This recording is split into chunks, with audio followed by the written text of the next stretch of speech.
podcast.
Welcome, everyone, to Haven of Horror. As always, I am Subject. And after a long hiatus, it's been 87 years, Robert's back. I'm back.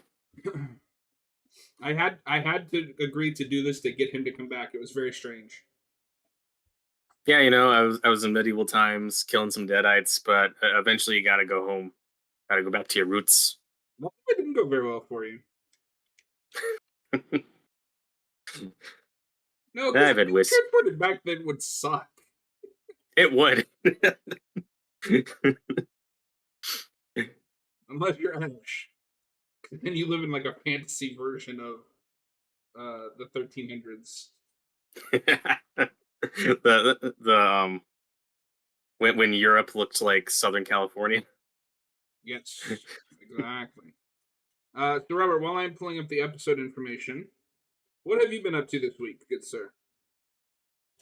My sister was visiting, so we watched a bunch of movies, did some cool stuff. Before that, we had gone to a wedding, so that's where we were at last weekend, which was a lot of fun. Went really well, and now I'm back.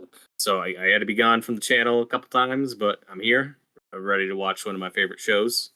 Part of one of my favorite shows. Yeah, you fucking bastard. So what we're gonna do is we're gonna do the pilot as a two-parter like it is, so we'll just go straight into the next episode. Because the way it's listed on Google, they don't have separate episode titles. My understanding is that episode 1 was always just one episode, just extended. So episode 1 is like 40 minutes, and then the rest, I think, are about a half hour each. Okay, never mind. Google's just stupid. Yeah, because they just skipped episode 2. Oh, so weird. I thought it was like a two-parter for a second. Yeah, no, it goes episode 1 from is season 1, episode 1, El Jefe, to season 1, episode 3, Books from Beyond. Fuck you, no, that's incorrect, Google. Episode 2 is bait. That's a different episode. Well, that's a different guy. All right. Season S1E01 El Jefe. Well, how are you watching the show? So I'm watching this on Vudu because that's how or I mean, that's one of the ways that I own it. And for these, I don't like to watch the disc version if we're doing like a TV show. It's just inconvenient. We'll put that up at the top so we can put the timer at the bottom.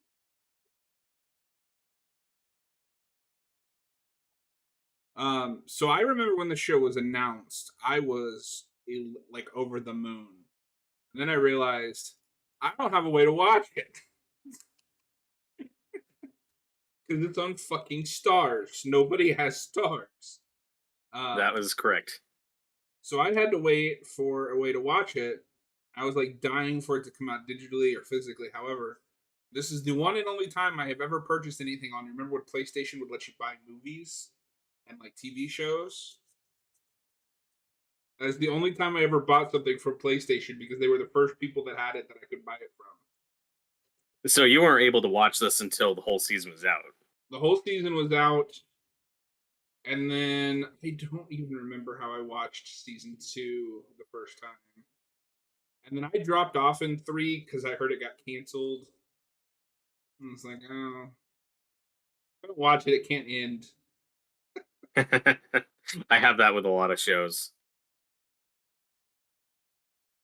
Um, but no, I mean, I adore the show, and if they had been smart and put this on Netflix, I think it would have had a good like 5 season run. Well, Netflix wasn't interested at the time. Fuck you, Netflix. Yeah, I think that they're the first people they went to. Which is hysterical when you look at their output now. Yup.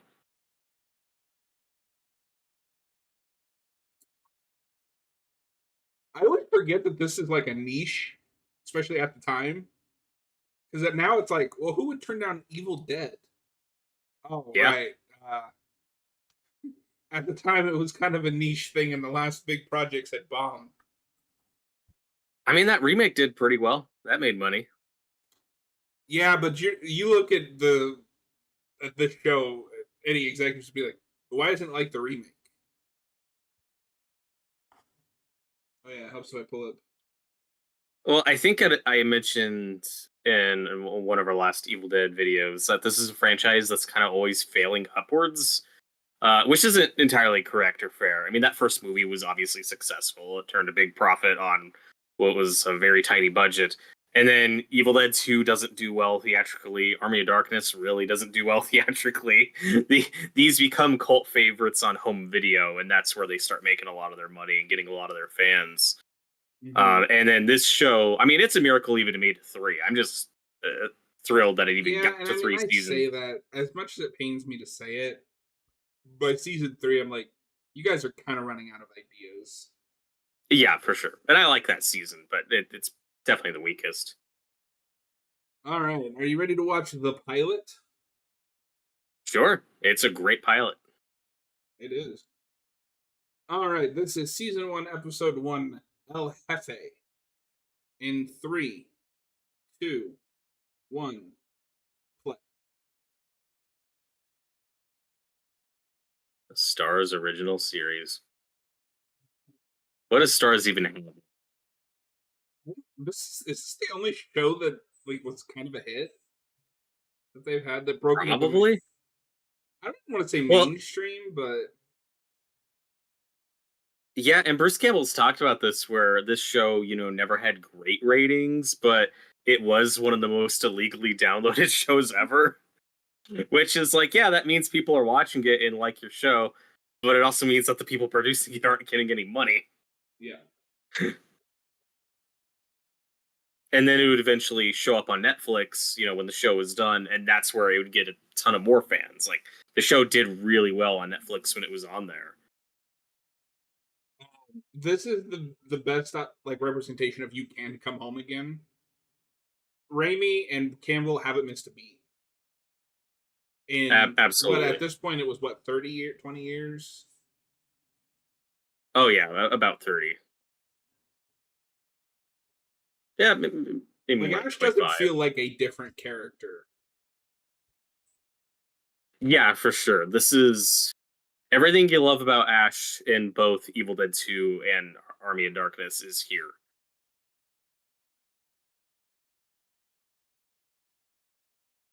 And this is a minor thing. I applaud their choice of actually using rock. So many shows feel throw in like a rap song or R&B where it doesn't fit, Right. and it drives me insane. Oh, the music is appropriate for Ash's character. I love this bit with the dart. And this jacket's awesome. I wish we got to see him wear this jacket more.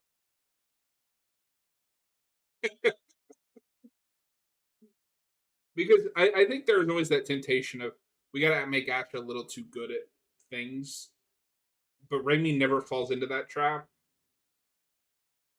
The most he does is when Ash is just able to make a robot hand in But Army he of doesn't. Darkness, Oh yeah, yeah, yeah. but it's fine. He went to school for 5 minutes. It's fine.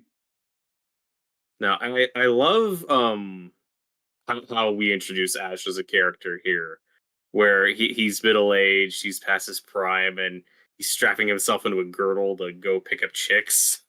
It's this is not how you reintroduce your typical hero, even though, as we've discussed before, like the modern soft reboot trend is bringing back the old legacy characters and having them be miserable and sad and old, and it's usually handled poorly, and this does it great.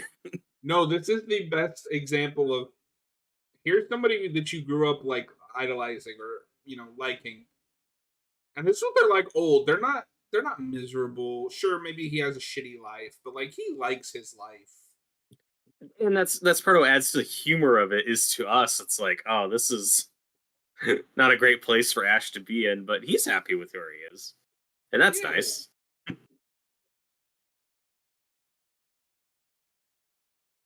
And we get some stuff that we haven't seen in an Evil Dead before. I don't think any of the Evil Deads have any sex scenes. I mean, there's the tree one. Wow. That wasn't consensual. No, I No, and love I how mean over this the looks top like this the scene most is. awkward, like clumsy. So good. And should be said that, of course, Sam Raimi directs this pilot and does a great job. I kind of wish he'd done more of the show. I do too, but all the other directors emulate his style well enough that I never miss him. I feel like if this is the last Evil Dead thing that Raimi ever directs, it's fine. I don't know if he has more to give to this series. You can tell he's just having a ball here. You know, this is after the Spider-Man trilogy. This is after that Wizard of Oz movie. It's just this Which I feels still haven't really seen. comfortable and nostalgic. It's all right.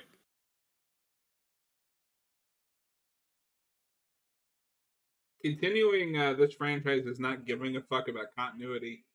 How did he get the book? At some point between the movies and this, I guess he went back to the cabin and got it.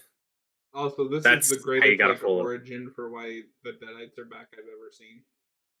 This shouldn't work. This is usually the thing people would be screaming about online, saying this was character assassination. He wouldn't do this. And it's like, it's funny. Yeah, he got high and accidentally read from the book. You know, it happens. Ash is the Well, I think the perfect. difference That's why between we like that him. is a lot of the places that happens is stuff like Batman or Superman, where it is arguably character assassination. This is in character.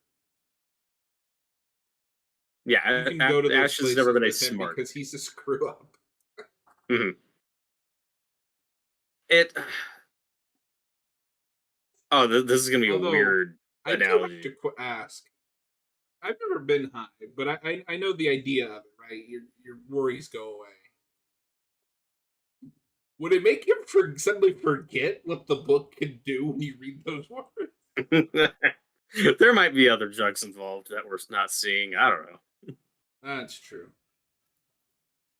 And before the penguin, this was our best F bomb lead into title card ever. Yes. No, and all the title cards, at least in this first season, are great. Oh, for sure. I just don't remember the other ones, so I can't speak on those.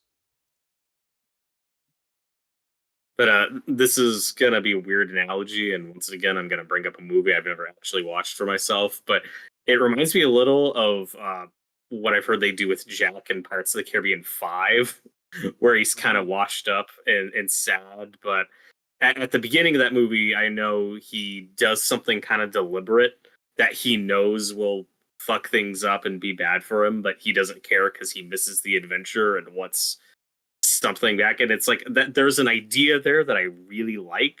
I've just heard the movie executes it horribly. And Mhm. here we do something similar, except it's entirely played for comedy and is not at all intentional. So I will say this: all of season one, if you count as just a 5 hour film, is kind of the perfect Evil Dead 4. Agreed. Right down to, and we'll get to it later, but right down to the bad ending.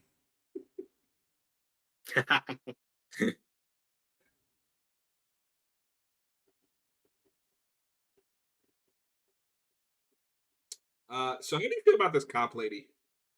I like her. I think the actress is very good.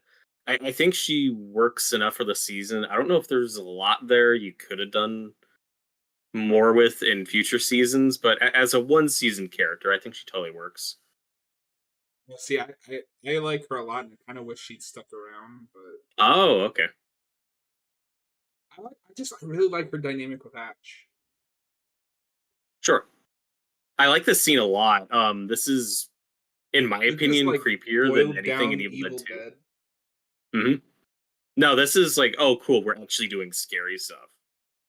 And hey, I will not hear slander on the random loud noises before Nobi shows up. That makes me want to have an anxiety attack.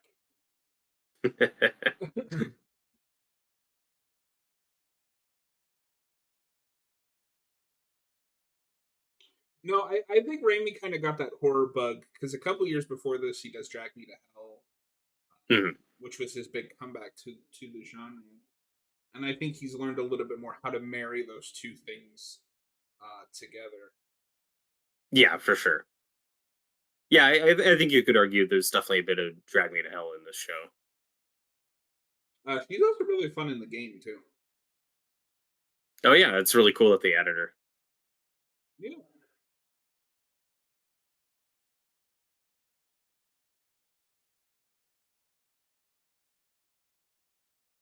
and she's one of those characters where I'm like, oh, of course, this is like the role you gave her. She's the one of the ranged. Mhm. Because there's a couple where I'm like, that's what she did. It feels like you just didn't know where to put them. Right. Oh, look, it's that Now that, girl. yeah. And the coolest thing about that game is it's the only Evil Dead property that gets to use everything. They must have finally figured out all the weird rights stuff by the time that came in, because you get stuff from the first movie, Evil Dead 2, Army of Darkness, the show, and the remake. It's just really cool that everything got to be incorporated. One thing I will criticize the show a little bit: CGI is not good. Oh, CGI is real hit or miss in this show. There's a little too much. Sometimes it's funny and totally fits fine, and other times it's just way too obvious and looks unfinished. But and it's one of those things I can roll with. That yeah, that head spin looked really rough. There's still a ton of great makeup and practical effects. So the one thing you got to give the show is there's at least still tons of real on set blood. Yeah. No, but I have that with Bring Me in this and Drag Me to Hell, where it's like, oh, You're using a little too much CGI. and it's really bad in Drag Me to Hell. There's that shot where somebody throws up like CGI blood or something. Yeah, that stuff doesn't look great. Oh no, he got the Silent Night, Deadly Night death. He did. So this also brings back the We have to dismember them, Yes. or at least blow their head off. Apparently, Yeah, sometimes it works. That's one of my favorite shots of this show, though, when the blood splatter goes against the curtains, and then we see the hinges close one after another. It's This sequence is really cool and very spooky.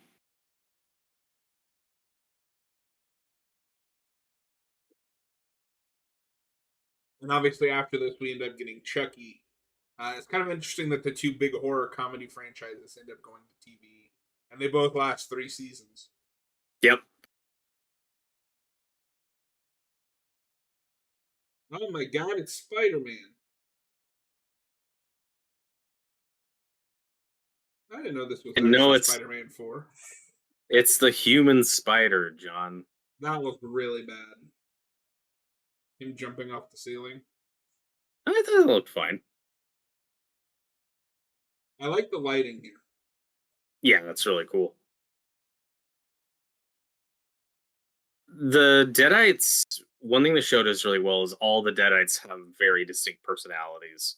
They put a lot of effort into making each and every one stand out. Mhm.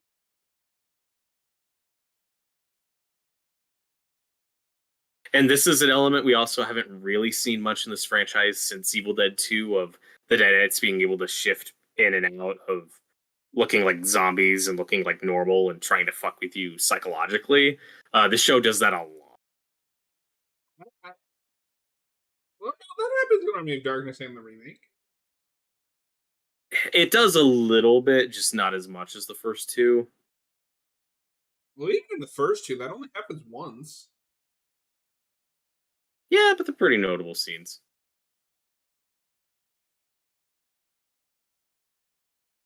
No, what stands out to me about this is just the lighting. Mhm.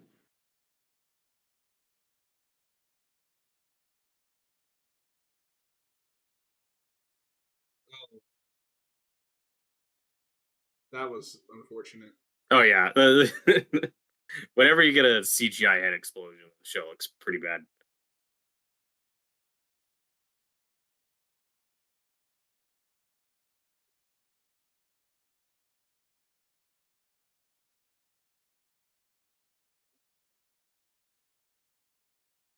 But to what you were saying earlier about this whole season being like a perfect Evil Dead 4, that's kind of how I feel about like just the pilot. It helps that it's extended in actually 40 minutes, but it's just a little mini movie. You get kind of everything you want just in this first episode.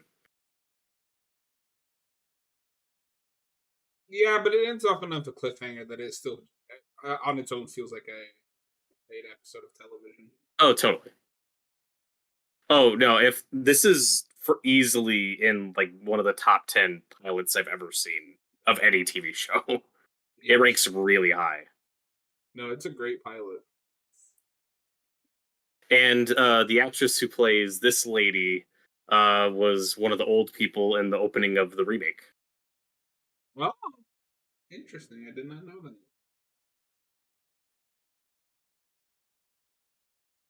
I think what I really admire about Bruce and Sam to a degree is they know that their franchise is popular, but they don't give a shit. Not in a like they hate it way. It's just like, I mean, it got popular for some reason.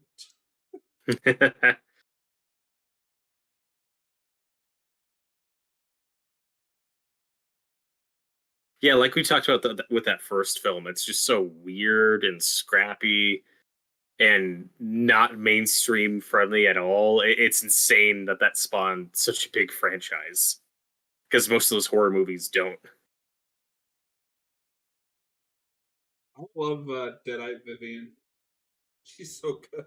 She's great, and she's in the new Retro Realms video game Yeah, she is. as a boss. And of course, we got the classic. I don't remember how much they drove the actual car in this show. I know they made a bunch of Well, that makes sense. I'm actually surprised he's kept that damn thing running all these years. them. So Raimi, I here's one of mean, the first of many things they had to change for rights issues. yes. It's no longer S Smart. It's whatever the hell value this stuff. place is.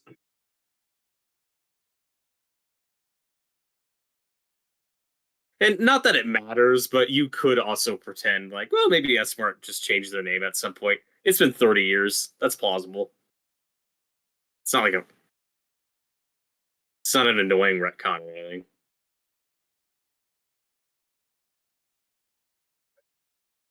That's what's really weird about this franchise and rights, though, is it's something this series has always had a history with. Because going into Evil Dead 2, New Line Cinema had Evil Dead 1, but then Evil Dead 2 was Dino De Laurentiis, so that's why. Oh, Talking sorry, over the best gag.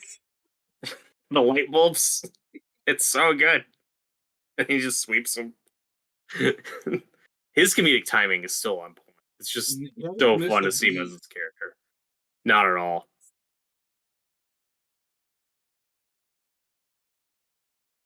And then we have Pablo, one of the best sidekicks ever. Well, it's funny because when I first saw this trailer, keep in mind I was a teenager. I was like, "Oh, I just want a show about Ash. Fuck these other characters." But I love the side characters, and if there's any disappointment other than just Ash not getting a conclusion finally, it's I want to know what happens to Pablo and Kelly. They're fine. They're out killing deadites somewhere. Yeah, because it's very easy to imagine a version of the show where all like the side subplots suck, but then it's enjoyable when Ash is on screen, and that's just all you're there for. But they do find a way to make all these characters enjoyable. The lowest point of this season for me is the whole Kelly possession thing. But even then, it's like I like it. It's not bad. It's just Yeah, it's not bad. It thought just it goes might on a be. little while. Yeah. No, that's fair.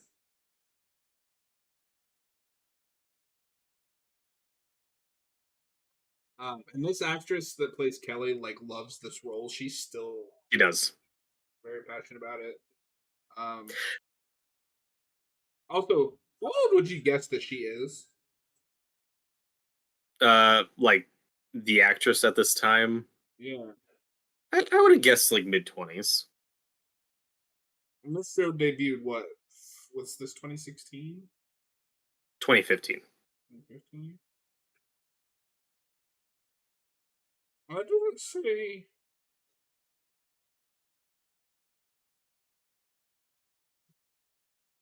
It didn't say anymore. But at one point, I read it. I saw it, and it was like, she is older than I would have thought. Oh, interesting. These actors, I want to make sure I get their names right. Ray Dana De Santiago and Lorenzo. Dana De Lorenzo. They are so good and do not have the careers they deserve coming No, off they this don't. show. They should be in everything because they're amazing. They should be in way more properties and stuff. I So just she love to is watch them more. 41 now. So she would have been around 30 when this was aired. That's crazy. And it's insane to think that, oh yeah, this show premiered almost 10 years ago now. How the fuck did that happen? I know. It feels like yesterday. Does We got another this was Evil Dead such a movie treat. come out after this. That's true.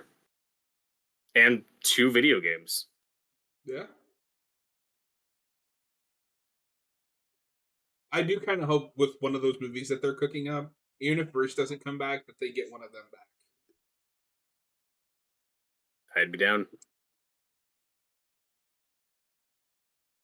Also, it's this is also a property where it's like kind of surprised they haven't done more comics. Like, because that's something Yeah. that would be fairly cheap, and if you wanted to tell more Pablo and Kelly stories, I mean, you could just do that as a comic. I'd read Really, it. the only notable ones that I could think of is just the Freddy versus Jason versus Ash. Yeah, and Well, which are no, all now out of sorry. print. That's not true. What am I talking about? There is a whole host of Army of Darkness comics. I don't know if you know I about think there this. were back in the 90s. Yeah, I've never read any, but I think there were a bunch. No, I mean they. I think they might still be coming out. Oh, Um, weird. That I didn't know about. in the comics, at least as of the last time I looked into this, I can't believe I spaced on this. But he is crossed over with Darkman, Reanimator, Oh my Xena. god. That's awesome.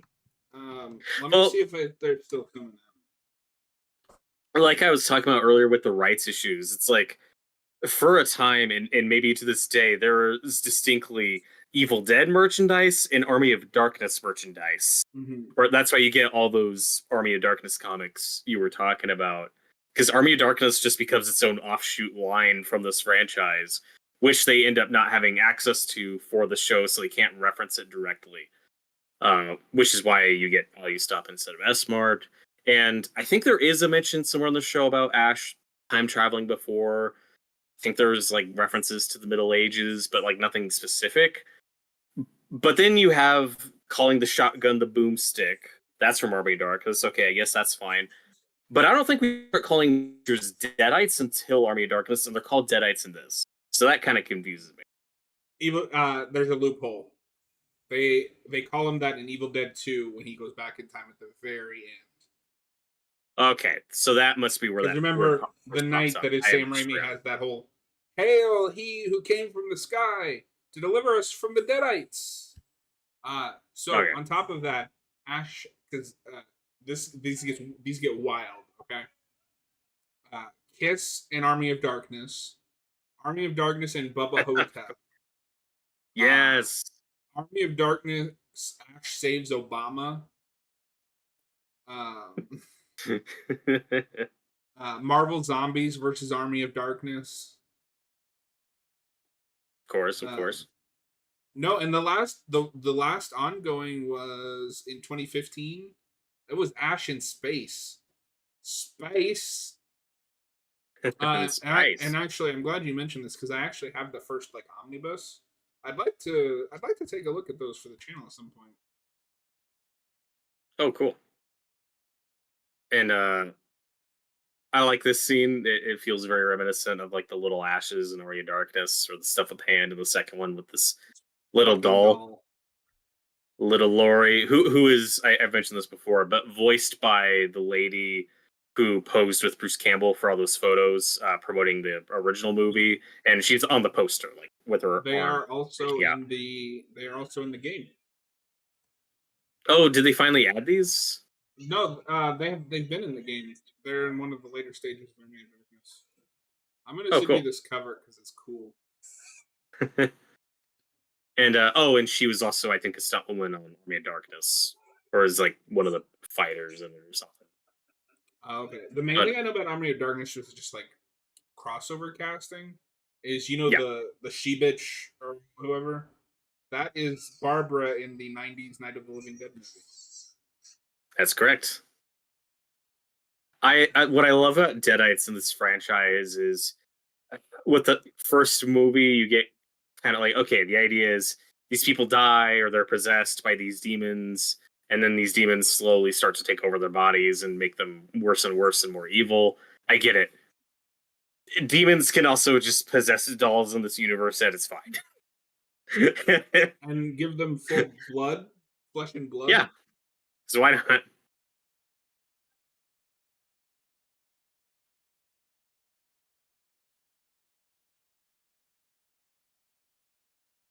And I think that's a Rob Tappert cameo running out of the value stop.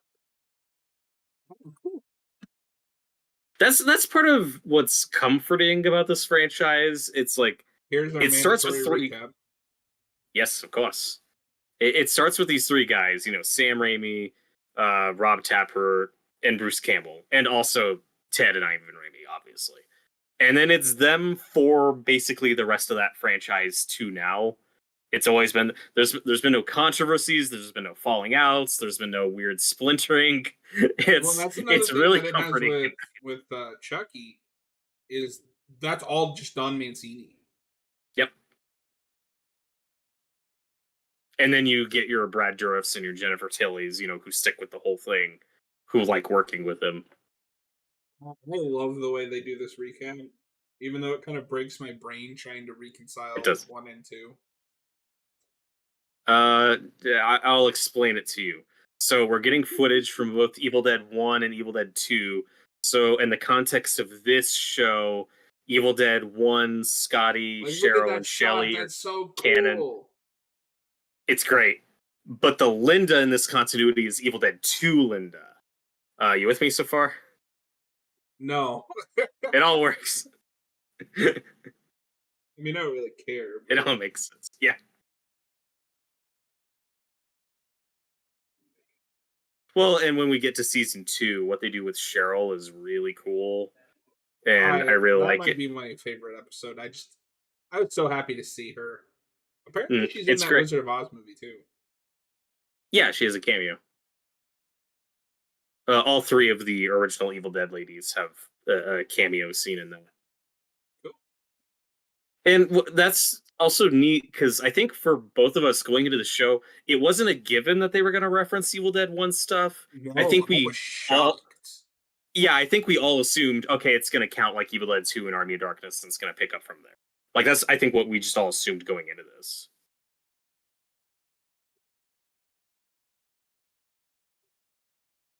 The one thing I do appreciate about the show is because as the movies progress, Ash becomes less of a character and more of a archetype caricature. This kind of gives him a little bit of that like characterization and Yeah, pathos that he not pathos is the wrong word, but like he feels like a human again. yes. There's that really lovely scene towards the end when they go back to the cabin. Like he hears Linda's voice. Oh, so good.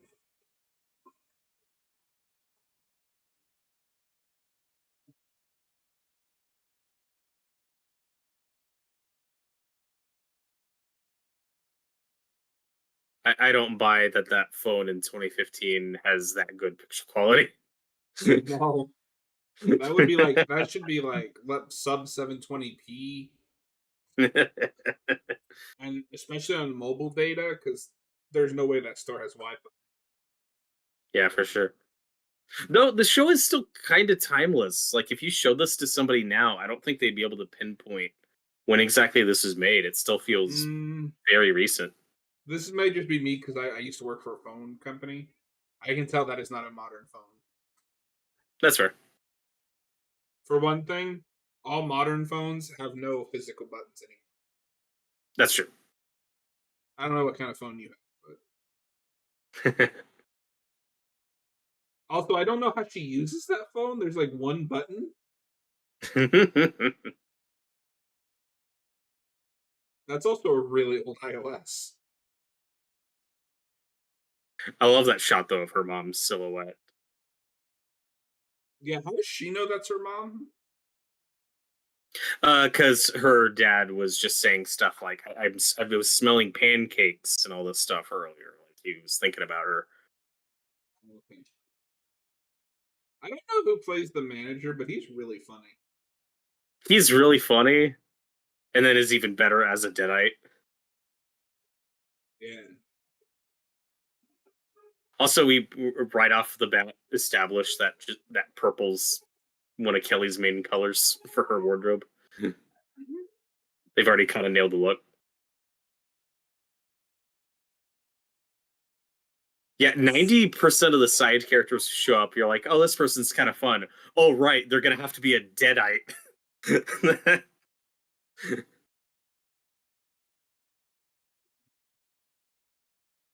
Do we know how involved Raimi was with this after this episode? I think Rob Tapper was considerably more. I think this is more of his baby going forward. Because Raimi said he wants to do a one last go with Campbell. Yeah, I think Campbell will cave at some point and do it. yeah, he's only getting older, and at a Mhm. certain point, you have to stop. You already need to stop asking for more. It would be nice if they could I'm get not that asking for animated more, project. but I'm just saying I won't cry if we get more. No, but I think Raimi wants to have one last Mhm. go around before it's too late.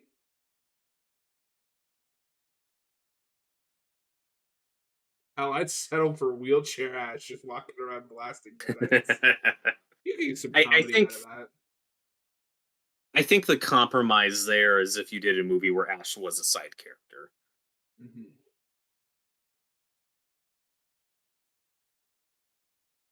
And for me, both the remake and Evil Dead Rise prove that you can still introduce new characters as leads in this franchise that I care about. Yeah, my only concern is I don't want every Evil Dead movie going forward to be the dark and serious. And Oh, I agree. Yeah, I'm ready for more comedy. you gotta get goofy with it. Mm.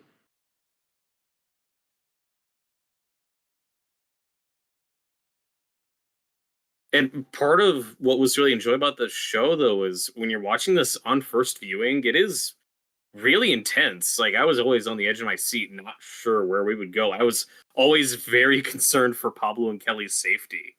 There is real tension And in the this is a show gag that when will you're never first come back watching. again, but he's wearing false teeth.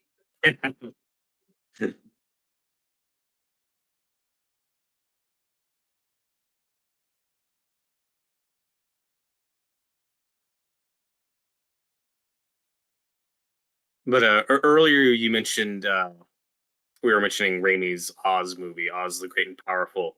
It's pretty good. It's just Army of Darkness, but with Wizard of Oz characters. That's Like it's what the I've same heard. plot. What what really hurts that movie is its two lead characters are horribly miscast. Both James Franco and Mila Kunis are horrible choices for those characters, Oof.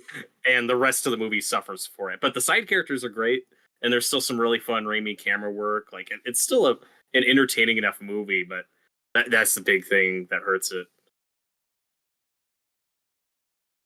This is why I still to this day say that Evil Dead 2 is a superhero origin movie. Because by the time you get to this, he is just a superhero. He even Yep, has a costume. he does.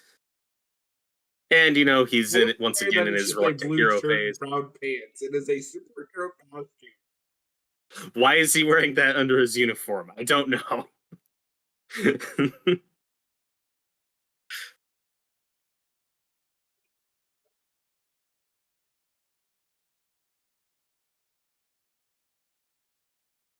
But shots like To the be axe fair, throw, it's just the blue shirt under the red jacket. Like that's not really yeah, that nothing.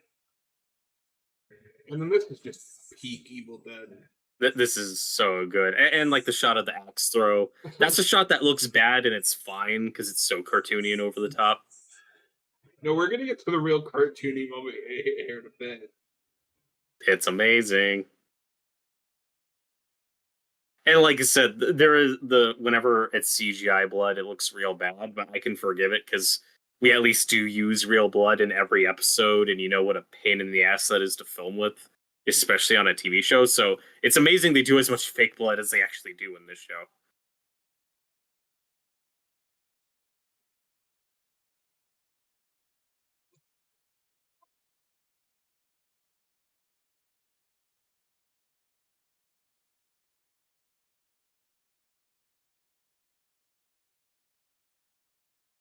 Like, does he have This that? fight's great. This is one of my favorite Deadite kills in the show when he has the shotgun to the back of his head. It's so good. Great use of the boomstick.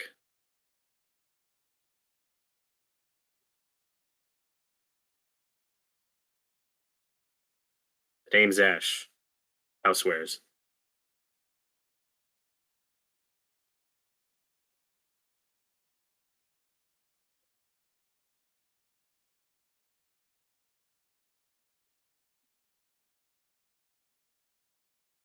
And I like that we went back to the Evil Dead 2 design for the book because The I Army of think that's the Darkness best one is one. too clean. Mm.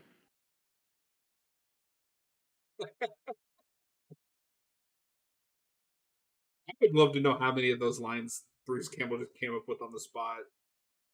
So good. But you're gonna hear us say this a lot during this live stream. This scene's great. This line's really funny. Bruce Campbell's great. This fake out with the chainsaw is excellent though. I love This the is shot really of good like jump scare. Pablo with the light coming from behind. Vivian.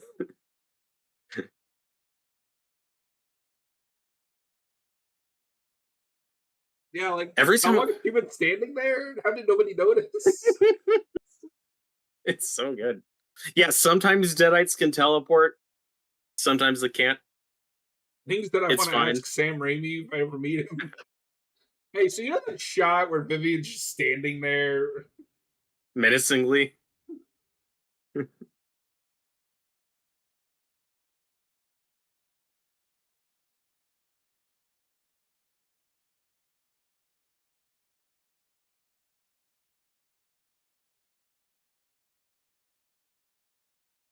And I know for years and years, Bruce Campbell said, Evil Dead 4, it's not going to happen. Army of Darkness bombed.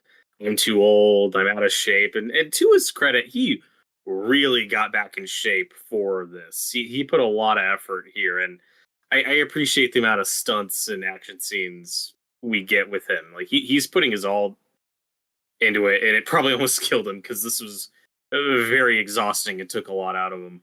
Mhm. Yeah, and that's why I've always been understanding of like I you put a lot into this and it gets canceled. Like that's kind of you want that to be your swan song. Yeah, but it's also understandable why he wasn't quick to like try to shop this to other networks to save it. Because very quickly after this was canceled was when he said online, "I'm done. I'm out. I had a good run, but I'm retiring." Um, it was a sad minute, but he's talked a lot about how difficult the show was to make and how exhausting it was. Like he was getting so burnt out anyway So that when he was canceled, I I think he was like, thought "Yeah, the it's fine." joke was going to be that the chainsaw hits him in the face, but what we got is so much better. But this is a And he superhero starts film. he's flying, John. He can fly. And it's a great Army of Darkness callback when he jumps up and gets the chainsaw. It's so good. Yeah. Maybe it's the season 2 premiere because I think we do that gag at some point where he gets hit in the face with. I think that does end up I think show. that's season 3. Maybe.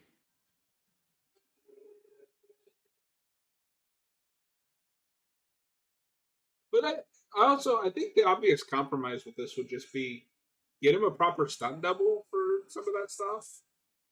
Well, and he did have a son.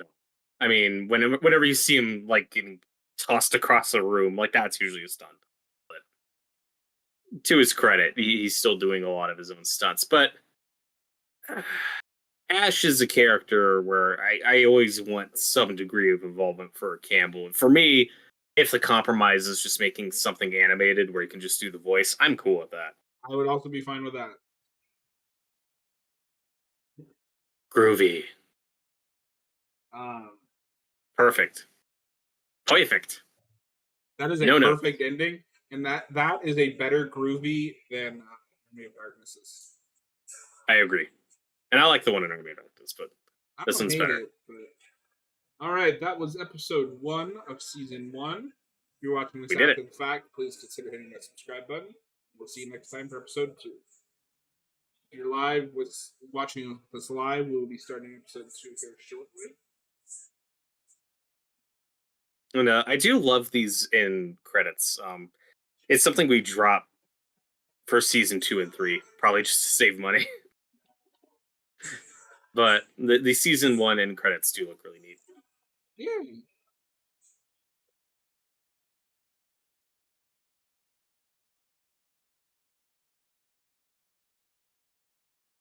Did you get that image I sent you? 1 second.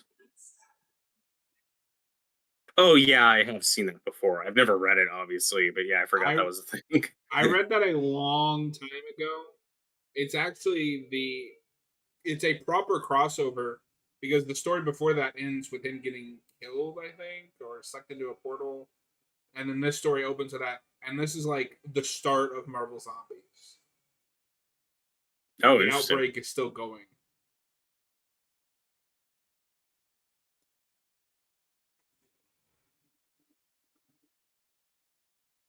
I just gotta make sure it takes me to timestamp 0.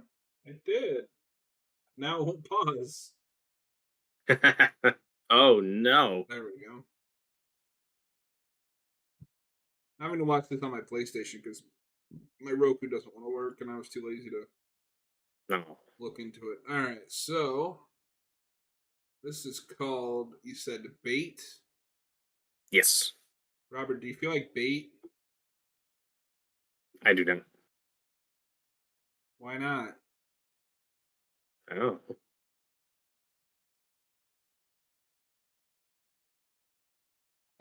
The other thing I appreciate is that they are really restrained with having him throw out the catchphrase. Is that the only Yes, time he and says groovy? I don't. I think he does say groovy another time in the show, but it's very casual. It's very quick. He just says groovy, like in a sentence. It's not. It's not a moment. And also, I think in that fight, he says "Let's go," but it happens so quick. You're not even thinking about it as an Army of Darkness callback. It's just like, Mhm. yeah, that's just how Ash talks. Yeah. You know what I mean? I mean, personally, I have that a lot when a character just repeats something that they said in an older movie. I'm like, yeah, I mean, maybe it's a callback, but like, what? Is he just not allowed to say that because he said it another time? Yeah, exactly.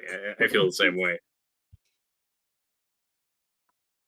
All right, this is season one, episode two, Bait. Robert, are you ready to watch Bait? I am ready, sir.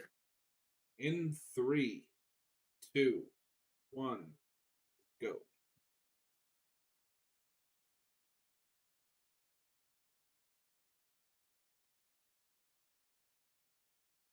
And your version has this recap, right? Yes.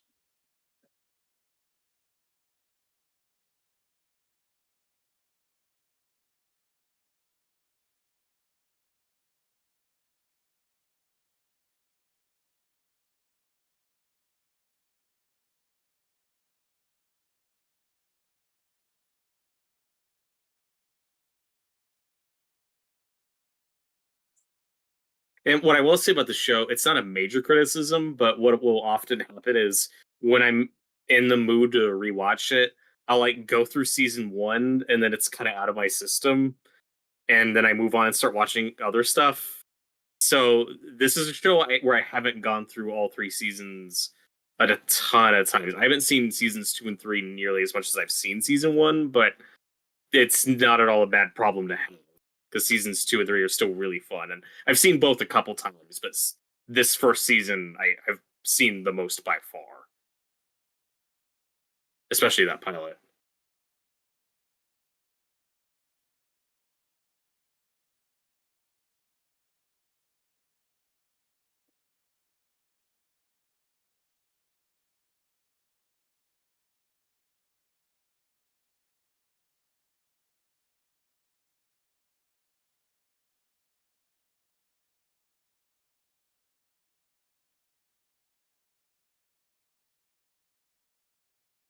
Also, I don't remember what episode it pops up in, but at some point it is mentioned that this Ash has tried to destroy the book before and couldn't, which is a thing the remake does. And I think they say like he tried to burn it and it wouldn't burn, which is a callback to the remake, but contradicts the first movie where he burns the book. So I guess that part of the first movie isn't canon. Or that was a different book that he destroyed, and then the Evil Dead 2 book is a separate book, which is the book in this show, I think. Yeah, nobody said anything about three books. No, I think the best thing about Rise, and we'll get there when we get there, but is that it does confirm there are just multiple Necromonicons out there. Yes. But that's also what kind of bums me out about Bruce retiring. I want to see him go up against whatever the hell that was in Rise. Can That's you true. imagine? It's like this Jedi doesn't want to mess with me. It wants to murder me. I mean, if I got what I wanted, and this won't happen, but if they made another Evil Dead movie where the main characters are Mia from the remake, the lady from Evil Dead Rise, and then you throw in Ash as a supporting character, that's all I need. That would be a ton of fun. Robert, I wish you hadn't said that. I want it.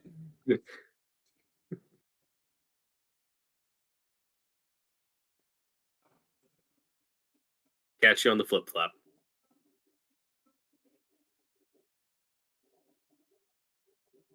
I love how Ash doesn't question this. Like, why would she take the book?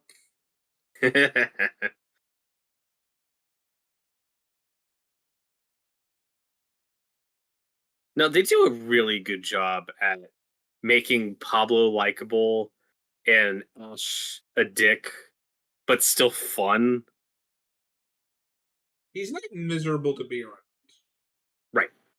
and he never comes off as mean spirited.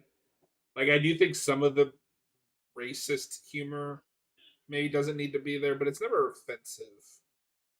Yeah. And it's just from such a different time. And one thing that I think you do get with Ash's character throughout the show that we never got previously is, oh, his humor is, or the show at least confirms that his humor is a defense mechanism. Mhm. He is bothered and kind of forever traumatized by the stuff that's happened to him. His humor is just a way of coping with it. Well, I mean, I picked that up in Our Name Darkness. That's always been my reading movie.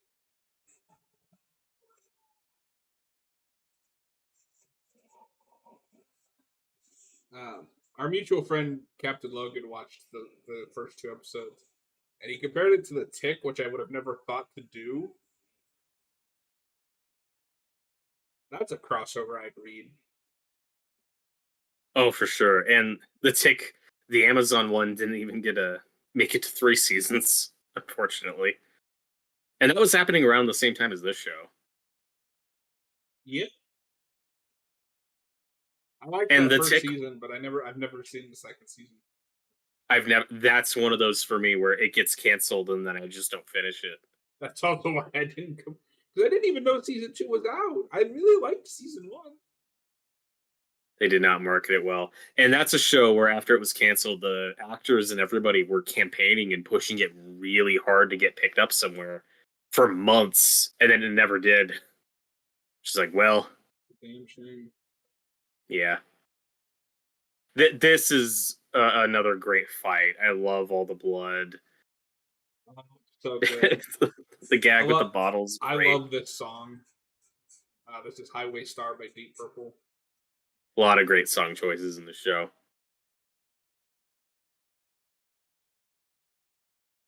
But going And back to then, the humor, because we're gonna get a little bit of mileage out of the fact that Ash is apparently racist against Mexicans.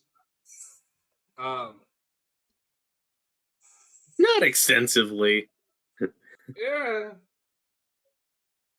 I don't know. He's an asshole, but I never pictured it as like that. but I don't know. Are you talking about the churro line? Yeah, that whole sequence. There's a What I mean. couple of lines. Funny, but I'm also like, I don't know if you I need think that. that's I don't know. I think that's more just the ignorant side of Ash than like I never picked up on that like he had a problem with Mexicans. That's never how I've interpreted that. I might be misremembering. If I am, then I will walk back. But he has one line. We'll get to it because I can't. But like he's really he likes Pablo. They hit it It's off really quick. Pablo. No, I like his and Pablo's dynamic more than I do he and Kelly's. I like Kelly a lot. I think they kind of lose track of what to do with her after the season. Well, and we'll get to it more later, but their original plan for her in season 2 would have been awful, and I'm really glad they didn't do that. Yeah.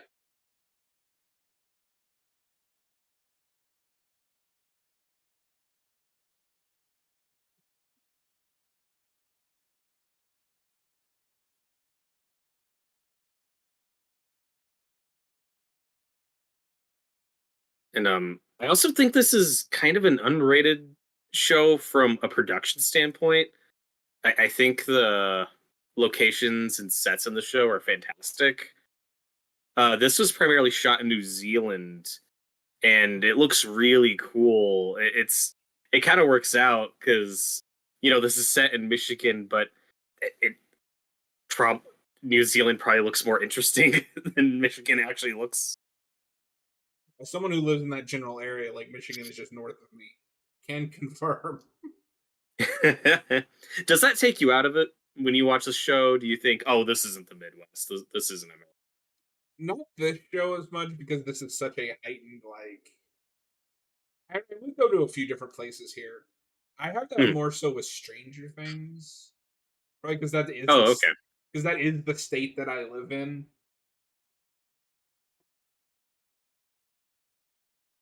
I'm like, you try sometimes. Other times, I can tell this is like California or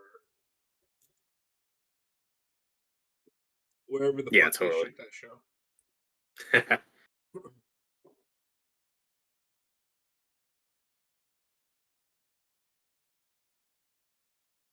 They probably shoot some of it in Georgia. A lot of shows shoot in Georgia. Where is Stranger Things? You are right, Atlanta, Georgia. Oh, nailed it.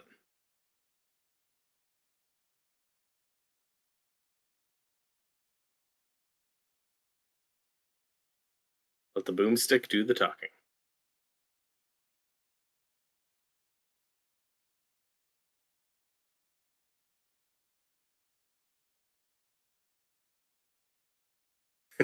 See, I should say he sharpened the bottle for him. Yeah, That's what a hero does.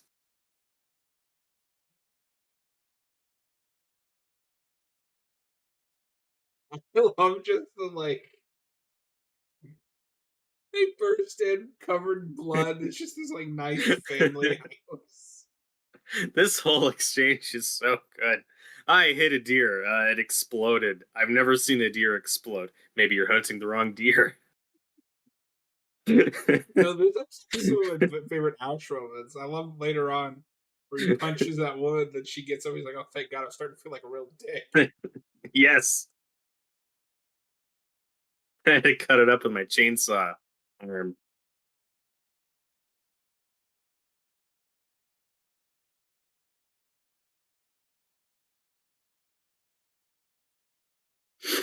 No, this whole setup's great because you are wondering, is the show actually gonna go there and say that no, her mom's just alive and not dead? Because that would have been really funny. But what we got still great.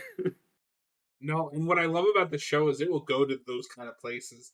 Like we'll talk about it later, but they kill a kid in this season. They It's do. amazing. Somebody said to clip that Are, out of are, context. are you talking about the diner episode? Yeah, where he just like throws that kid in the fan. If that's not my favorite, that's a top five easy. I love that episode.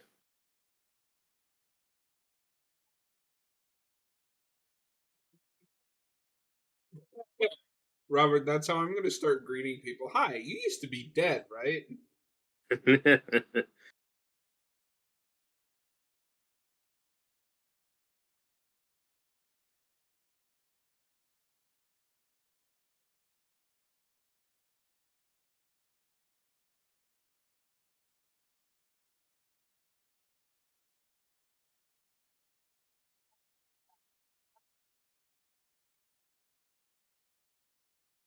And this mom's great. Again, she's really good as both the Deadeye and supposedly her actual mom.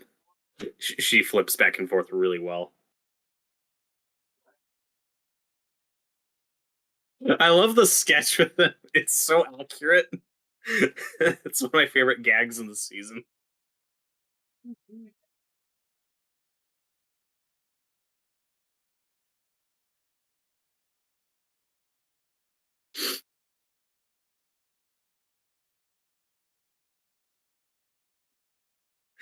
It's one of my favorite gags in the season.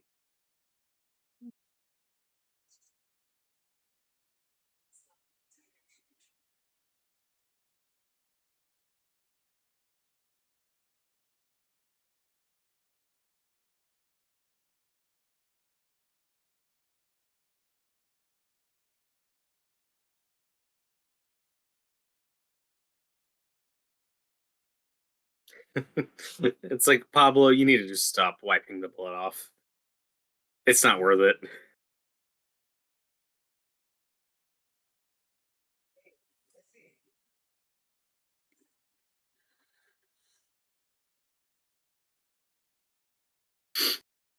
I also love Eli.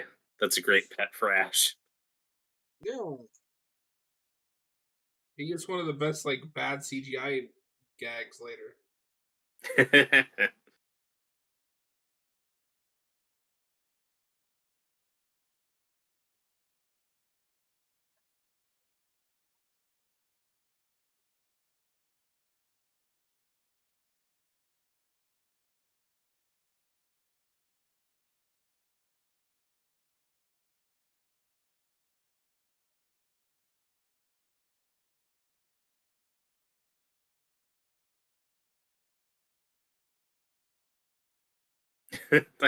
I remember when I was like you, young, dumb, full of conflicting emotions.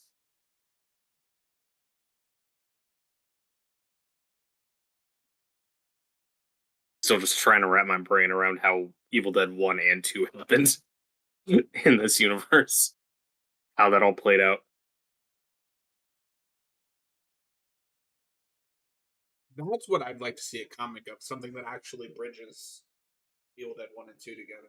And not, oh, Evil Dead 1 was a dream where he invented a sister and friends. So, have you heard Bruce Campbell's recent comments that like if that animated show gets made, it's not really a continuation of Ash versus Evil Dead. It's something I had different. heard that. I, I don't know what to make of that. Like it's disappointing because you It want is like Pablo and disappointing. Ellie. The only thing I can think of is maybe they'll take advantage of the animation medium and it'll be set like between Army of Darkness and this. That's what I was thinking. Is since it's animated, well, yeah, maybe there'll be a younger Ash, which could be neat. I just need to know what the take is. Yeah. It's disappointing because like I know Bruce probably doesn't care about this because he's always just seen Ash as like a character that I don't think ever ends. I want an ending for Ash. I want a legitimate conclusion before he can't do it. That's fair. I've never had that, and even if we never got anything after the end of this show, I still think the ending we get for him is fine. If we had never had this show, I would have been fine because even though I don't love the Army of Darkness ending, it is an ending. But you can't tease me with Army of Darkness in the future and then not do anything with it. Come on.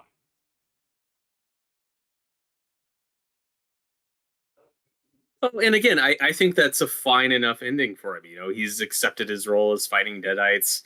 He's with the robot chick. He's happy. You know, I think that's cool.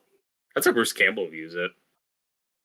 But if we had gotten a season 4 and Ash in the future would have been awesome. And I'm sad we didn't get it.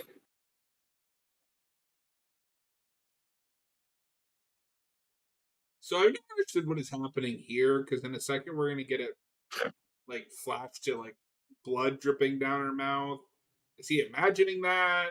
Are they not seeing what they're actually eating? Yes. Sometimes Deadites can make you see stuff. have you ever There's seen stuff it. Have you ever seen the Ghost Ship remake? No, we've talked about it. I still haven't seen that one. So there is a scene in that I always think of during this scene. They're eating like beans or something out of a can, and they realize that they're under the ghost influence, and it's actually cans of maggots. And it Oh, grosses me out every time. I hate stuff like that. That's one of my irrational fears is like biting into something and then like looking at it and being like, ah, no, what did I But eat? Carl Urban's in that movie. Oh, cool. It's not a great movie, but I mean it's all right.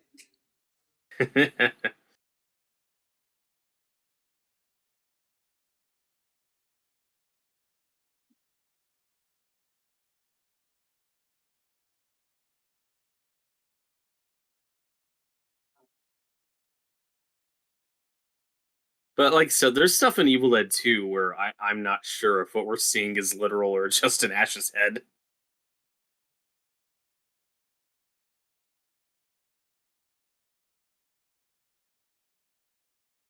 I also love that part of the exchange when he's like questioning the mom and the dad tries to talk, and Ash says, "This isn't about you, Dad."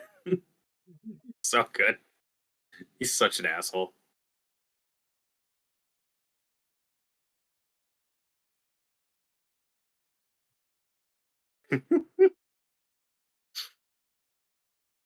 Oh, good. I was starting to feel like a real dick. Ah, that's not a great way That to go looks out. that looked rough there for a second. For a second, at least the fork in his eye was real makeup. I also love that he picked like the most impractical prosthetic.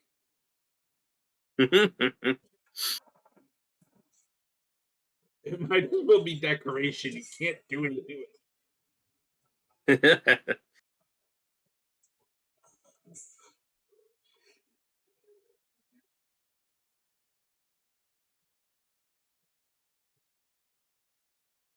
I love that gag when she like throws the table at him and he cuts it with the chainsaw. it. No, it's awesome. This is a really great. I just said the first one was a really great pilot. This is also a really great second episode. Mhm. This isn't oh fuck, we got all the good stuff out of the way in the first one and now like, no, this is a great follow-up episode. One thing that this show does that you don't get in the movies is more of just him fighting. Because, like, in Yes. 2, when you finally get to the suit up scene, he doesn't do much with the chainsaw. He kind of just punches Henrietta until he chops her head off. And then in 3, he doesn't really use the chainsaw that much. Yeah, it's really just the opening. Here it's like, no, this Yeah. is the fighter with his tools. Yeah, like all the best Ash fights pretty much you do get in this show. The choreography is great. And to be a little bit of a sap, I like that it's still the chainsaw that Andy made for him. He Mhm. remembers that. Yeah. That's as epic as the Army of Darkness final battle is. That's always been my one nitpick with it, is that they don't use the chainsaw at all. No, he gets I just a see hand and they just forget about it. yeah, the last time you get the chainsaw in that movie is when he cuts up the evil Ash Yeah. off screen. But You know, he ran that's out of just gas. that's where you do that gag. Like I just need a shot of him cutting some rubber skeletons with the chainsaw, and then it runs out of gas, and he has to throw it or smash a rubber skeleton with it. That's all you So need. Otherwise, that we'll get to fight it is whenever we do season 3, but I do have to just mention the saddest thing, and you can tell it's the final season, is the chainsaw gets destroyed. yeah, it's heartbreaking.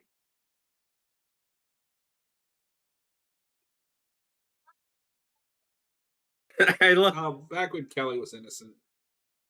Yeah, I'll always find it funny that Ash insists on killing these deadites and chopping them up, and never mentions. I mean, I was a deadite one time, and then the power of love or the sunlight saved me. But I'm not. This isn't information I'm gonna let other people know about. It doesn't work that way for them.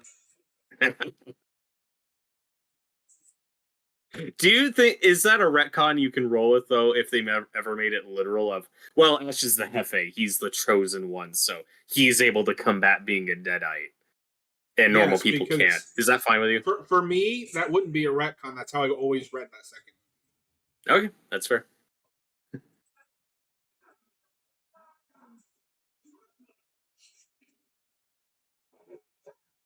And I love this gag with the chainsaw getting stuck in the wall, and then Pablo putting the knife in her head, back of her head. Ah, it's so great. Because so to expand on that, to me, when you introduce a chosen one, he has to have something that nobody else has, which would Sure, be I can't stay possessed. Like they can't take. that's fair. Also, why I think Pablo really I love the works chainsaw is gets stuck gag. it's great. It's like, oh yeah, this is a really impractical weapon.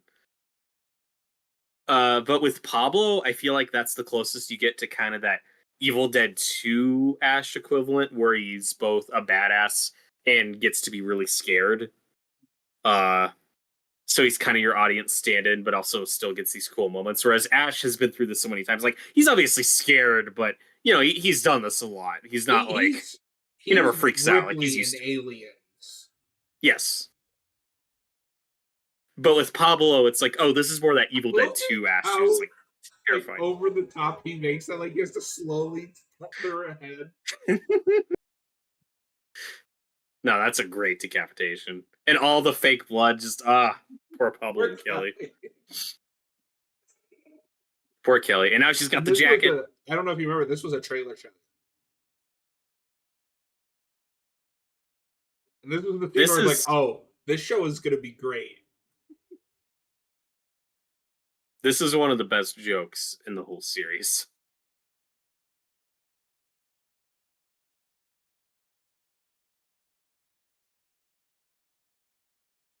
And it's a perfect reference to the old movies without, again, being an annoying callback or like it's, I don't know, making fun of it. It's just like, no, this is what Ash does. He makes crosses, but what if Robert, anything that happened in a previous movie can never be brought up again, even if it's to the detriment of the story. Yep. But, like, it's so good. They're Jewish, right? Oh, I wish you said something before I made these dumb crosses. He doesn't know. Like, this is just the thing. This is just a thing he does. Yeah. Except when he does it, because I don't think he buried Vivian, who was his neighbor who did chores for him.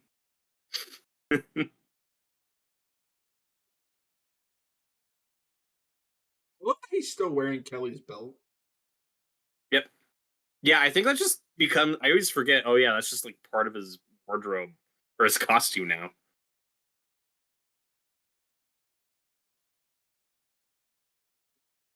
And Bruce Campbell has the new show on Peacock that I'll watch at some point. I still need to watch it.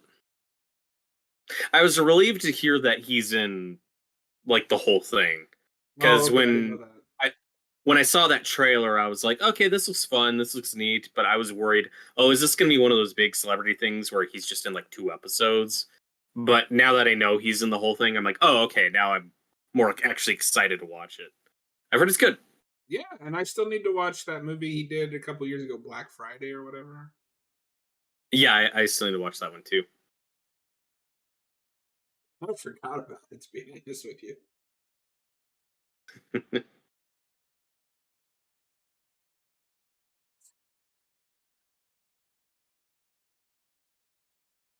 Books from Beyond.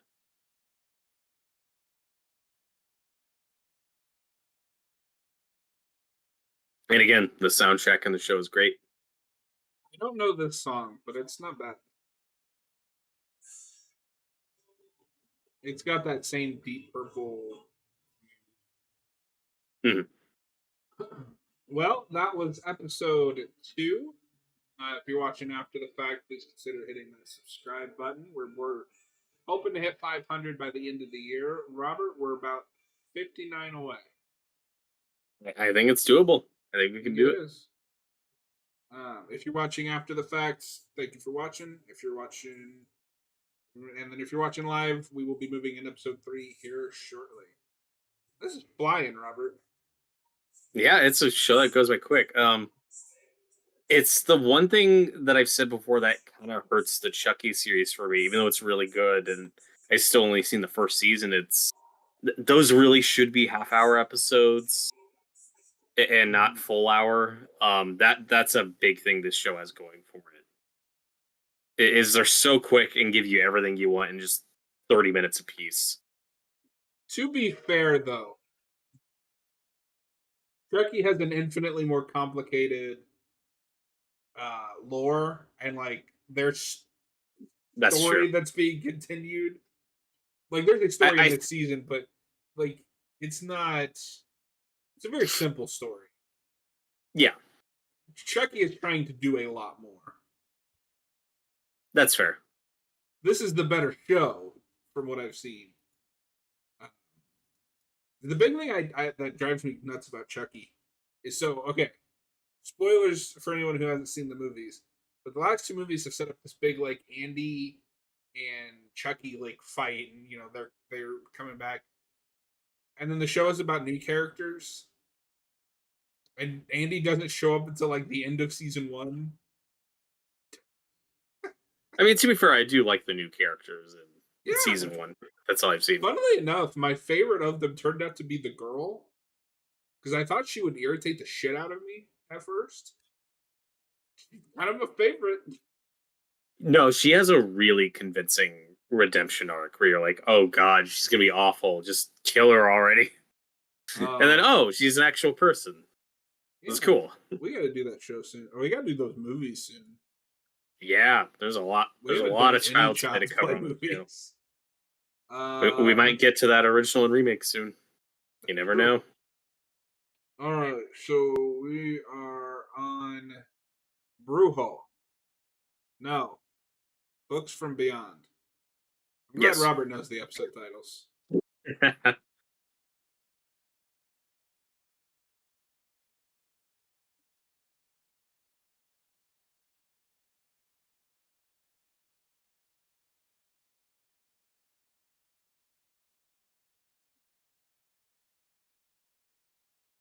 Books. What was it? Books from Beyond. Books and Beyond. Yeah. They don't have a naming scheme for this show, and it's kind of irritating Yeah, me. not every show has one. My favorite is still the Smallville one because they just stick to that one word formula, even if it doesn't make sense. Somebody hugged someone in this episode. It's called hug. But then they cheat with stuff like absolute justice, where it was like, was part one just absolute and was part two justice? Is that how they did that? I think so. All right. All right. This is season 1, episode 3 of Ash versus Evil Dead. Robert, are you ready to see what's beyond books? Absolutely. In 3, 2, 1, play. And this introduces my least favorite Deadite because of the fucking game. I was going to mention that. This episode plays very differently after that game. Where it's like, oh, I fought this guy. He's an asshole. I feel what the characters feel now.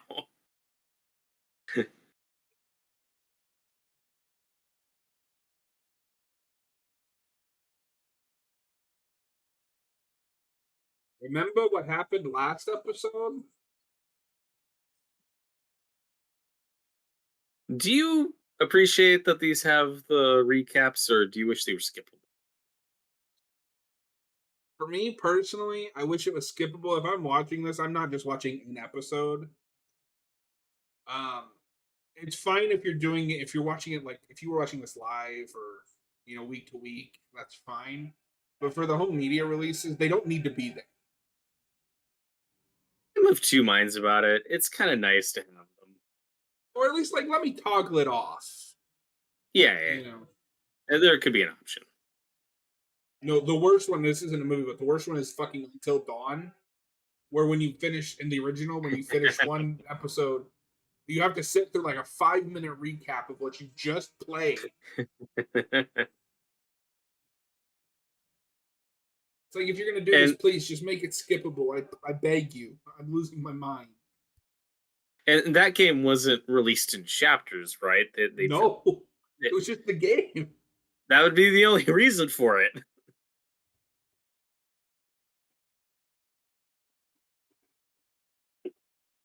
I have the same thing with to go off a slight tangent. Dragon Ball, all of the modern releases of like Z keep in. So Dragon Ball Z, in Japan had like an animated intro and not intro and outro, but like when a commercial was about to play, it would play like a little thing they made, and then when the show is coming back, it would play it again to bring you back into the show. And they keep that on the home media releases, and it's awful. You'll be in the middle of an action scene, and then it will fade to like Goku sitting on a like a white plane, and go on like crawling up his shoulder, fade to black, it'll come back, play the same thing over, and then you go back to the episode. They didn't do that on the video releases back in the day. I don't know why it's on the DVD. Weird. Um, so So how do you feel about Ruby? I love Ruby.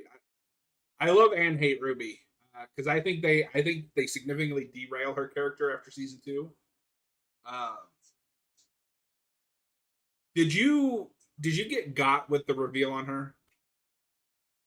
I did. And it's one of those things where if you're paying attention, what she's gonna say to Amanda doesn't really track with what we're seeing here. But I just took the show's word for it. Of like, oh, okay, No, I cool. legitimately thought she was related to Annie. I was like, oh, this is interesting. A character kind of blames Ash for everything that It's also really cool that we get the dagger back through her. happened. And it actually looks like a dagger. Yeah, yeah, That's because like I one don't thing think with we Evil had. Dead 2. The Evil Dead 2 dagger is so like over this.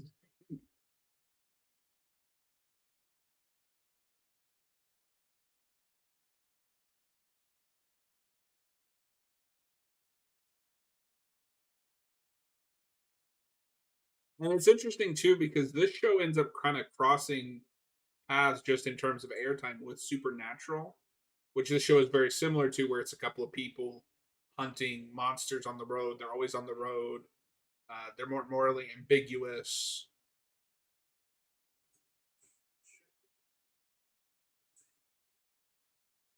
But I mean, obviously, I much prefer the show.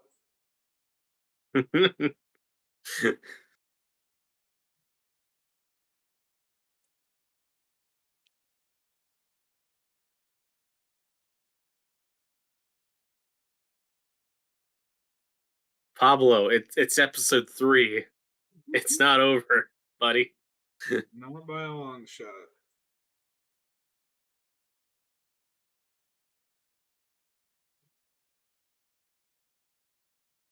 I like the Ghost Speeder's name. That's a gag that Supernatural does too. They have an episode where they run in like filmmakers, and they want to call him something.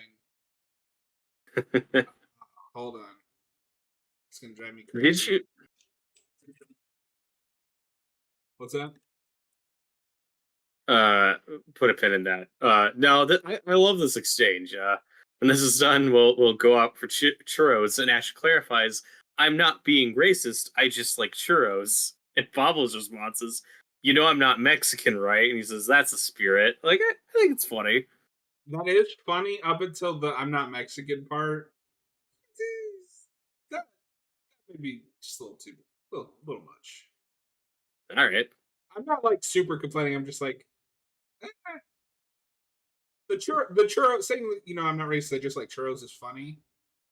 Just leave it there. Although to be fair to you, that is not what I remembered him saying. So that is a lot better. I thought they said something way worse. So at the end of the day, I don't really. Uh, isn't this the guy from the Orville? Maybe I don't watch the Orville, so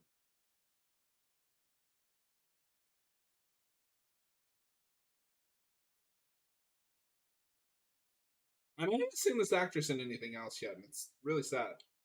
that's how I feel about like everybody in this show. It's like they should be in more things. They're all so great.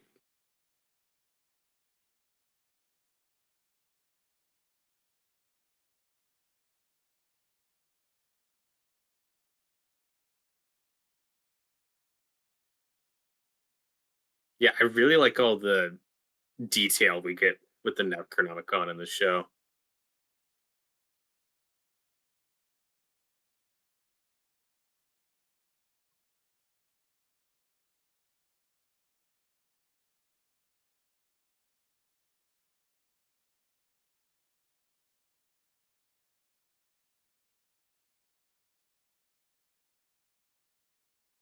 Watching this just makes me want to play the game. I haven't played it in a bit. Oh, maybe he's not in the Orville. Looks like he's been in some Power Rangers. Oh,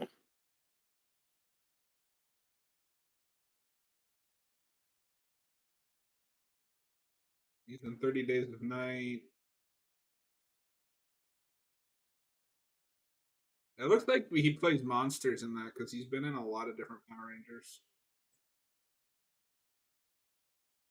Oh, he was in oh wait, Hercules back in the day. this guy? The bookkeeper, yeah. Oh, okay.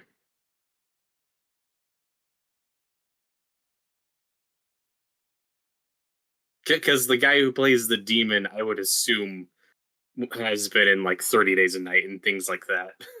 He's probably a character actor, monster guy. Mhm. No, I was talking about the book guy. Oh, it looks like that cop has a reoccurring role on a show called The Chi. Oh, there. Apparently, that's a Showtime show. Never heard of it. I mean, Showtime's just the Dexter network, Pretty and much. it's Dexter and Friends. Are you ready for the prequel to Dexter? Sure. Are you ready for Yeah, the second sequel to Dexter? why not? Are you ready for more Dexter?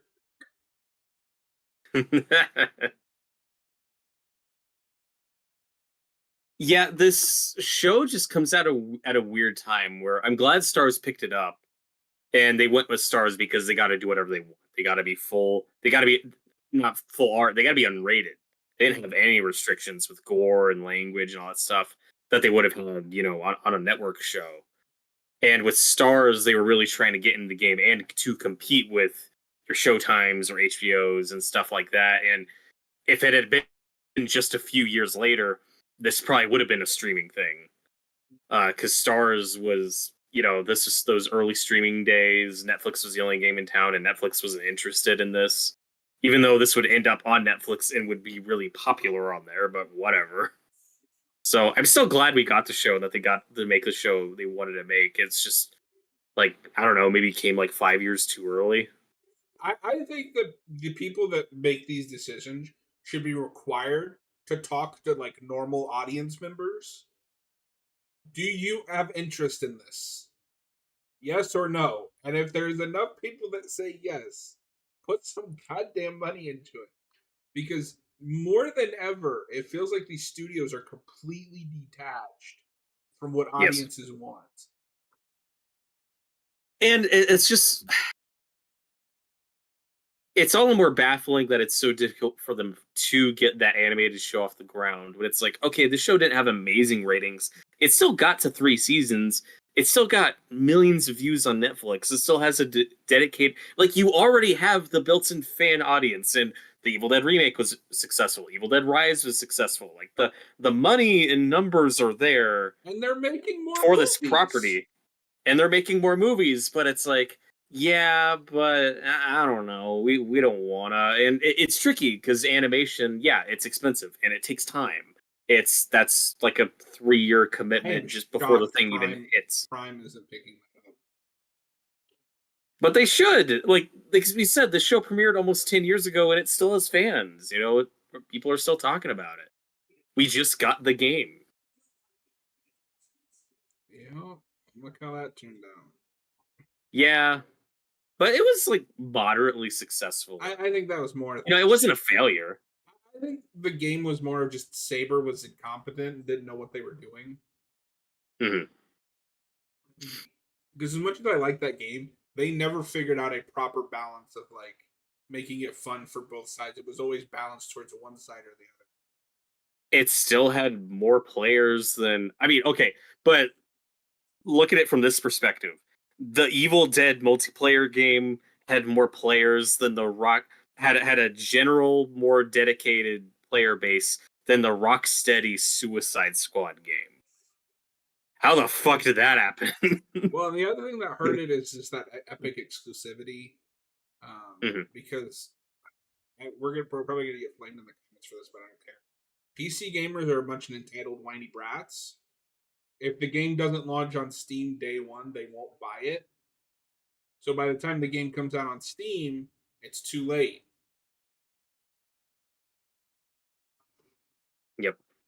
So yeah, it's a shame the way that game turned out, but for a solid year, I was really into it and played it a lot, I and it still think always it's the had a. best asymmetrical multiplayer game. It's really like it didn't reach the heights as like Friday the 13th, in terms of player base, but a lot of people got it. A lot of people played it. Like it wasn't an outright failure by any means.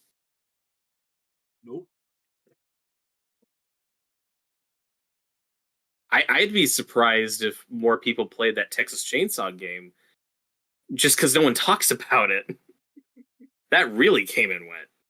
Well, and I think a lot of people, especially fans like us, have just kind of reached a point where we don't trust them. How many of these asymmetrical games come out and it's like a property that you're really invested in, and then oh, it's dead like a year later? Yep. Like, and then like Killer Clowns came out, nobody cared. Hmm. I mean, it was popular there for a second.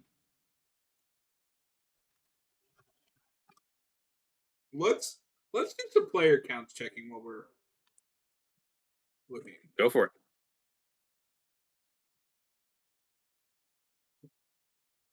Okay, so anyone in chat should know this is not indicative of the overall player base. This is just on PC. Ooh, Robert, I want you to guess how many people are in game on Steam right now. For Evil Dead. No, Texas Chainsaw Massacre. Oh, a Texas Chainsaw Massacre. This is probably really low. I'm gonna say 1,000. Lower. Oh fuck, that sucks. 500. 513. Damn, Now that's keep not a in lot. mind there are some factors. This is just on one platform. It is on Game Pass, or at least it was. But yeah, no, that's not great. No, you want to see where Evil Dead's at right now? Keeping in mind that that is an older game, obviously. And, Evil Dead.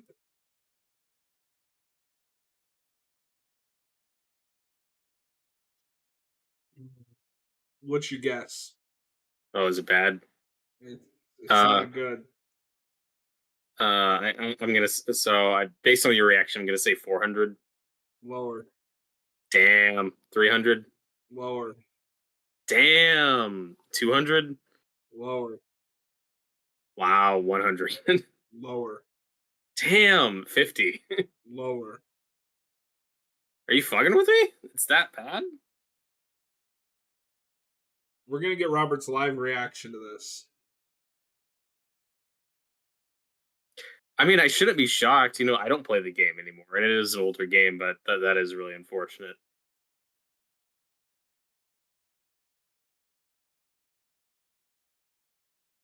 Check your messages. 15. Damn. That's really sad. And I don't know if it's just like a bad night or I um don't know. That's unfortunate. Then, for shits and giggles to end this tangent, where's Suicide Squad you read my mind. I at was right now? just pulling it up. Since it was mentioned, 95. yeah, that's still really fucking bad. It was really bad. No, Warner Brothers lost a lot of money on that game.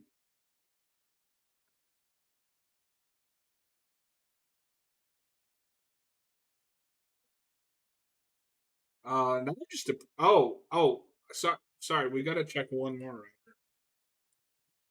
I brought it up and then I forgot about it.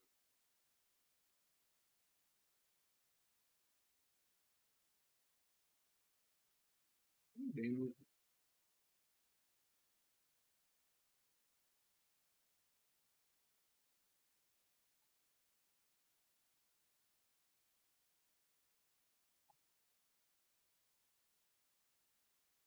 No, it's not good. So, what are you checking? Killer Clowns from Outer Space. Yeah, no, that really came and went.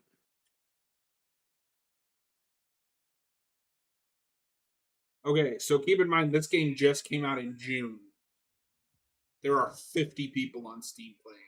Damn, that's not good. I am glad I refunded that. So back to this show. Yeah, sorry, I got too curious. It's Uh, fine.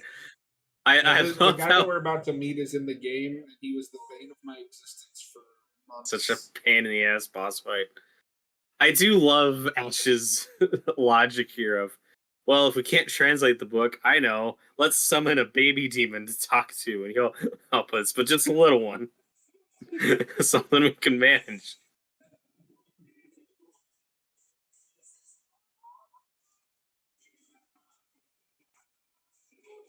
But um, even though he's really annoying in the game, I love this demon. I think he looks really I cool. He's such a cool design. I wish he came back.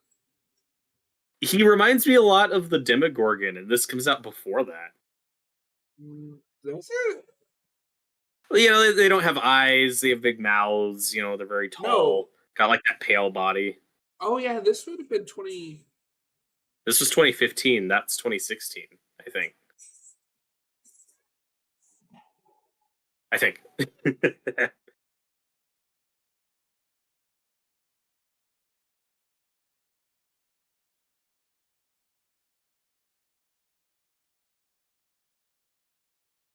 Yeah, Ash vs. Evil Dead is 2015.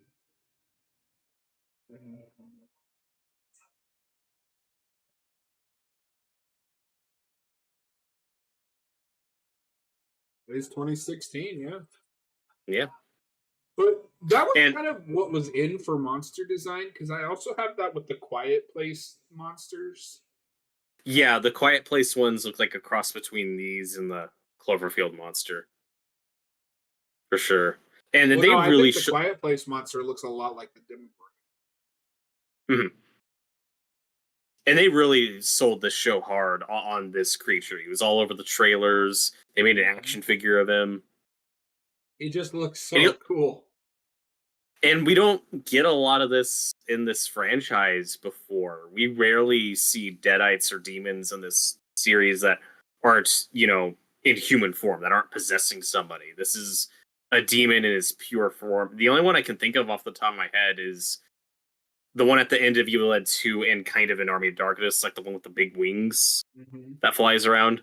Assuming that didn't used to be a human, because I don't know what that thing is. But this is just a demon in its pure form. It is horrifying.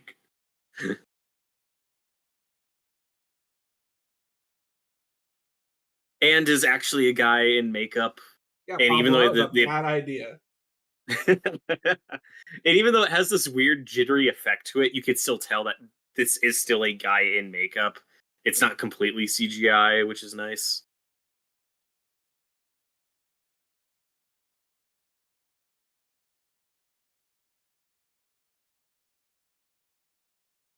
So, in hindsight, do you wish we wrapped up this Amanda Ash rivalry a little faster and made her part of the crew sooner, or are you fine with how it played out? No, I really like how this all plays out, although Kelly's an idiot here. I just I think it's important that she die because it continues that tradition. But it also just sucks that she has to die. hmm Oh, this scene's so gross.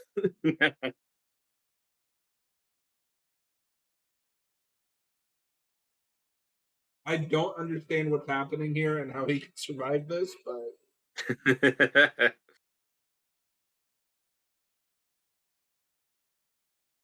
Yeah, now I'm just getting PTSD for playing that game. Like, no, he teleported. stop shocking me. I'm wasting all my ammo.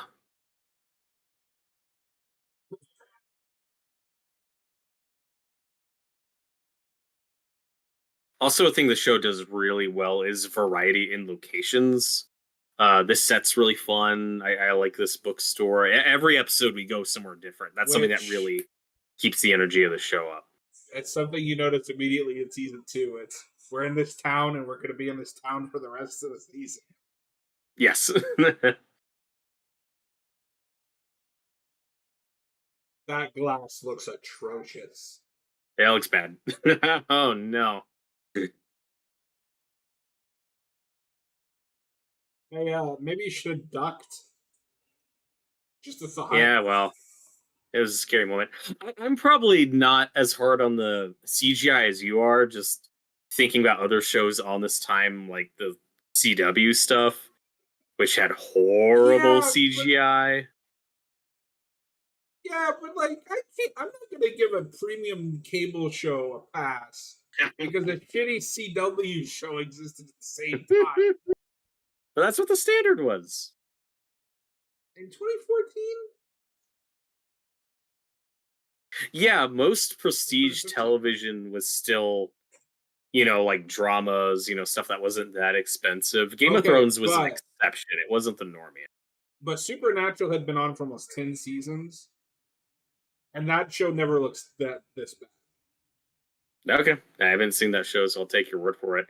But also, compared to a lot of like those recent Disney Plus shows that somehow cost like $200 million each, Well, this still looks better than most of that's his those. own problem. But Can we we at will least agree on that? this looks better than She-Hulk, but I think that's the only one that I have major issues with. All the others are just little moments here and there that I can think I of. think most of them just look kind of bland. Well, yeah, but I mean, that's just the MCU. Sure.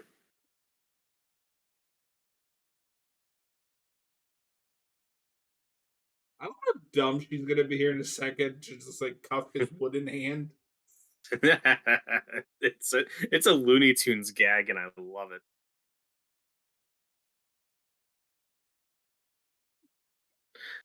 Oh my god, Ash's arm is stretching. He looks like Mr. Fantastic now. Bruce Campbell would have been a great Mr. Fantastic. That's true. It's almost like he has to hide his real hand in a fake stump. And this show is also why I laugh at The Walking Dead, where it's like, oh, we don't want to cut Rick's hand off. Fuck you. I don't know how we're going to cover Supernatural yet, because that is a very serialized show, but At, we'll have to at do it at some least point. there's still like a clear cutoff point where you can jump, right? We've talked about this Yes, before. the first 5 So, seasons. okay, I five don't know. seasons, that's doable. No, yeah, I was saying because I don't have it in me to do 15 seasons of a fucking TV show. Oh, like maybe we'll sample some of that later stuff, but like Kripke left. I've seen the couple seasons right after he left, and it was a mess.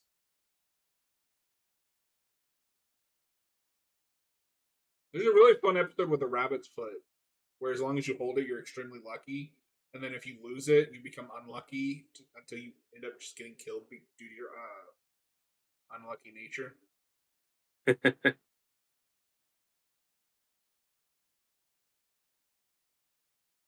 And they do the mandatory like Groundhog's Day episode. Of course they do.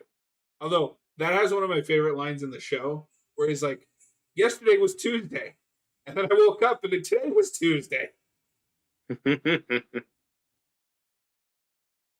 Sorry, Supernatural fans, I probably butchered that. It's been a while since I've watched that show. But so, do you have all 3 seasons of this on Blu-ray, or just this one? Yes. Yeah, I got all three individually. This is probably my favorite season. But season 2 has the episodes that stick out to me individually more, like the Season 2 Thing has some great episode, episodes. the Christine episode. The Asylum episode. Yeah. Also, Whereas the it's just like the season together. mhm. In season 2, you also get the car getting possessed. That's a lot of fun. That's what I said. The Christine episode. Oh, right, yeah. Have you That's ever what that seen is. Christine? Yeah.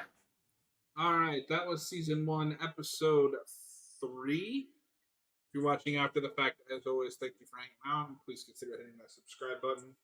We'll see you next time. If you're watching live, We will be starting episode 4 here in just a couple of minutes, if even that.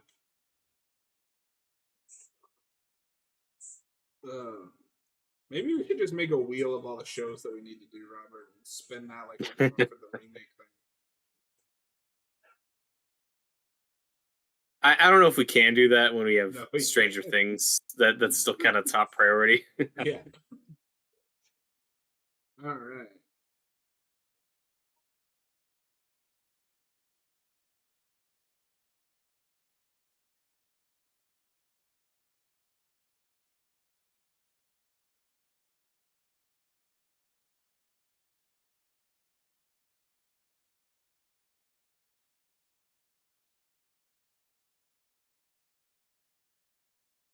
Now we're on to Brujo. Yeah, we're finally gonna meet Pablo's uncle. So many titles for Ash. He's El Jefe, Brujo. Now Pablo's uncle's the Brujo. Oh, that's right. I wonder how authentic. Like, is any of this authentic? Or did they just make up something that sounded vaguely like? I'm Um, sure it's all very accurate, culturally speaking. of course. Ugh.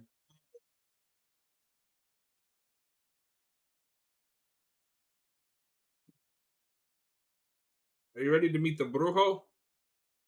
I am. In three, two, one. Oh, just kidding.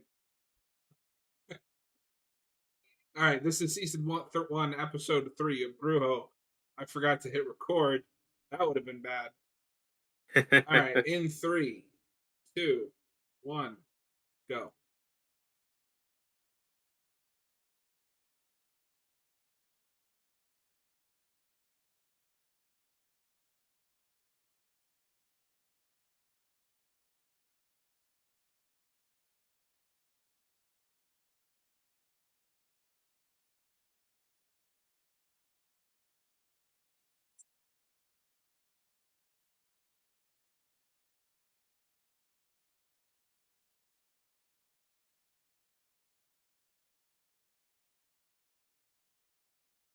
Like I said, I don't mind these recaps. It's just unfortunate when you're binging it.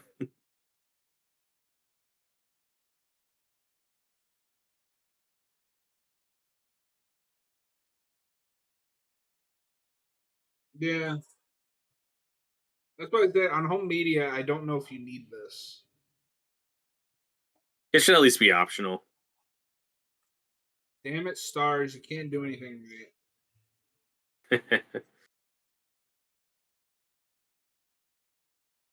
Although to their credit, and probably why you can't take them out, this is one of those where the recap does segue pretty seamlessly into the actual episode.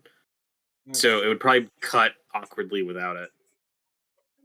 So just while we're watching this, I want to rant for a second. The Game Awards have just confirmed that Elden Ring's DLC is Game of the Year contender eligible. Why? Since when is DLC Game of the Year eligible?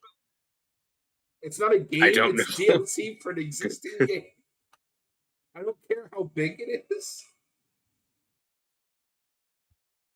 It's so I dumb. mean, to me, that sounds dumb. It would be like if uh Resident Evil. That's like if Silent Hill got a DLC and they're like, oh, that's now eligible for Game of the Year. What? I know this year has been rough, but not that rough. Oh, I never need to see people. It's pretty unpleasant.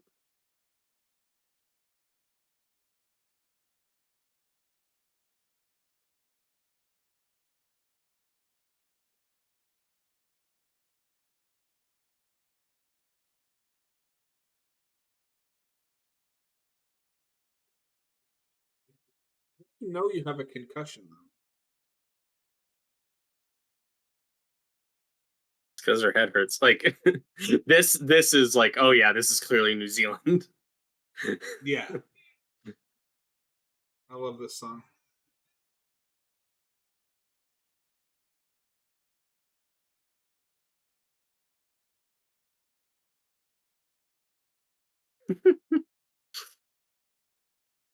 Like so I love just how much of an asshole Ash is. We don't try to sanitize him at all for the show. Well, we talked over it, but one of my favorite exchanges in the pilot is when he tells Kelly like, "Ah, you should thank your mom for passing down those good genes," and she's like, "My mom died six months ago," and he says, "Maybe next time just say sure."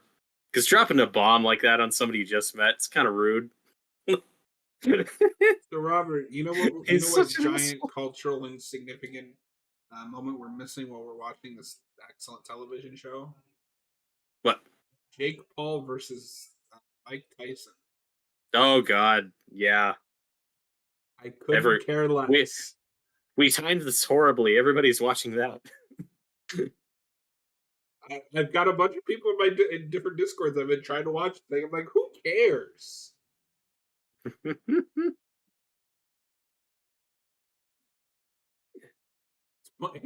It's a young douchebag fighting a guy that should probably be in a retirement home. Fighting an elderly man. This is one of my favorite scenes. Pablo hit the nitrous. Ash is not somebody who should have this in his car. Do you think that gas is what they see, like when we're doing the Evil Dead POV shots?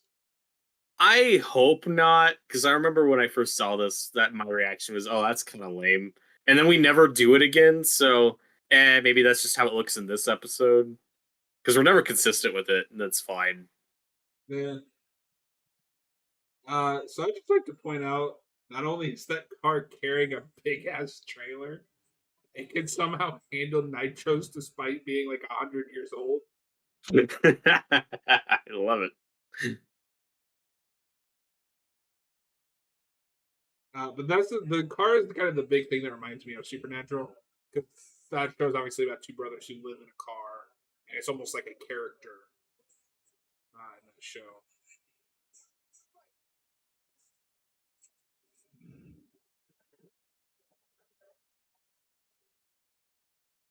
Yeah, I really hope that's not what you're like. What it's supposed to be like Army or Evil Dead 2 when he's running through the cabin.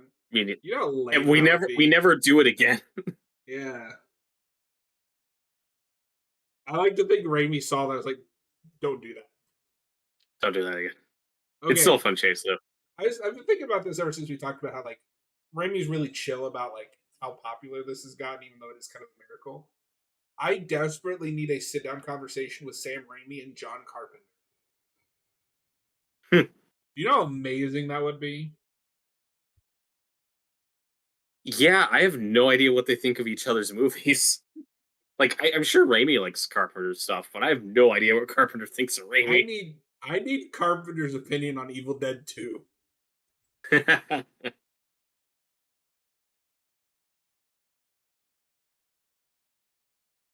Do you think Carpenter played the Evil Dead video game?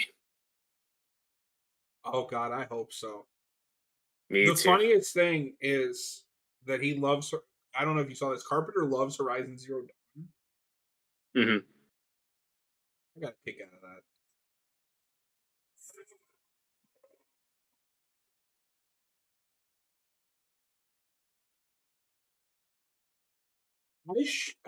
In hindsight, I should have known here because if she's just like Nobi's sister or daughter, he should know who that is. Right.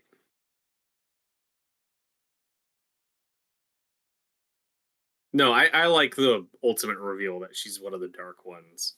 That blew my mind. And I think that's why the season 3 Ruby stuff doesn't bother me as much, because this Ruby still has an arc that has a conclusion with 2. The one we get in 3 is a different Ruby who's just a villain, and it's Yeah, fine. Like, it's not regression. It's not literally regression. It is it's a different version of that character. it isn't, but it also feels like regression. I guess I just like her as both. I think she's both fun as a bad guy and as If an ally. if I we like that we had get kept both of both her. of them around, I don't think I'd be as annoyed because you could still That have could the have been evil interesting. Ruby and then the good Ruby. But we have to get rid of the good Ruby because we have to get back to status quo where she's evil. Mhm. And then I have no idea if they would have brought her back if we did a season 4. I don't know because I liked that she was a consistent villain, but it's like how many different things can she do? Right. And oh my god, it's Mr. Delmar from Spider-Man Homecoming. Holy shit, it is! Yeah. I I never put remember that watch together. I remember watching Spider-Man like fuck, I've seen this guy before. What was it? Oh, I just want to watch Homecoming. It's a good movie. Remember when the MCU Spider-Man started out and it was like, oh, we're finally gonna get like Stan Lee Ditko Spider-Man, and then we never did again. Oh, that's not true. Maybe Far From Home has its moments. yeah, I like that movie still. maybe with their next one, their multiverse Venom movies when they'll nail it. That's what I'll and it'll get back to basics. It's gonna do both. It'll be a street level Street multiverse Lover. Venom. Street Lover. Did Yeah. you hear that Venom 3 has made like 400 million at the box office? Yeah. And Cap I was don't know confused why. that I was like, people weren't expecting like a good movie at this point. We're 3 movies in. People know what they're going for. Yeah. I will forever, however, take pleasure in the fact that Venom 3 will be a bigger success than Joker 2. I mean, I guess Joker 2 is a better movie. Yeah, but I think it's funny. Like that part of me is Mhm. just like, fuck you. You didn't make a I, Joker movie. I don't think they made a Venom movie. No. Well, I mean, I haven't seen Venom 3, but like those movies are kind of the perfect adaptation of those really shitty 90s like comics that they did. Dude, this isn't hyperbole. In terms of like him in his Venom form, like fighting people, that happens like twice in that movie. In Jesus. the beginning and the end. That's not hyperbole.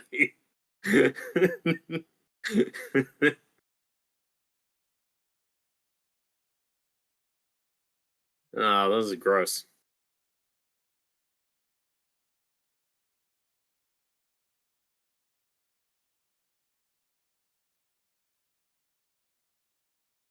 Apparently Netflix is having problems with all the people trying to watch this stupid fucking fight. that that's good. I hope people watching that are having a miserable experience right My big now. worry is because they're going to be taking over WWE stuff starting in January. If they can't handle this, what's going to happen when they have to do WrestleMania? Because that is going to be bigger than. So is this culturally insensitive? Is this accurate shaman representation? I don't know. I don't know. I don't give a fuck. At least we cast people of color in these roles. At least we got that right. Yeah, no. If this was made like 40 years ago, that'd be like Sean Connery or. If it was Ted Raimi, we'd give it a pass. Yeah, no, I would unironically love the shit out of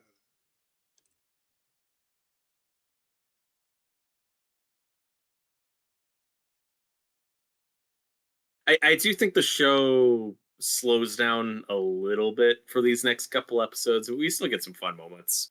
I think Ash's acid trip is very entertaining. It is. They're doing that one trope that I am so beyond sick and tired of. Oh, this character isn't acting like themselves, but nobody notices. Yeah, to be fair, I mean we're in episode 4. You know, we're still pretty early on. No, I know. I can't help the fact that I've watched a lot of genre stuff, Hmm. and this is something that I've seen done to death.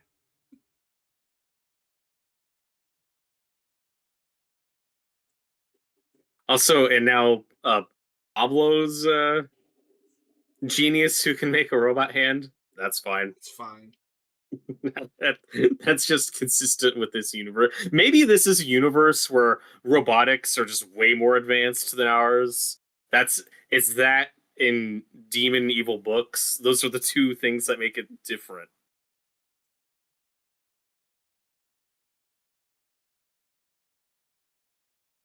Also, bringing back Ash's hand was such a cool choice and completely surprised me. Yeah, no, that was awesome. And what we do with it is insane to the best. Uh I love that oh it's a shit. real I little love her mechanical hand. reaction. I think you might be a couple seconds ahead. Yeah, probably. He And just again, reacted to the hand. That's why I was like, oh shit.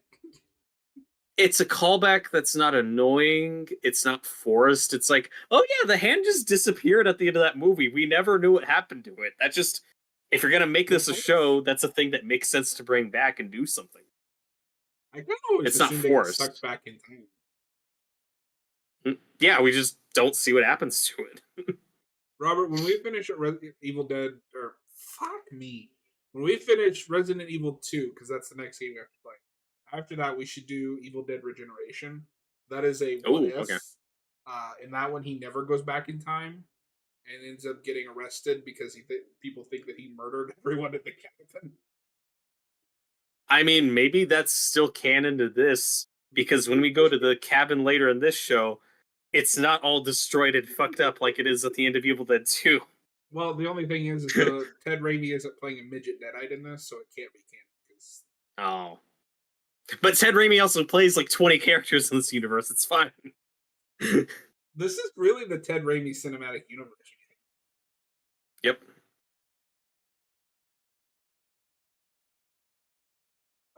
This is disgusting. It's pretty gross. Don't eat the eyeball, Brujo. Also, after having seen Scare, I think it's Scare Movie 4, I can't be upset at this. That might be one of the most insensitive, like, I hate that I find this funny gags. Do you know about that one? No. So that one's doing The Grudge, and the Grudge boy speaks Japanese at Cindy, and Cindy speaks it back by just saying random, like, Japanese brands. Oh, okay. Yeah, yeah. Like, she makes a sentence out of Mitsubishi, Honda, etc. I love this montage. It's all stuff that Ash cares about, and it's so horny. You get 80s workout videos, you get everything. Uh, do you feel the Jacksonville thing is too much of a retcon? I love it. I've always liked the Jacksonville, Florida gag. Okay. Hey, there was some wrestling in there for a second. Yeah.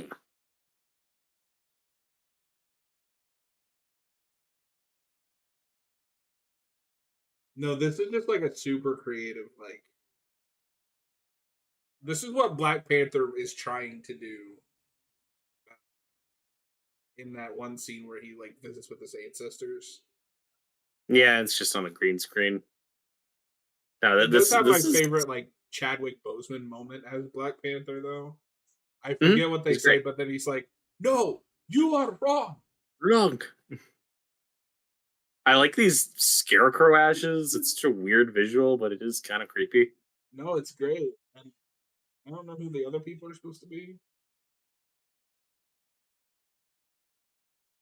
They're baghead ash.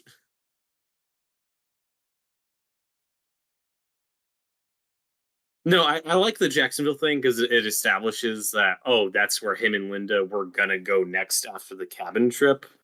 And it's the place he never got to go. So in his mind, it's like this angelic, perfect place.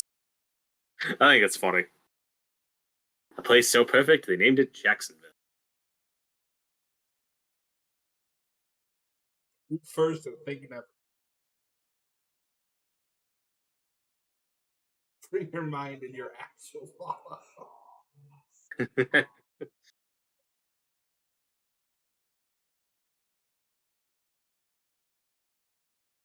These guys would have been some fun enemies in the game. It's just minions you fight, just cannon fodder.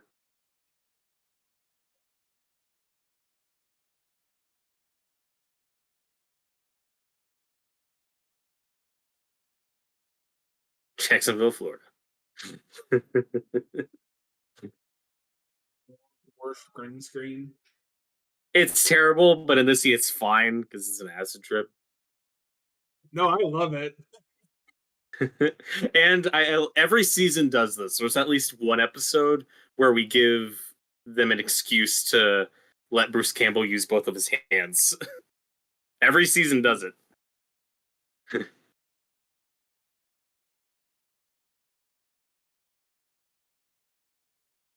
Because at least the robot hands, they're just a glove that he's wearing. But that stump thing he's been wearing for most of this episode. I know Bruce Campbell hated wearing that. He said it was so uncomfortable.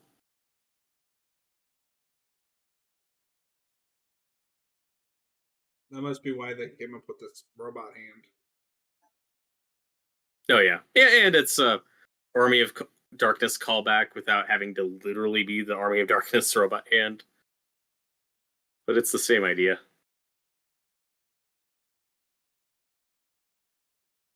Like I said, I'm guessing robotics are just way more advanced in this universe. So it's like, oh yeah, they teach kids that in like the 5th grade. I mean, I People also just buy have that the robot nerdy ones. kid that works at the electronics store can whip up something.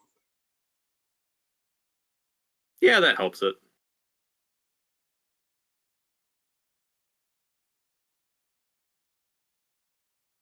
Also, we talked over it earlier, but I love that our initial reveal of the Necronomicon is it being in a box under a stack of Playboys. His trailer. I will say, even though I'm kind of over the whole possession gimmick, I do like that Kelly gets her own episode relatively early. Oh yeah.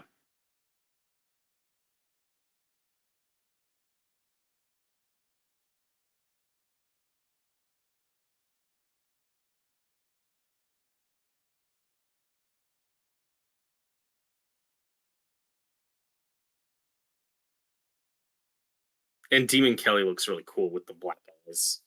Yeah. The evil eyes. The evil. It is taken Kelly. Honestly, the worst part about the Retro Realms game is that you can't play as Loomis. Oh yeah. That's fortunate. That's what I would have done. Screw Lori. She's not the protagonist. Loomis is.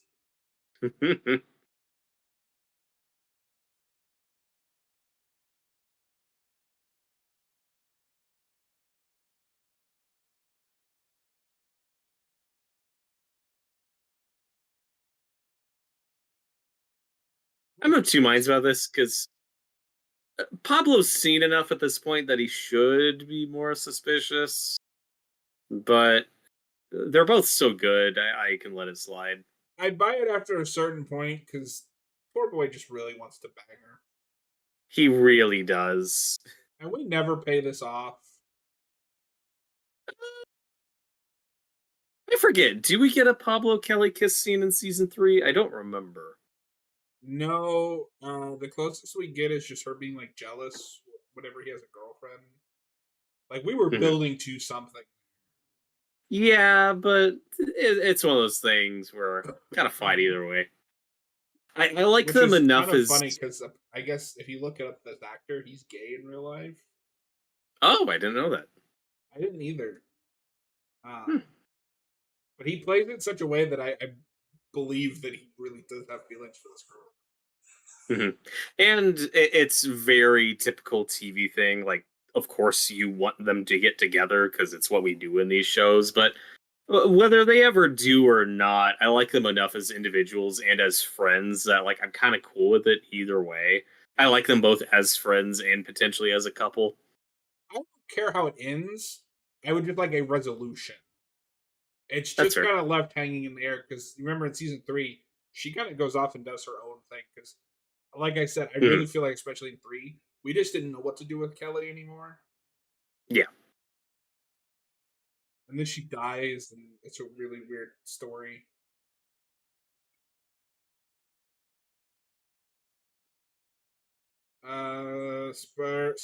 Spirevere. I'm looking for the series in Italian. I No, would good assume. luck. I don't know. I would assume it's Yeah, localized in multiple yeah, languages. I don't. Is this streaming somewhere, or do you have to purchase it currently? Because Let's I'm find. watching this on Blu-ray, Let's find out. and on the Blu-rays, their language options are pretty limited. On digital, you probably have more variety.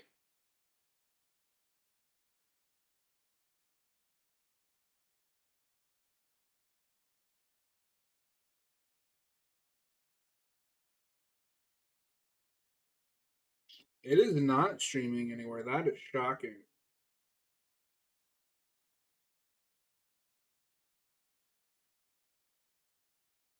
Like I said, it was really popular on Netflix for a long time. I know. I remember there was a big thing where they took it off Netflix.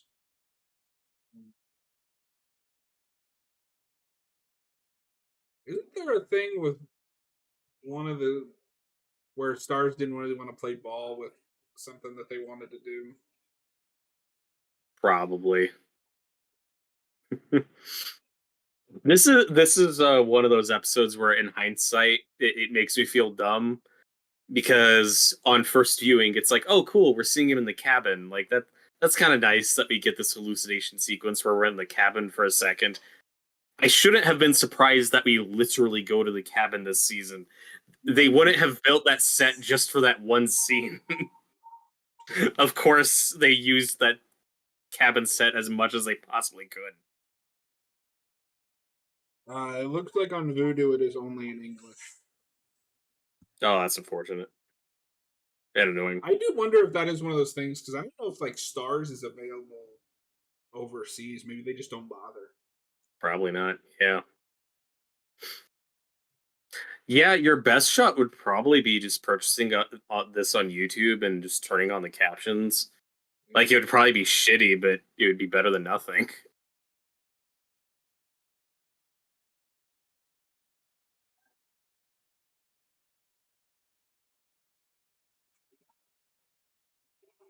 I do like talking Eli. And he has creepy human teeth. It's very uncomfortable.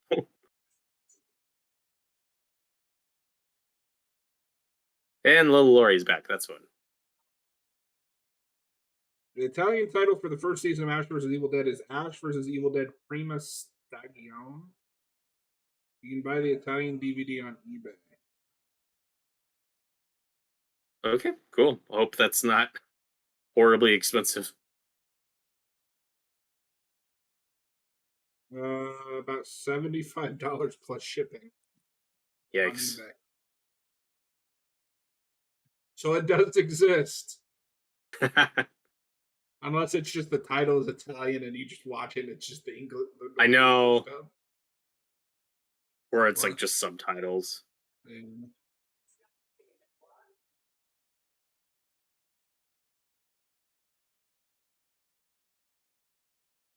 this is also I complained about this when we did Evil Dead 2, is where this is where this series willing to kind of push the limits of like disbelief annoys me because for some reason they're gonna believe Ash is the one that's possessed.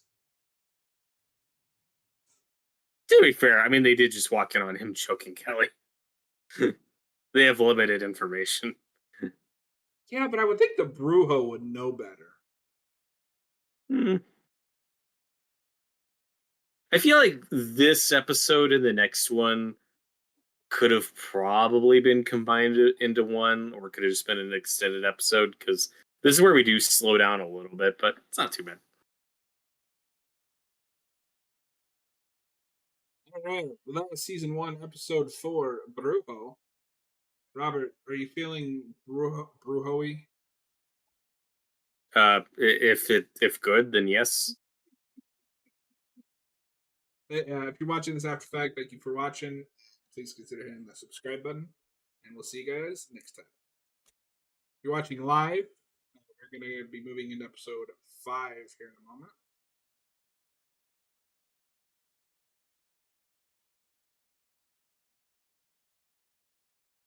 I'm not a biggest fan of this credit song, Robert.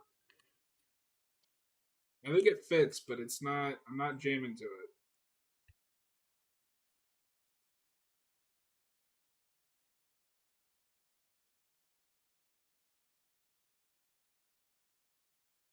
Robert, we're halfway there. That's true. We're at the halfway point. We're living on a prayer. Ah, That's a good song. it is.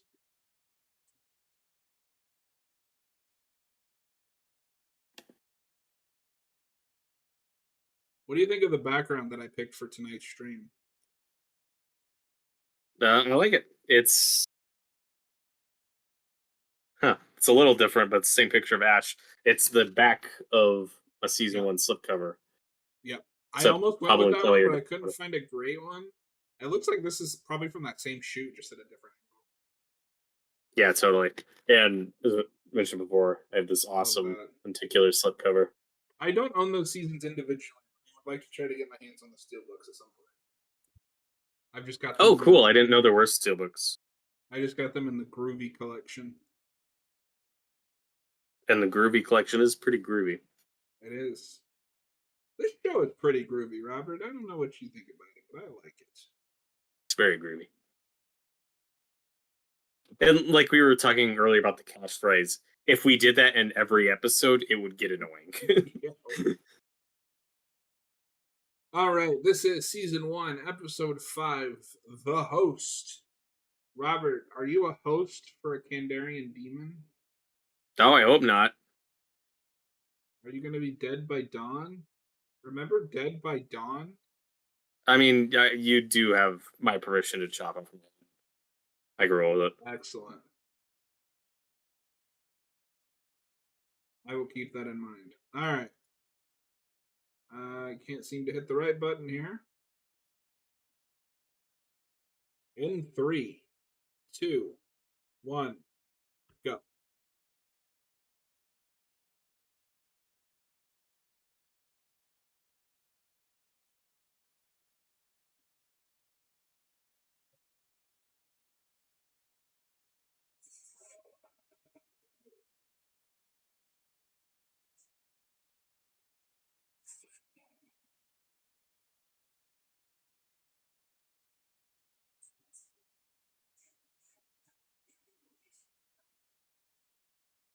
No, it really does feel like this is kind of the slump of the show, but we have to get through it because important stuff happens here.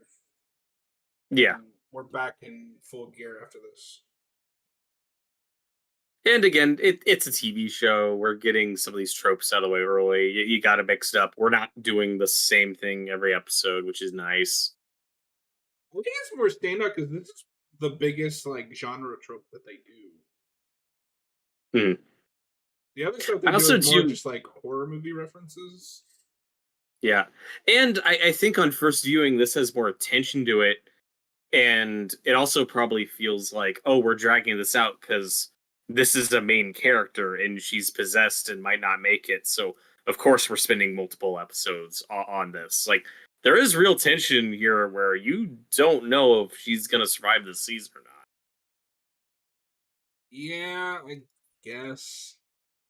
I don't know. Call me cynical. I never once thought she was in danger of actually dying. not. But then season 3 proves me wrong, so I don't know. Well, and again, it's consistent with the original trilogy where if you're a main character, you get plot armor. We've always done that.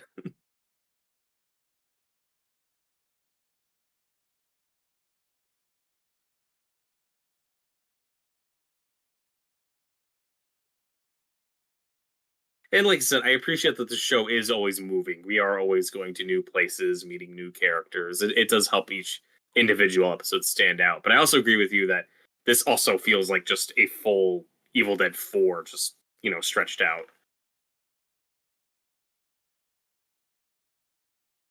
Like, if you stretched out, Evil Dead 2 into a series like this, you would have more time to explore Annie and the rest of the Nobies and, like, that stuff a lot more Mm. than that movie has time for.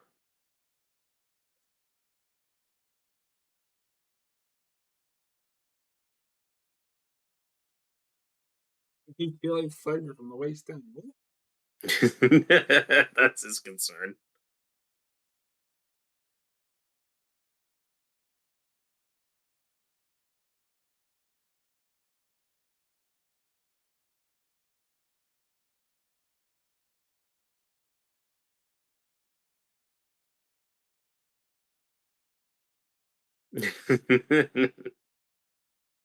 Yeah, like I said, it's just funny. Ash is a character who always needs to be on the back foot. You know, he always needs to be getting fucked with and the underdog. Mhm. Dana De, Dana De Lorenzo is doing since I still got this pulled up.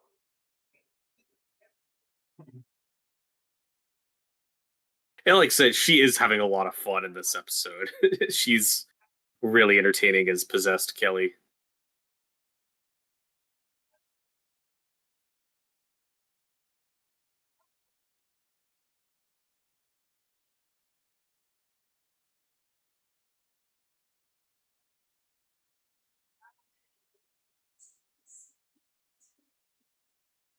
Though this does kind of cement the formula of Ash, Pablo, and Kelly meet a fellow acquaintance who then dies, and then they move on to somewhere else. Oh shit! She was on this show called Perpetual Grace. I kind of want to watch this now. It was an epic show. Uh, Oh. Listen to this cast. The main cast: Ben Kingsley. Uh, okay, I guess that's the only. Okay, sorry. No, that's the only main character. But listen to this reoccurring Funny. cast: Terry O'Quinn, Kurtwood Smith, Dana De Lorenzo. Yeah.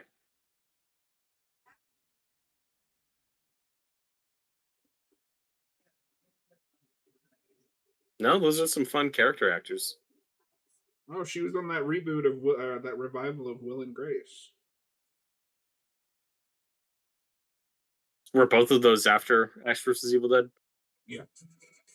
That's cool. Glad she's been Well, working.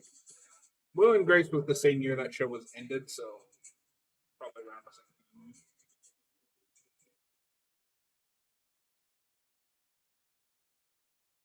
It looks like she's mostly just like in random episodes of stuff.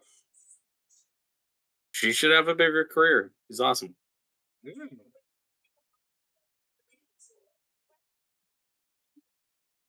And like I've said before, having Pablo and Kelly in that game was a big deal, and that they got them back to do the voices. It was a way of getting a little more of the show. Yeah.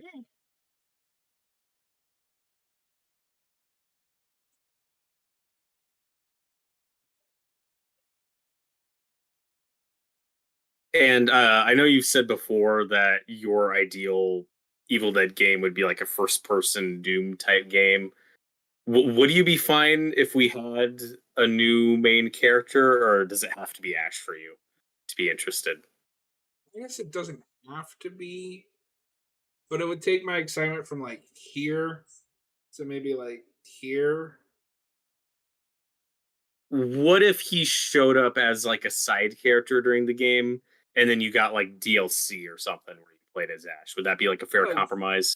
in the middle, slightly more excited. Like if we went like more like the Alien Isolation route, where it's a new main Mm. character, it's a new story, but if you could still work in Ash and then Oh as shit! DLC or something. The guy that plays Pablo is in 2 episodes of Dexter. Oh, cool. Oh, is it good Dexter or bad Dexter? I'm gonna find out. It just lists his character name. It doesn't say what episodes.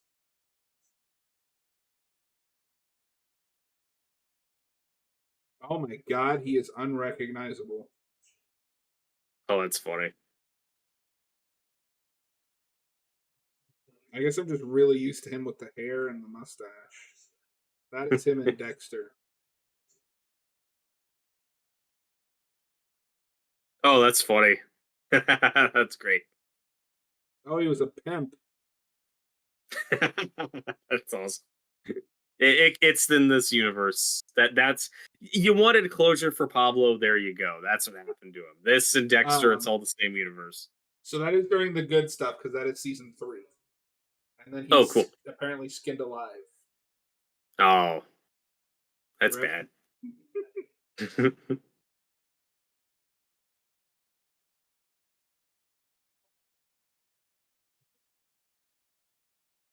I do think he plays the scene really well, where he's like, "I know there's something wrong. I don't trust this. I'm looking for an excuse to go, but damn it." And her smoking with the boomstick is really funny.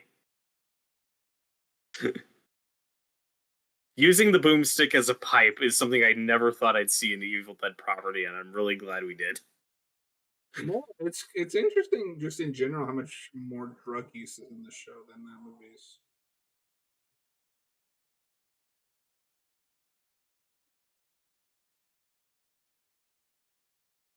Oh, totally. Yeah, and that's the important thing to remember, that in classic Evil Dead fashion, this is not an R-rated show. This is an unrated show. They didn't have any restrictions.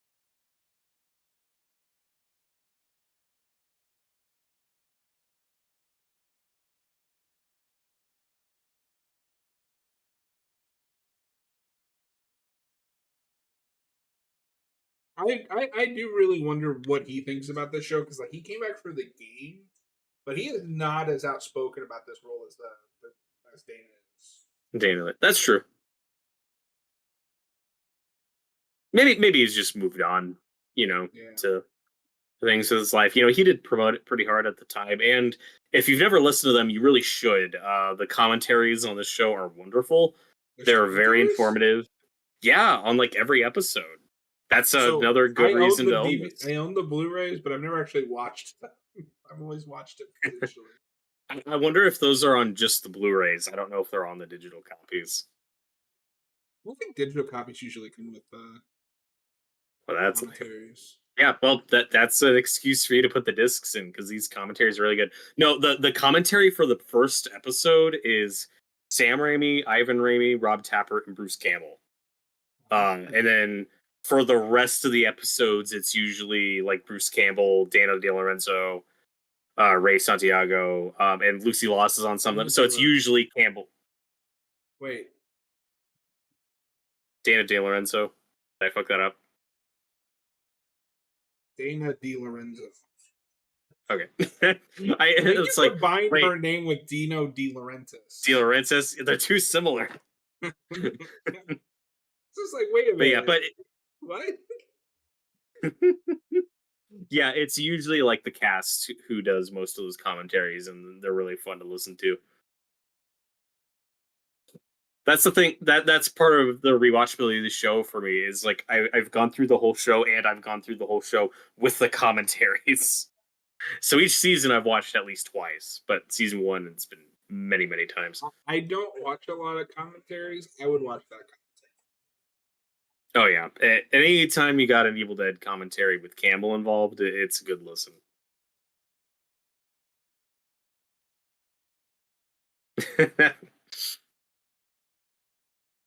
I love how whenever Ash shoots a hole in his trailer, his solution's always duct tape.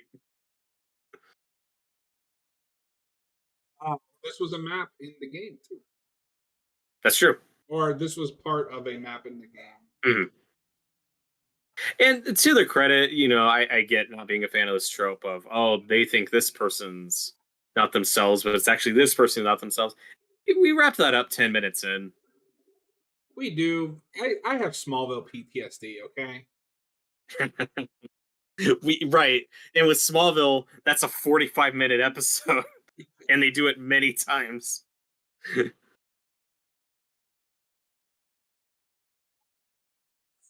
I love how clearly like Ash is dyeing his hair because Bruce Campbell is dyeing his hair.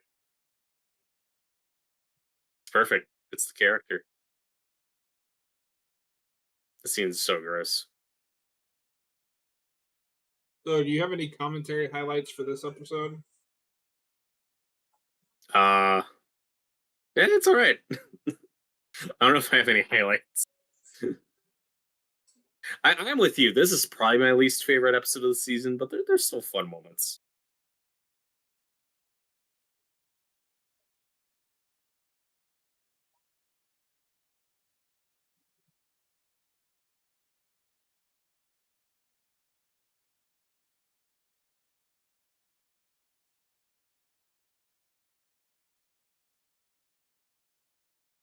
I also appreciate that with that demon in episode 3. At least that's not the only episode you get with it. I do like that it sticks around for a bit, and it's like, oh no, this thing is way more of a pain in the ass to deal with.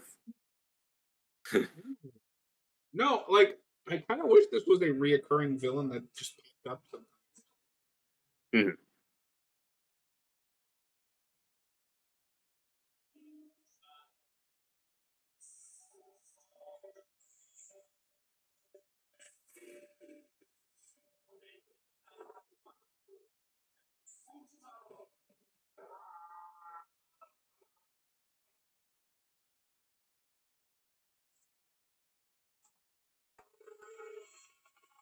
This seems gross. And then Chucky in its second season will also have an exorcism scene. Oh, cool. That I scene still need to is watch really that. funny. No, that show kind of made me a fan of Devon Sawa. Oh, I like Devon Sawa. He's Yeah, really good there. he's in I think he's in both seasons that I've seen. Um, I don't know if he comes back for three, but in one he I think he's the abusive dad, Yes. and then in two he plays a priest.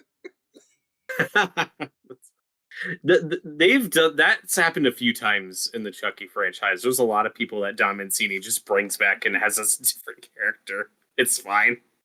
Um, I mean, he also had, of course, Jennifer Tilly as Tiffany Valentine, and then brings her back as just Jennifer Tilly in the next movie. yeah, and that they don't forget that. I guess small spoilers, Right. but Hello, Adam March. yo, what's up, Adam March? Are you doing the whole season tonight? Yes, we are. Yep, we are almost halfway done.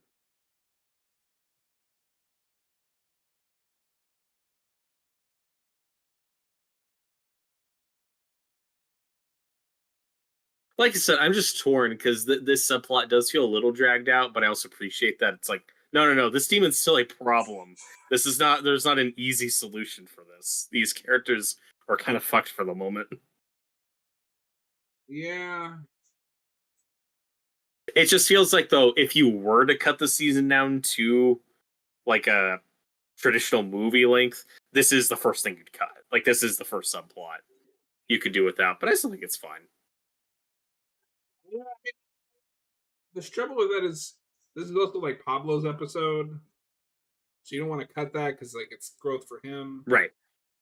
The other problem is this is going to start with my issue with Pablo. Is by the time we get to see the end of season two, I don't understand what's happening with him. Yep. He's other Hefe, I think. Because he's also magic. Somehow the book. I don't know. It's Evil Dead. I've never cared that much about the lore. That's yeah. But the problem is that this show wants you to care at least somewhat. Mm. But then make it incomprehensible.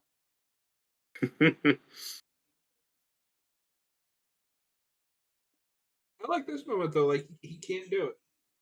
Right. And then the And demon it's fucks up. Kelly's Jewish. Payoff to that scene from the earlier episode. Robert, it's we a good call that payoff. payoff and setup and payoff. I don't know if you knew that. Yes, sir. It's also good character development for Ash because that tells us, oh, he pays attention. He actually cares about these people and remembers these details. As much of an asshole as he is, he does care about them.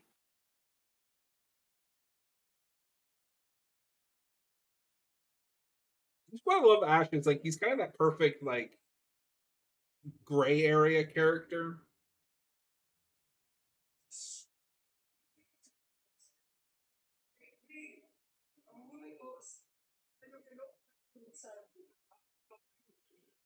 And like you said, this is important development for Pablo, because he's not just gonna give up on Kelly. Hmm. Also, kind of an Exorcist callback. With him saying, trying to get the demon to come out of her. No, into this is him. clearly like their Exorcist episode, Hmm. which is funny because they don't do anything else like this until season 2.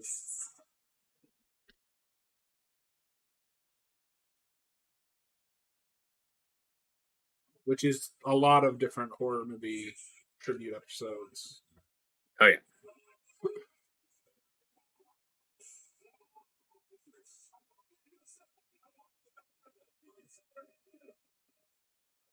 Uh, It's just really funny that this was supposed to be the baby demon.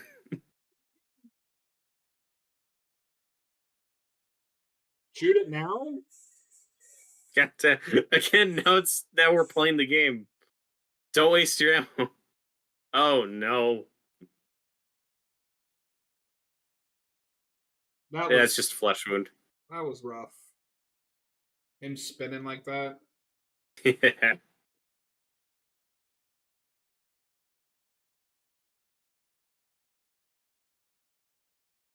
I do like the running joke, the shoot first, think never.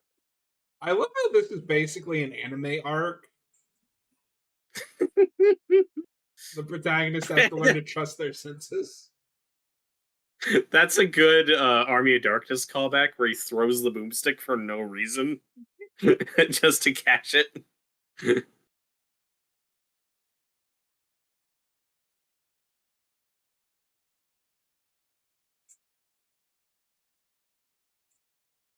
I do like that kill. It's a good I like moment. the kill. I didn't love that like CGI goop. That show does that a lot. This show does that a lot, where you get a really bad CGI goop shot, and then you see the real goop But I getting like that it sprayed on the continues actors, that and it Evil looks Dead much better. tradition of things will just have different colored blood. Fuck Yes. it. Yeah, now they have green paint all over them because we need variety. And I like that it starts in Evil Dead 2 because they're trying to avoid that like X rating. Yep. Even though it didn't work, and then like, we're stuck with it now. Yeah, it's part of the aesthetic. It's creative. I'd like to see more stuff play around with that.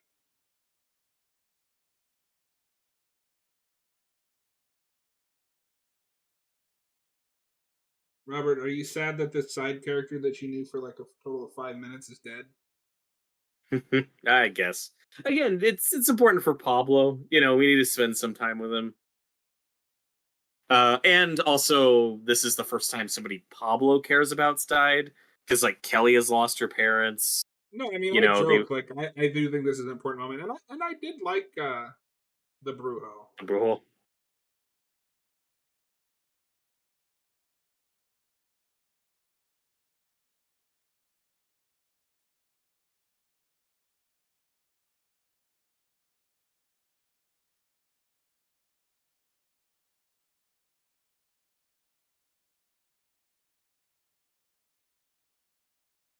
How's it going, Adam March?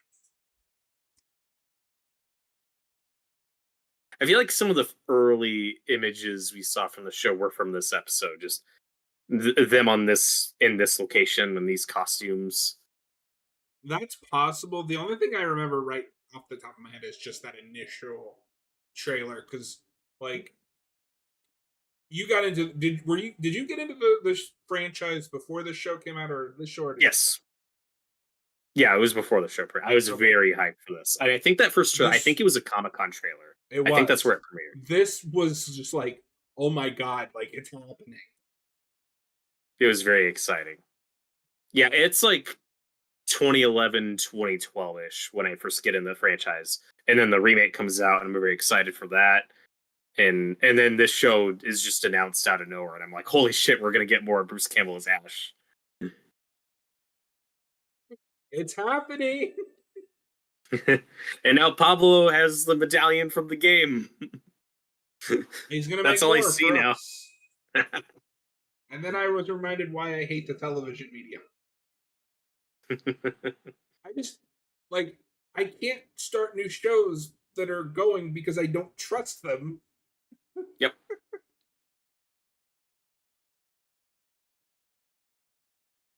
Because in theory, I like TV shows more than movies because I care more about like scripts and characters and writing than I do like how fancy can a director move a camera around it.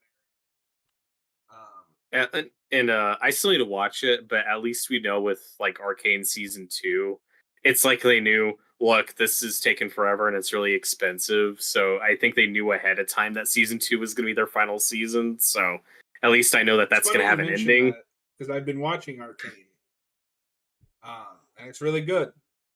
It is. Oh, you've watched it? I've seen season 1. I still need to watch season 2, but season 1's amazing. Yeah, I'm really liking it so far. They you the moment that you set up like sisters turned enemies, I am hooked. That is one of my favorite tropes where people who love each other end up on different And sides. that is one of the best examples I've seen of that trope. I gotta finish it. You know who voices the two leads, right? Yeah, it's Haley Steinfeld and what's her name? Ella, is it Ella Parnell. Purnell or something? I'm not familiar with her. I guess she's in Fallout, right? That's like the other thing She's she's in known for now. no, well, so she's in that. She's in that Yellow Jacket show that was really popular. Okay, Uh, and I still haven't seen Yellow Jackets. it's okay. It has that thing where it has a really cool premise where it's this girls volleyball team and they crash on an island. What happens next? But then it also has a sub. It has the second plot, which is they're back as adults. So it has to split the focus, and I don't care about the adult section. I want to see Oh, them so on it's the like it for island. you. Yeah. Uh, oh, she was in Army of the Dead. If you watched that, Yeah, I've seen it. I I forgot don't she was in remember who she is in that, but that. She's probably Batista's daughter. oh, she was in Kick Ass too. 'Cause I've never seen Kick Ass 2. I've heard not good things. I am the only person on the planet that kind of likes that movie. I haven't seen it. I just when you set up that your villain's name is the motherfucker, I'm in. But that is season 1, episode 5. If you're watching this live, keep on. We'll be moving on episode 6 here shortly. If you're watching this after the fact, thank you so much for watching. Please consider hitting the subscribe button. We'll see you guys next time. God, I and was repeating this myself. I feel like I'm at work. this will be a good place for a quick break, though, because we're at both the midpoint, and this is where I need to switch discs. Okay. So this will be a good spot for a 5 to 10 minute break. We will be back, So chat. we'll see you in a minute.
And we're back. We're Just like back. nothing happened. Halfway done. Yep. We're back. A dinosaur story. Absolutely We're, nothing happened. we're, For we're anyone who back. wants to An know Evil Dead this, story. an Evil Dead by Dawn story. Has the fight started yet? Well, what's the status? Is it Just that over? I don't Netflix's know. servers are shitting the bed hard. That I I find that really funny. I am really worried though because they're taking over WWE, and if I can't watch WWE, I'm gonna be pissed. Because, like, assuming that Paul wins, it's like he fought an elderly man. Why? How is that impressive? I will be more like amused if Tyson wins, Yeah, just because that would be definitely. legitimately funny. Yeah.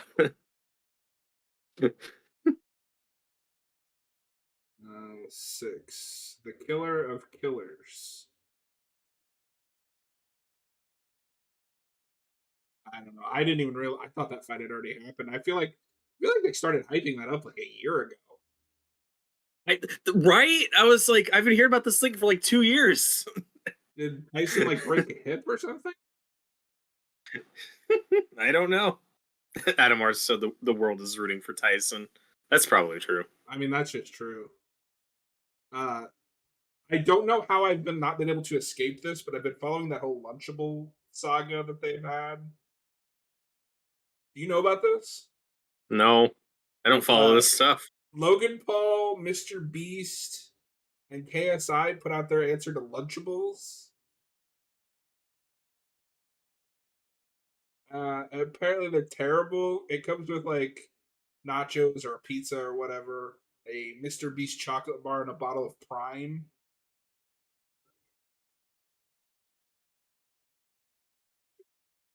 And Hmm. people, so there's been a lot of reports of some of them opening it to find moldy cheese. Oh God. No, it's just something I don't know how I started hearing about this, but I haven't been able to escape it. Ay, ay, ay. Well, Oh, we're not here to talk about that. We're here to talk about no, Ash vs. Evil Dead. Talking about good entertainment. that's true. All right, we are here to watch episode 6 of the first season of Ash vs. Evil Dead. We came for John's commentary on the YouTubers kids love. I mean, he's also a wrestler, so I at least know about him.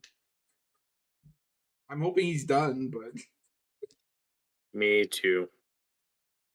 By all uh, accounts, he's a better wrestler than YouTuber. Give him that. he would. He is a natural born heel or bad guy, and I think he would go a long way in the company, but he would need to like dedicate his time to it.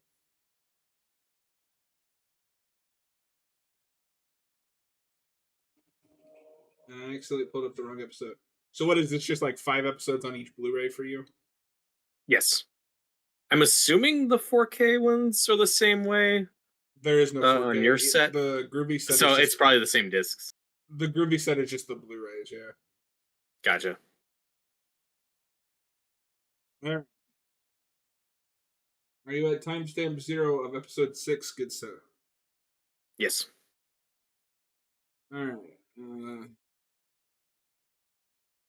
I mean, the show is probably shot on digital. Like, this is probably the best it's ever going to look. So, like, I'm it's fine with fine. that. In 3, 2, 1, go. This show is also that rare exception because the original movies were so grungy and, kind of cheap. And they weren't shot in, like, anamorphic or anything like that. That when you do go to TV decades later, the quality is pretty consistent. There isn't that divide of like, oh, these were movies and this is TV. Like they're pretty consistent in term, visually speaking. So Robert The one is. thing, Oh, sorry. Go ahead. just the one thing the movies have over this is the film grain. It is that bit of that grit, but other than that, they're consistent enough. Would you eat that? Oh God, no! That looks like a scam. Prime what? So that is the energy drink that Logan Paul has been shilling for like the last 2 years. Is that Optimus Prime's jizz? What is that? Every person that I've seen try it says it tastes like cough syrup. Oh no. Um, Oh, well, we might need to restart this. oh You why? forgot to reset the timer. Oh shit! All right, go back It's to fine. timestamp It's fine. 0. Go back to timestamp 0. Thank you for letting us know that, Marge. I wouldn't have noticed that yet. Yeah, thank you. I was when too busy when you talking about post Prime. the when we post these episodes individually, you can cut all this out. Yeah, I was too distracted by the Lunchables. Yeah, I was. All right, reset, damn it. In 3, 2, 1, go. Last thing I want to mention about that, just while the Stars logo, because it made me laugh really hard. I was watching TikTok the other day. Apparently, he used like his wife's labor, the birth of their child, to promote this. Of course he did. I was like, what the fuck? Here to help and provide Tyson updates. Has anybody won the fight yet? That's all we care about. We have a split decision.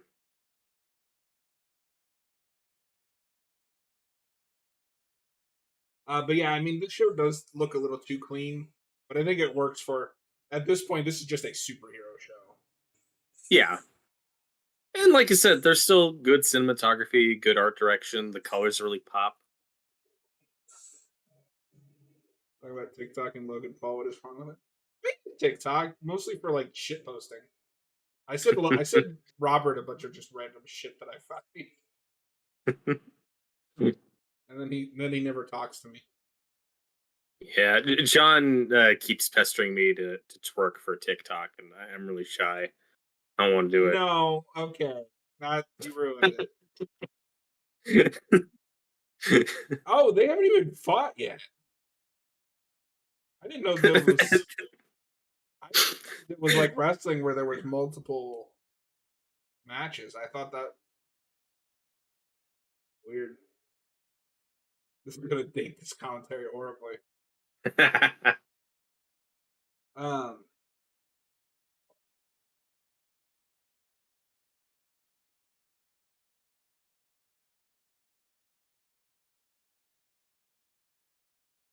I love all the set design here. It's really cool. Although we're gonna get something here in a second that I'm not as big a fan of. The CGI skeleton. Yeah. It's a fun Army of Darkness callback. I like that we get a spooky, scary skeleton. It's just I wish it could have been stop motion. That's just it's expensive and it takes time, so I get it. Boxing goes hours. There's a whole fight card. I mean, I guess that makes sense. I'm not a boxing guy. I'm a wrestling guy.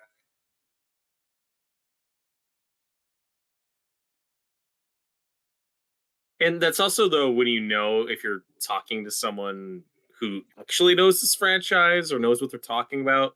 So when people say like, "Oh, that Evil Dead remake sucked. It was all modern and CGI and shit," that this show went back to its roots, and it's like this show has way more CGI than that movie does. What are you talking about? That's fun. Like that movie looks great. No, I had really good viewing of it when we watched it. Hmm.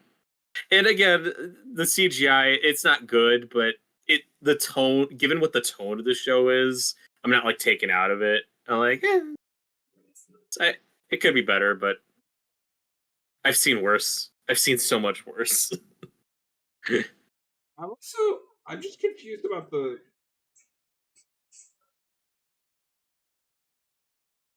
how is this thing so strong? I don't I'd watch along with you, but I think 3 screens on 3 separate devices might be too sad to display. know.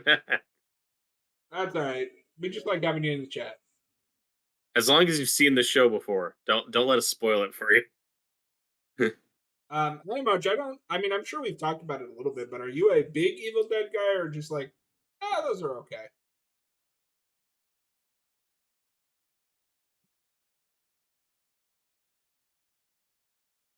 Do you remember what your first reaction to this fake out death was with Ruby? Were you like, "The fuck? I was very Did they much like, just do that?" what? Yeah, it was like, "Huh, that's Because at she's this coming point, back, right?" I'm still under the impression that she is Annie's sister. Mhm. It's like, did And is that's a it? really anticlimactic way to take her out. I was like, is there? It's like what?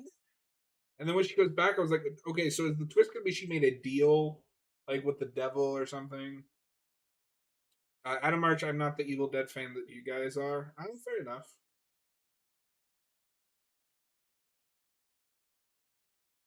But we were talking about how the last couple episodes were just kind of okay. That's the weaker part of the season. This is one of my favorite episodes. I think this one's firing on all No, we cylinders, and we bounced back from that episode, last episode, which is probably my least favorite, to probably one of my favorites. the three of them are really good in this one. Like they've been good already, but this is where their dynamic as a trio is just it's dynamite. Like their banter back and forth is really solid. Like, oh, they are a Okay, real I'm team sorry, now. I can't take this episode seriously. She just called her said her mug was ugly. 0 out of 10. Yeah, that is incorrect, Kelly. You're selling yourself short. Unrelatable. I can't buy it.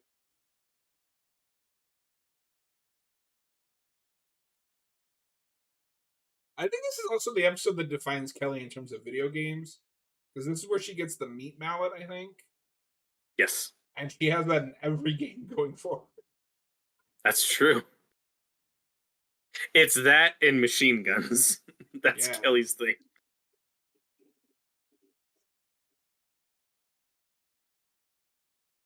Lem. That's what a weird name.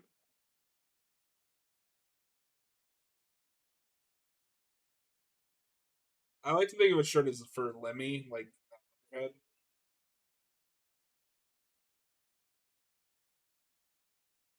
I like this character. Again, just one of those little side characters you only get for an episode or two, but there's so much to him. He's gonna say in a minute, like, "Oh yeah, man, I'm sober, almost 9 days.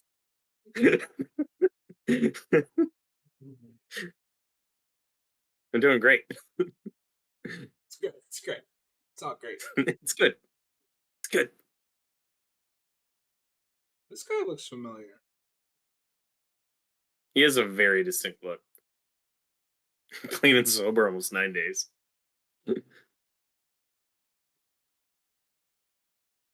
He would have been a cool boss. Oh, for sure. He would have been a great boss for that game. There's so many Deadites from the show. I wish they were able to add. He is played by Peter Feeney. Feeney. I love how he says he turned his life around by joining a militia.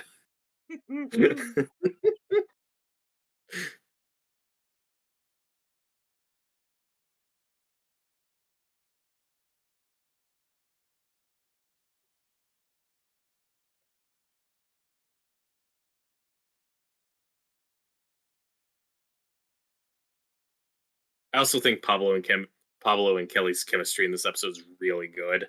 Their comedic timing's excellent.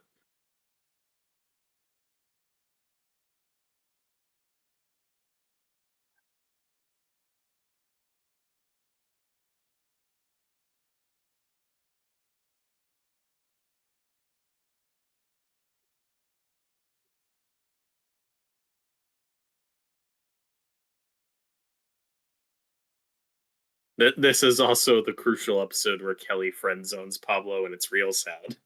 F in the chat for Pablo, boys. That's because she says like, "Oh yeah, I wouldn't do that. You're like a brother to me." Like she has one of those But lines, see, and you're like, "Ah." I've always read that as lying to herself, because then in the next step, during the cabin bit, she Yes, scares off the blonde that's interested in him. Samara Weaving. Yeah, this is the first thing I see her in. Same here, to the point that when I see Ready or Not, like I didn't even recognize her. It Oh, was okay. well after the fact when I was like, "Oh shit." She would make such a great like lead in one of these. Oh, for sure. Samara Weaving's character should have been a playable character in that game, and I stand by it. I don't care that she's only in 2 episodes. No, I would She play would have the been a shit great out of addition. that character. I love this bit, like who's got the cash to pay. This cheap bastard.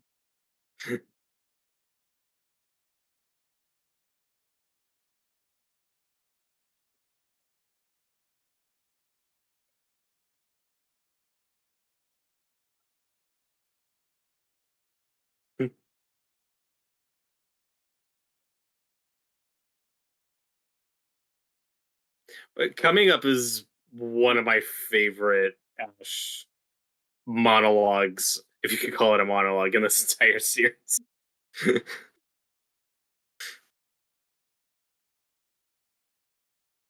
Mind if I string your racket? I love that. I hate the bathroom fight, but not because it's bad, but because It's when because it's gross. it's gross. When he gets his head dunked in the water, oh, Ugh. that might be worse than the morgue fight in season two, which Yeah. is the most like fucked up Oh, it's thing. so disgusting. I love because remember the show was shot in New Zealand.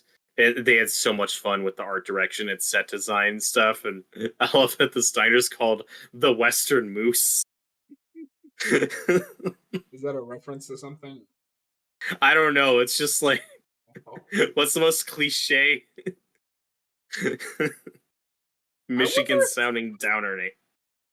this is a stretch, but I wonder if that is like a Fargo reference or something. Oh, it could be totally. Because obviously, Raimi and company know the Coens very well. Hmm.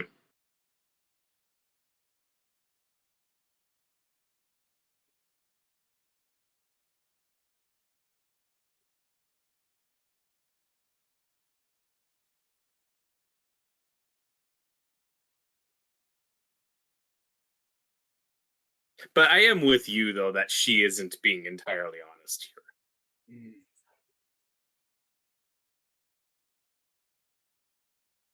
Oh, it still hurts though. You're just so sweet and pure. It's like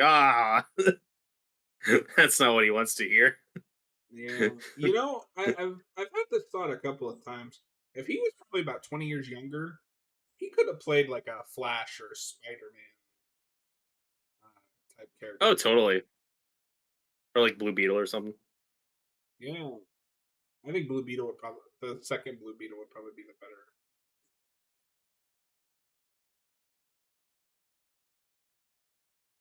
Second or third. There's only two, isn't there? There's one in the Golden Age, and then the Ted Cord one is the Silver Age one, and then Jaime Reyes is the Oh, third that's right. There is one. one before. I always think Ted Cord is the first Blue Beetle for some reason. He's the first one people care about. Yeah, I'll say that. and I think if we do end up getting a Blue Beetle, because I know Gunn has said that the one from that movie will stick around, which I Yeah, think like could they're be a not gonna mistake. recast him. Um, I like that actor in that role. I mean, I do too, but if you're gonna reboot, just reboot. I know, but there's also Peacemaker and all that other stuff going on. Wait and see.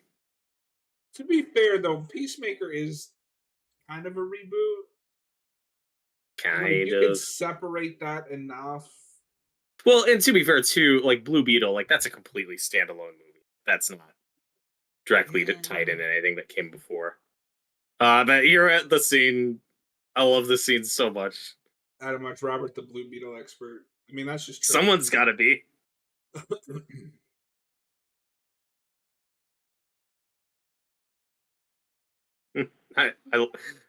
This soliloquy is wonderful. I get secondhand embarrassment watching this. I love it. They should just reboot, including not keeping Peacemaker. I mean, I think at the end of the day, I agree, but I I also just would can't have be let Peacemaker upset they're season two. keeping Peacemaker because I liked Peacemaker. I would have left that its own thing. Like, yeah, make season two, season three.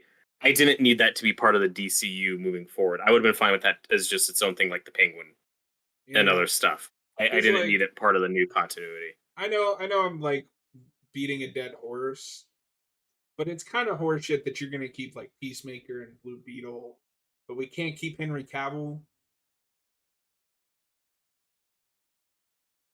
I can make I'm sweet really, love to him.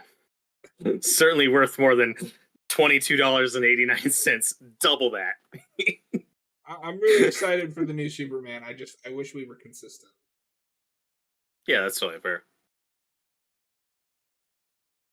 That's just, it's The so penis good. on the devil. That's my husband over there. Yeah. Okay, so it's. I Keep think going. Ash. I want to see Ash and Peacemaker hang out. I think That'd be they'd have so fun. good. I need Bruce Campbell in the DCU. Oh please, give him anything, anything.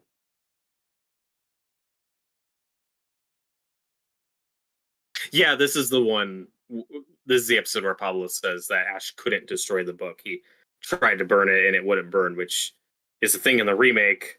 But in the first movie, he did burn it and destroy it. So I like I the don't know what to do idea with that Sam Raimi just forgot, or somebody involved forgot. But I like the in-universe idea of just Ash is full of shit. it. But no, I mean you would have to change like the entire ending of that first movie to make two work. Right.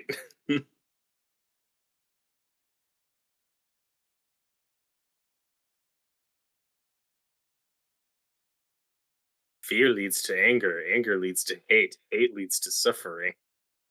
We were talking about like friends or mentors turn enemies. I was thinking about Kung Fu Panda today. Oh, I think my favorite one is still that first movie because it does have that trope, but I think it's done really well. I know that first everybody movie's loves pretty good. two, but I've never seen the sequels. I just saw the first one.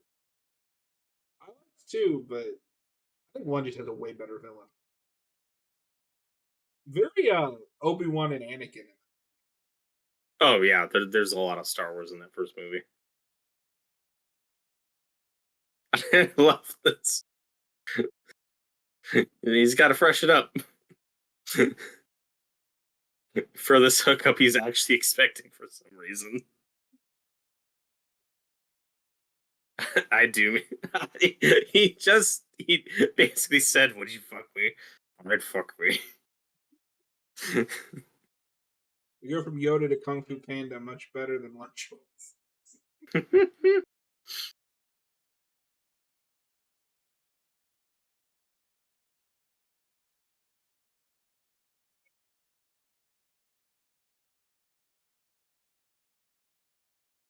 Okay, so this is where some of it starts to stretch my believability. I would be so convinced that he had something to do with it. Well, she's run into him before and knows he's involved. She's just not I believing him love the yet. way this is choreographed, by the way. This is a really fun part, except for that really gross bit.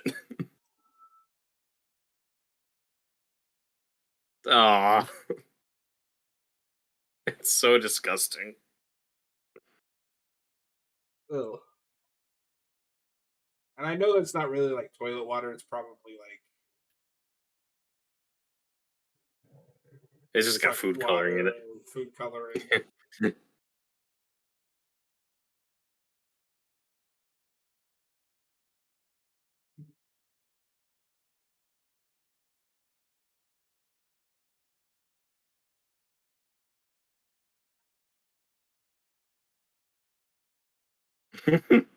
I love this. His face next to the sketch. I love Jesus, that it he is. makes the exact same face. It's so good. Just Jesus. Nailed it. Like, why did you make that face?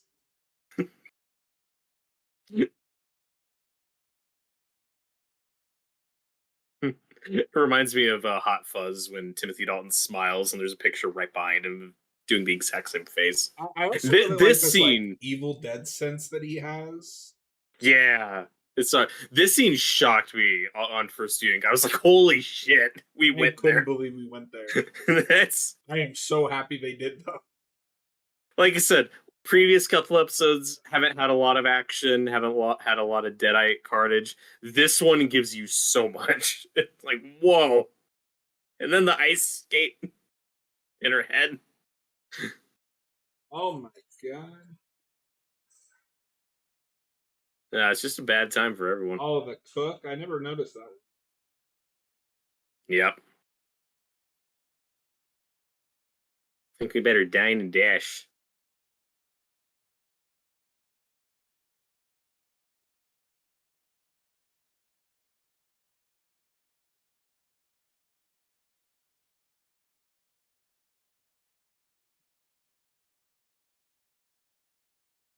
This bit with the kid, it's so mean. It's so mean spirited. Yeah, it is. It's like, Jesus. But what really sells it for me, other than that's really funny, is that Ash has a visible reaction. Like we've talked about, he cares about certain people, uh, but even like with his nonchalant, I don't give a shit attitude, like a kid's death still upsets him. Mhm. I do like what we And do with the then he robot just has hand. the RoboCop spike. Yeah. I like the weapon variety we get in this series. I do and I I, don't. I'm happy with just the chainsaw, but like anything else is mhm. icing on the cake. Okay, so is there a magnet on his wrist? Like, how does that work? Because he's the chosen one. This is a great. uh, This is probably my favorite shot. this is good Oh. stuff. I also Speaking of good think, superhero stuff, though, Transformers One just came to Paramount Plus, and I highly recommend it. ooh, okay, I should finally watch that. I love the shot of him. I kill killers. And like I said earlier about Pablo, I love that he both gets his badass moments and his oh shit, I'm gonna die moments. And a minute ago, I think we saw a classic Texas This is switch. probably the best that I kill in the whole show. This is a great moment for Kelly. It's really brutal and visceral. It's all practical. Like this stuff's great. Yeah. You'd think she'd use the meat hammer more than she actually does, given the It's video like it's games that become her follow this. weapon. No, this scene is great. And this is a really important Kelly episode because this is when she finally gets to become a badass and one of the Deadite killers like the other two. It's kind of cathartic in a way to just see her get to let Mhm. loose. Adam Yeah. Arch, random but related. Do you like 30-minute format? I think we actually need more 30-minute shows. Yes. I I'm love a it in big this series. proponent for just letting your episode be the amount of time it needs to be. So like 30 minutes works here, but I wouldn't say it should be the universal standard. Hmm. I think comedy is a really difficult genre to pull off in an hour. Comedies more so should be 30 minutes. Like the idea of like I'm a big Friends fan. The idea of a hour long Friends episode makes me want to die. Right. But like a 30-minute episode of Stranger Things doesn't seem right. You wouldn't Hmm. get anything done. And they have the Yeah, for opposite sure. problem where their episodes are turning into movies. Yes. And in this show, we're only following 5 or 6 characters. You know, we had like 2 subplots that have now converged into one, but there's not a million things going on. This show also gets a lot done in 30 minutes. Yes. And gives you everything you want, you know, with the humor, with the Deadite kills, with the action, with the Like gore. For the we're most part, watching, every episode gives you everything. we're at the end of this episode, and it feels like it's been like 5 minutes. Yeah, this episode just flies by. I imagine. I think of Twilight Zone, which works much better in the 30-minute format than the hour-long season. That's I true. didn't know that was a 30-minute show. Yeah, and those usually work because you're only usually following like just a couple characters, just really Mhm. simple short stories. And then they did, I think it's season 4, shift to do an hour long format, and it really didn't work. You got to write around the time limit that you have. Yeah. Streaming shows have that too. Like Daredevil, I love Daredevil, but I sometimes feel it's like maybe a 4 hour movie that's been stretched out to 12 Mhm. hours. The Disney Let's Plus boogie. shows are like an hour and a half movie that has to be 6 hours. That's their Yep. biggest issue. I love this song. Yeah, and as a result, a lot of those Disney Plus shows, some of those are like 35 minutes, and you're like, why? Like, why aren't these longer? You should be, if you're gonna be a show. You should have time to explore these characters and flesh these things out. All right, Robert, I need to take just five, and then we'll move into episode five. So we will be, or six, no, seven. We'll be right back, chat. Let's go. Boogie.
All right, what is episode seven called?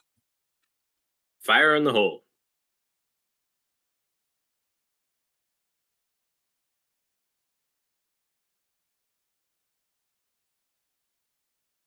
And if you're watching after the fact, that was episode six.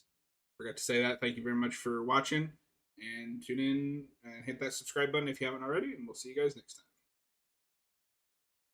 All right. Welcome back, everyone. If you're watching after the fact, if you're watching live, thanks for hanging out with us.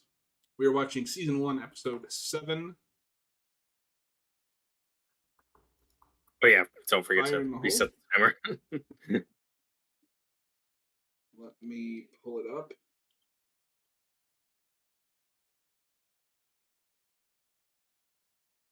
Yeah, because then right after this is the basically three-part finale. All right. Are you ready? Yes, sir. In three, two, one, play.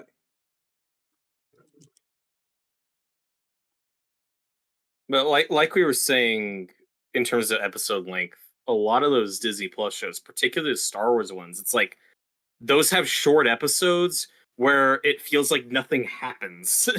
Mm-hmm. And as a result, it feels like something that could have just been a tight 2 hour movie stretched to 8 hours.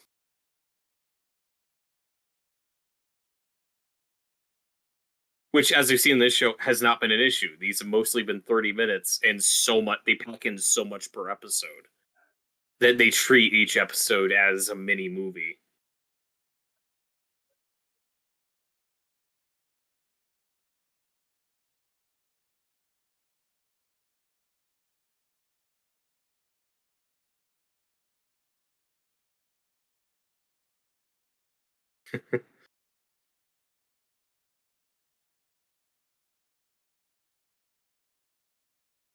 Those beautiful Michigan landscapes.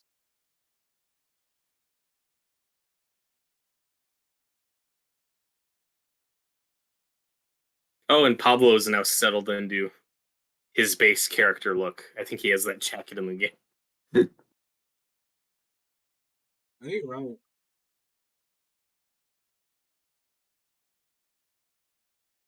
I also love the little detail that the moment she joins the group and kind of relaxes, she lets her hair down. Yeah.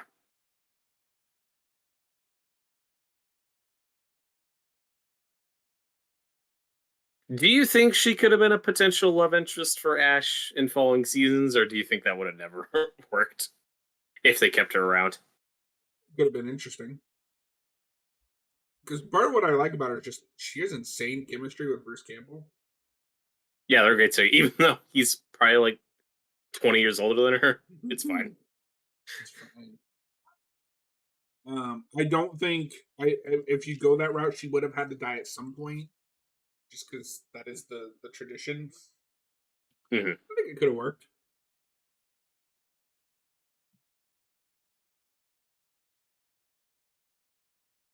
I will say, we talked about before about how season 3 is the weakest. It's just all right. The backstory with Ash and Brandy's mom is really funny. Where he's like, "Oh, come on, how was I supposed to know all that crazy sex would lead to a kid?"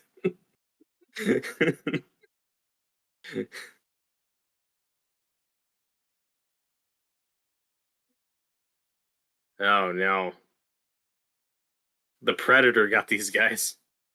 He's looking for autism. He's come to the right place. Hey, Ash versus the predator does sound pretty sweet. I was describing the predator to someone today, and they were like, "Are you joking?" It's like, It no. sounds like a ship post. How did that happen? I love that bit when he's like, "Oh, we'll fix you up. You're gonna be fine." It's he can still see you, dude. He's dead, Jim.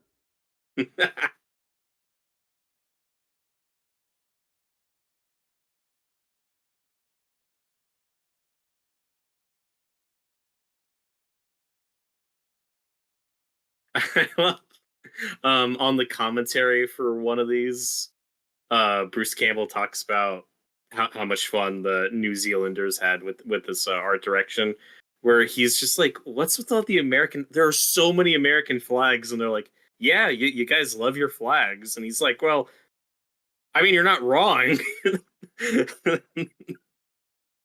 I can't say it's inaccurate."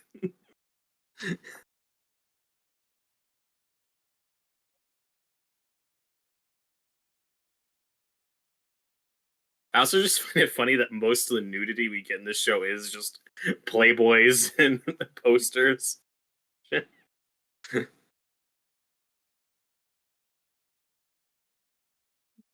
also Just love the because this is the like just the TV trope, right? After the pilot, just their entire life becomes this one specific thing, yes. and Kelly's already like, of course.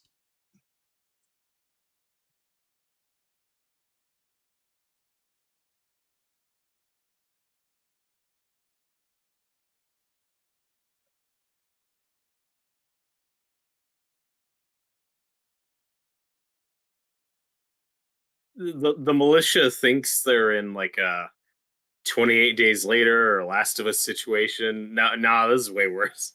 You guys are very unprepared.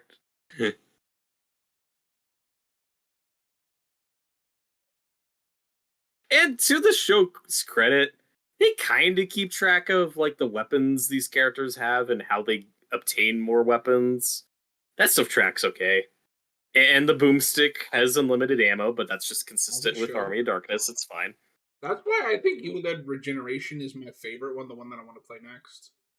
Even though it's kind of repetitive, it's just the best like Evil Dead simulator. There's no ammo, there's no gas for the chainsaw. Just you and a little deadite midget. What more can you do?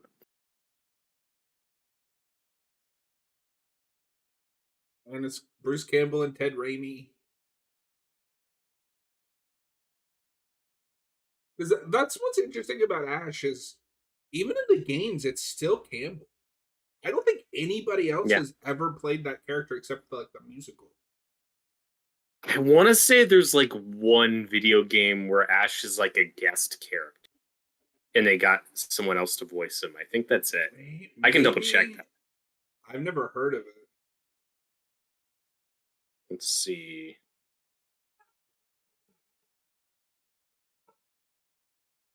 Now I have a machine gun. Oh, oh, oh.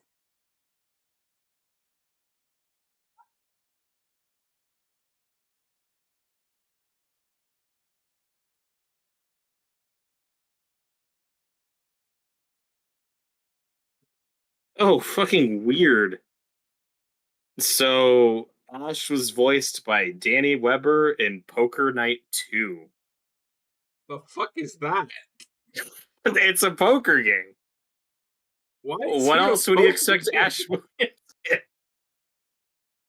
I don't know. That's so weird. I don't actually think it's only Bruce. And of course, we're obviously not counting the musical where it's, always different Well, I guys. said Like besides the musical is different. Oh, okay.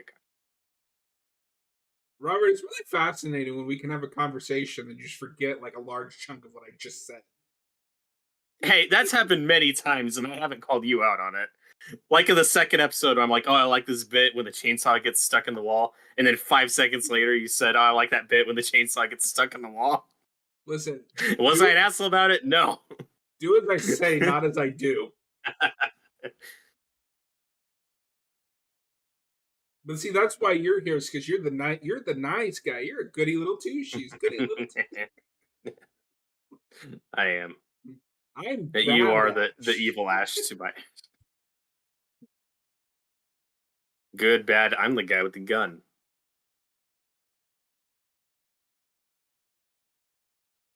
I love this set.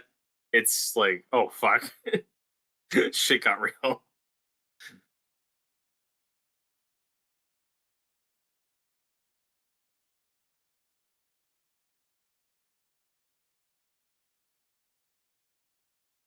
Also, that's what's surprising about that Ruby fake out is we wait a bit to actually show her resurrect herself.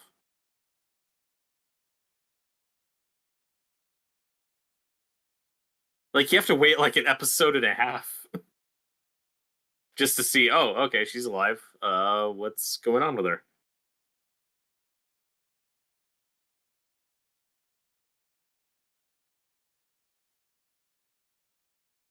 And Lucy Lawless has aged wonderfully. I can say that.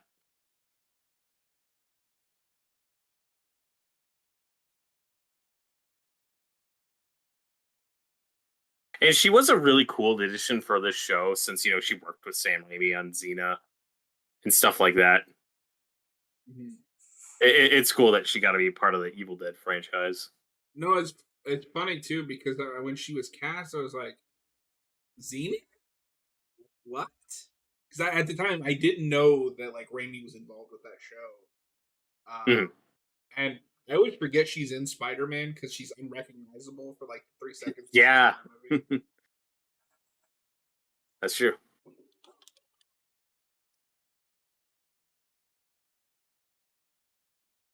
Yeah, I completely missed the Xena Hercules days, I but was to my too young, understanding, but I do want to go back and watch those at some point. I'd watched the episodes with Bruce Campbell. I know he has a recurring role in both, and I think he plays a couple different characters. Um, well, and he talked about that in that biography that you got very Mm. fondly. Like he loved that era. Oh, cool.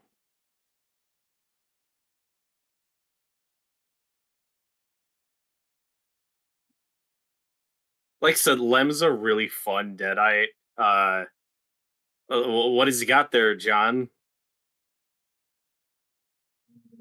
Gasoline. There you go. Yeah, yeah. I like these gags you do with him just pouring gasoline all over himself. He's got a fire gimmick, and I respect it.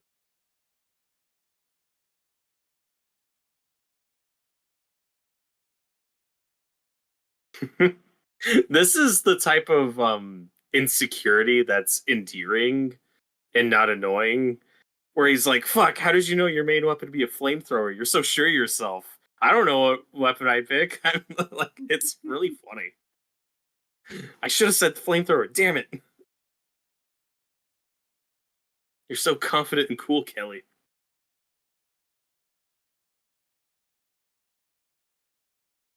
And I like that we're getting this out of the way now. Like in any other show, this is like a season 2 or 3 arc where a main character has to get down in the dumps and unsure about what they bring to the table. That's a trope that's very hit or miss for me. Yeah. No, I don't know if we've ever talked about it, but the only trope that I'm so over, and Angel does this too, is the Underground Fight Club. I don't know why. I hate that trope. It's just it's something cheap and recognizable. It's a formula. There's a very simple formula to these things, and that's why they Um, do it. but like the Smallville one is probably my favorite because they got Kane, and like I love Kane.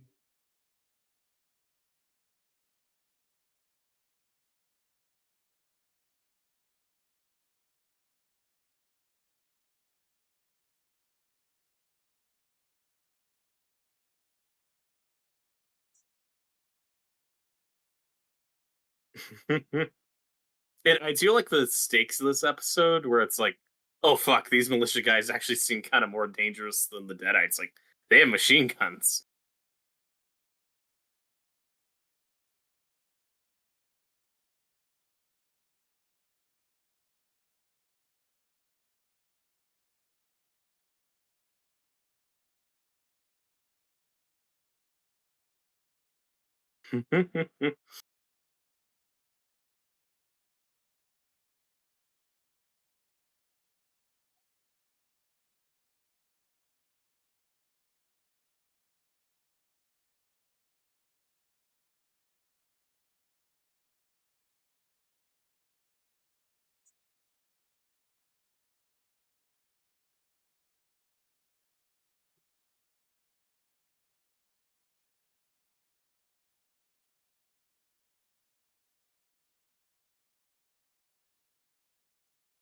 And yeah, I do always forget how little Ruby is in the first few episodes. Like they do I don't even really think of her as a main character until these last few.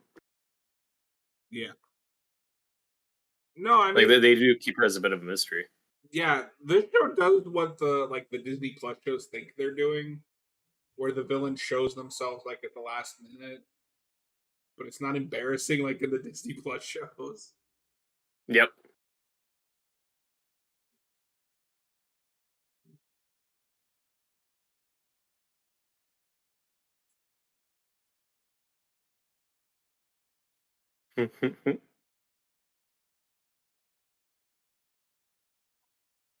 I love this Deadite. Military Deadites are so cool.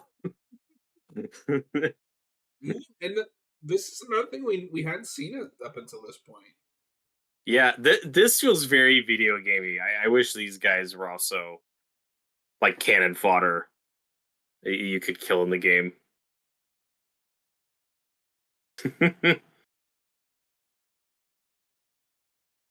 That CGI wasn't bad of him slamming that guy's face into the back of that truck. That looked all right. So because I pay for Nitro, so I get to use emotes from all the servers I'm in. I'm in the official Shutter server, and they have the Nick Cage like I never once misfiled nothing, not once, and he's like doing that weird, insane like out. They have that as an emote. Toxic. Yay! This is a pretty fun action scene. Yeah. Adam Arch, she is a warrior princess after all. Yeah, exactly. It is. That's like I don't even know what the first Lucy Lawless thing I see. I mean, it's probably Spider Man just with that cameo, but I don't really grow up on a lot of stuff that she's in, and she was a big deal back in the '90s. It's definitely Xena for me, but that was more so just watching random episodes that like I think my aunt was watching at the time. Mm. And that goofy ass like freak that she has. Although, as a kid, I did have the animated crossover movie that they did. I don't know if you knew about this. And Yeah, I I know loved it. about him. Nice. And is she in Spartacus? Because I never watched that. I probably should. I think so. I've never watched it either. I feel like she's one of those that had a really big hit in the '90s, disappeared for the most part, and then kind of had a resurgence in the late 2010s. Kind of a Winona Ryder's situation. Yeah.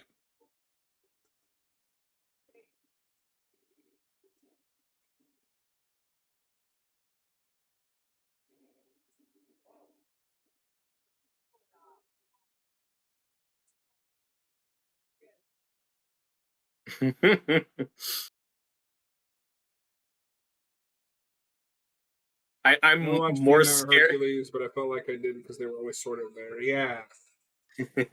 No, I know of them very well, but I've never actually watched, which I should. I don't know if we've ever talked about this. I adore Greek mythology. Oh, That's what I love the Percy Jackson books so much. oh, of course.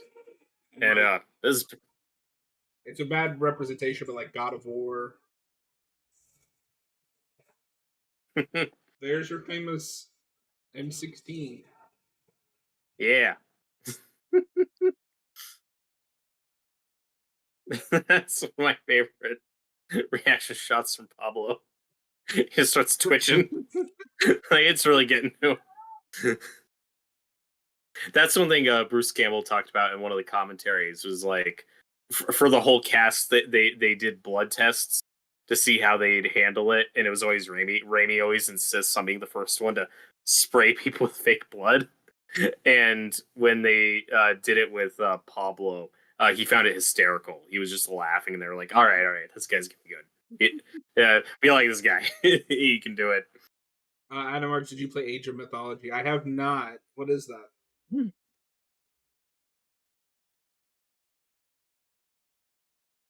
But yeah, I mean, between those two '90s shows, I'd be more likely to check out Xena because see Lawless, Kevin Sorbo. I watch both.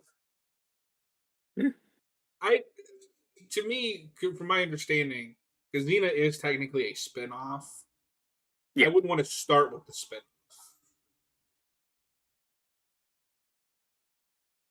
Because I assume for what it is, there's probably world building in Hercules that carries over into Xena. That's a lot of fucking TV, yep. and it's rarely ever streaming anymore.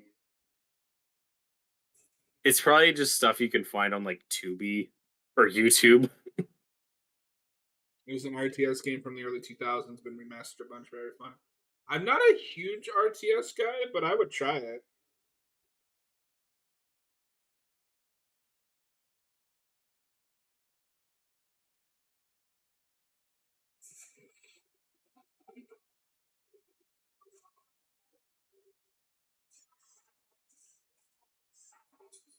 The lighting here is really cool. I like the set piece a lot.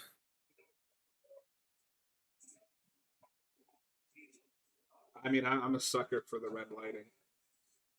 Yep. And two protagonists handcuffed to each other. Yeah, Castle does this in I think season 4, Oh. but that's more of a they're still in that will they won't they phase, and like so that pushes them. Hmm.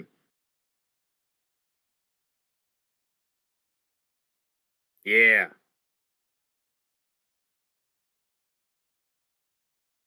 It's good pickaxe to the face gag.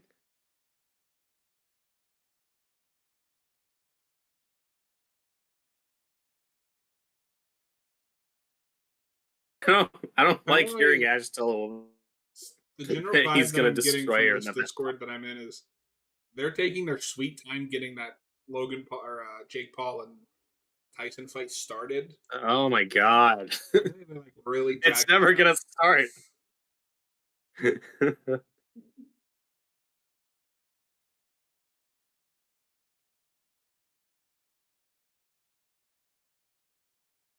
No, she's so likable. The moment we get Hmm? past that whole like I'm out to get you. I'm really glad they didn't drag that up for a whole season. I Same. like that we get at least a couple episodes with her as part of the crew. I forgot about this.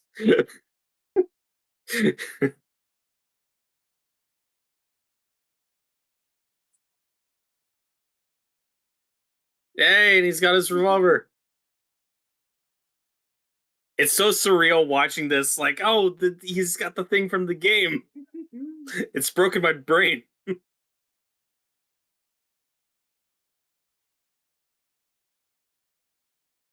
um,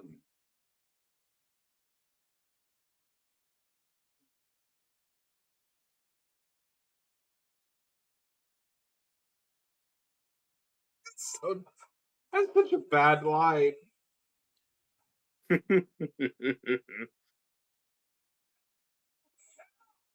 So I'm not a fan of this particular Deadite because that it's too close to a zombie.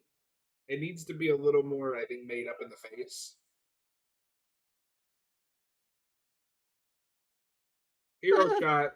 That's fair. Yeah.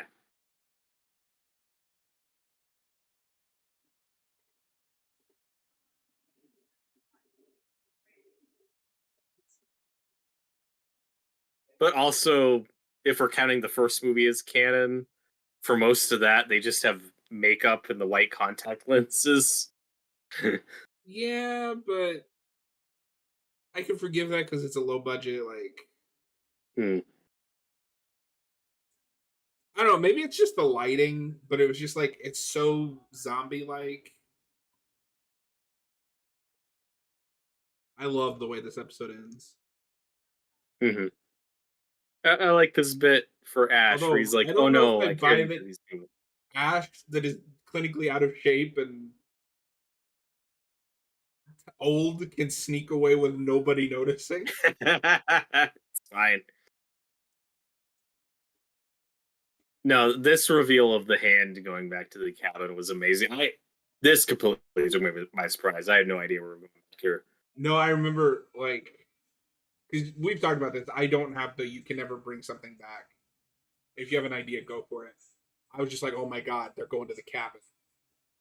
Hmm. Which was destroyed at the end of Evil Dead 2, but it's fine. There was enough left. Not the doors, not the windows, Yeah, but that was also 30 years ago. Somebody rebuilt it. and kept all the iconic stuff. Of course. Man, these episodes are just flying by. That was season one, episode 7. We've got 3 left. If you're watching live, thanks for hanging out with us. If you're watching after the fact, be sure to hit that subscribe button and throw us a thumbs up. We'll see you guys on the next one. So Robert, did you watch that Dragon Ball Z video I sent you today? Because it's beautiful. I don't think I watched them. Somebody found like a lost dub where like a church got a hold of random episodes and dubbed over it. So it's like religious Dragon Ball. Like Vegeta starts screaming about them but to go to church and shit. That's great. Oh, I don't like the name of this episode. Ashes to ashes. What? Wait a minute. What episode are you looking at? This is an episode, season one, episode 8 is Inside El Jefe. Oh wait, no, that's a sneak peek. What is happening? Oh my god. That sounds like a bonus feature, John. It was. It was like 2 minutes. There it is. Ashes to ashes. Dust to dust. I'm a little sad that's not what the next episode is titled. All we are is but dust in the wind. Whoa.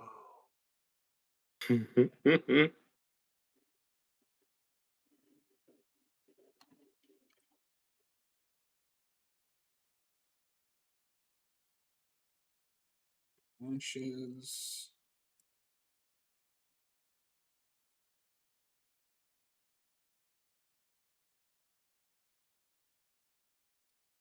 Good meet Bill and Ted. I love Bill. I still haven't seen the third movie. I've heard it's pretty good. I haven't either, and I bought it like when it came out on digital. And me too. I have it. But I like those first two movies quite a bit. All right. For those just tuning in or watching after the fact, we are watching episode 8 of the first season of Ash versus Evil Dead. Ashes to Ashes. Robert, are you ready to become Ashes? Sure. Ashy Slashy? Yeah. Love Ashy Slashy. In 3, 2, 1, go.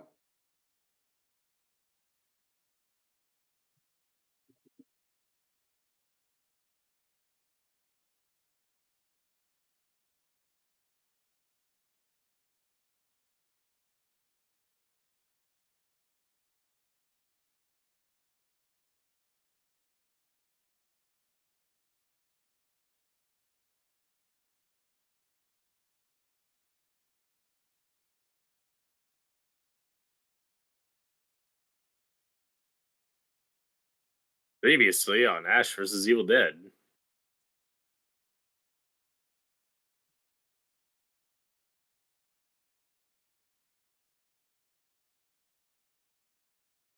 That's why I don't mind these recaps because you at least get to hear all these great lines again. Like, well, you'll get possessed and I'll have to chop off your heads, and that's just a bad time for everybody.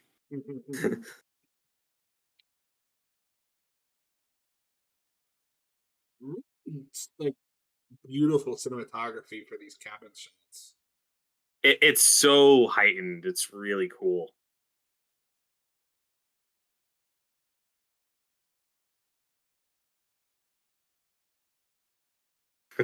Sorry, Tweety.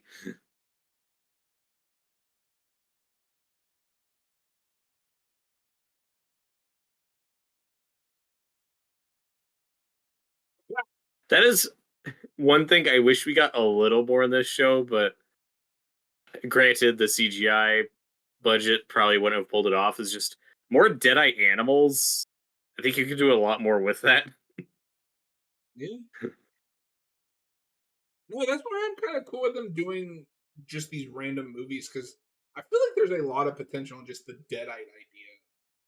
Yeah. Yeah, I've always said like, oh no, these are just like modern movie monsters that you can do other stuff with. It doesn't have to be Ash all the time. I mean, there is that argument like it'll never be as good as those first three, but Yeah, well, and it's a lot like the Alien series, right? Where if you're capable of enjoying that franchise without Ripley, I think there's still plenty of potential and other things you can do. I've got enough of Ripley. yeah, but Ripley also arguably gets an ending. Like you just stop at Sure, Alien 3. that's true.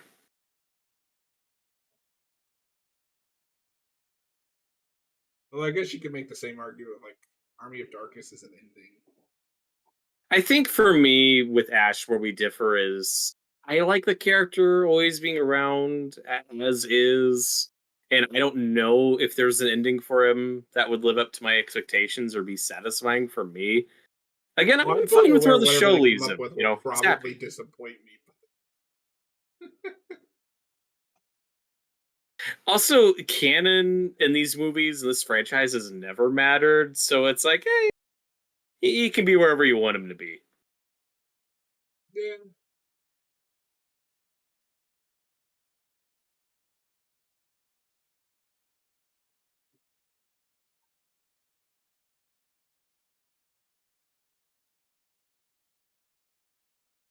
I have to go it alone. Don't you get it?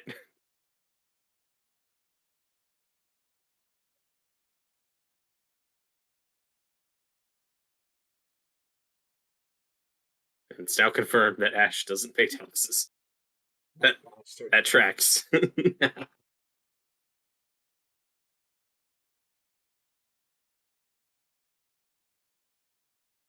I'm crazy enough to take on Batman, but the IRS, no, thank you.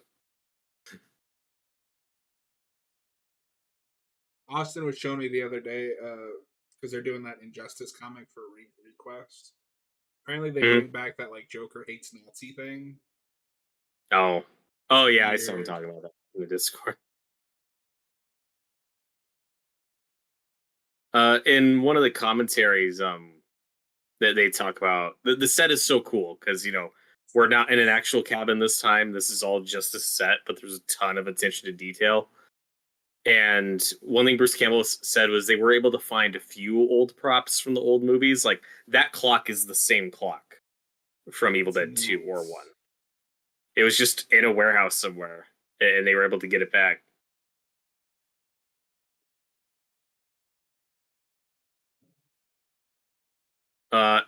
It's really brutal and tragic, but the way they set up and pay off the deer antlers with her and what happened to her partner and her fate, it is really well done.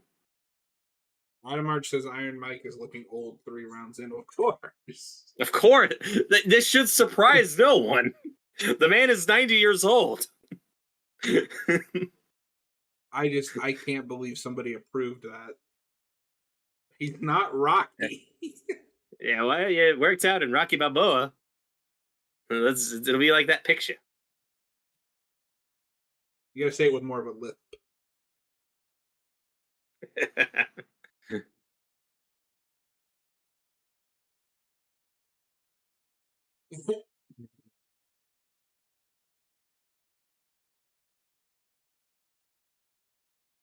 well, well, if you don't want to talk about it, well,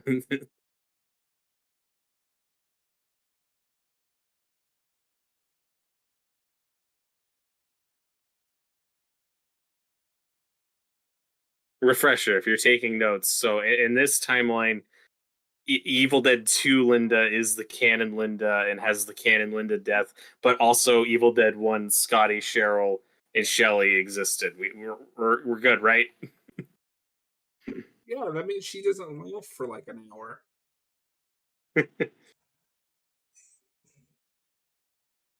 We're consistent in that every time we see Linda, it's clearly the Evil Dead 2 Linda, or is meant to look like the Evil Dead 2 Linda. I wish we went all the way. I wish we had flashbacks to all three of them, like the short-haired Bridget Fonda one in Army of Darkness. Would have been amazing. Although season 3 does have a fun joke about that, where he's in his old high school. He's like, "Oh, I think I met my first Linda over there." How many Lindas did you date? Yes. And there's another really good joke. I Oh don't remember god, if it's that eye. so goofy. And it I got don't me remember. too because I for a second I was like, wait a minute, he didn't Wait a cut that minute. much of his arm off. Yeah. Oh yeah. I don't remember if it's season 1 or season 2, but there's a really funny bit where Ash is like, "Wait, did I find the book in the upstairs or did I find it in the cellar?" Because it's different in Evil Dead 1 and Evil Dead 2. Is So it? trying to reference both. Oh Yeah. yeah, because in Evil Dead 2 it's just on the table. The tape Yep. recorder. That's fun. And look, the commentary for this episode is really fun. Where Bruce Campbell's like, "Ah, look at these beautiful young people. Like a good night out with your friends. I hope this works fine for them." I would kill to have Samara Weaving be just the lead of an Evil Dead movie. That would be amazing. It's even funnier because she's not even like main. Like she's the girl in the background here. Yeah. No one could have possibly guessed that she'd of this cast have like by far the biggest movie career. Well, that's But just it's cool. like She deserves it.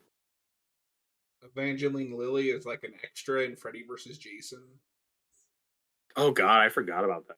Yeah, she's just like a girl on the sides at the lockers. That's funny. Also, because these characters are supposed to be, travelers, they let them just use their natural accents because I think she's Australian and the other ones might actually be New Zealanders. So they're like, oh yeah, you can just use your natural accent. So Well, you know who that's her fun. uncle is, don't you? Wait, what? You know who her uncle is, don't you? Oh right, Hugo Weaving. I always forget that because they look nothing alike. No, but they have the same last name.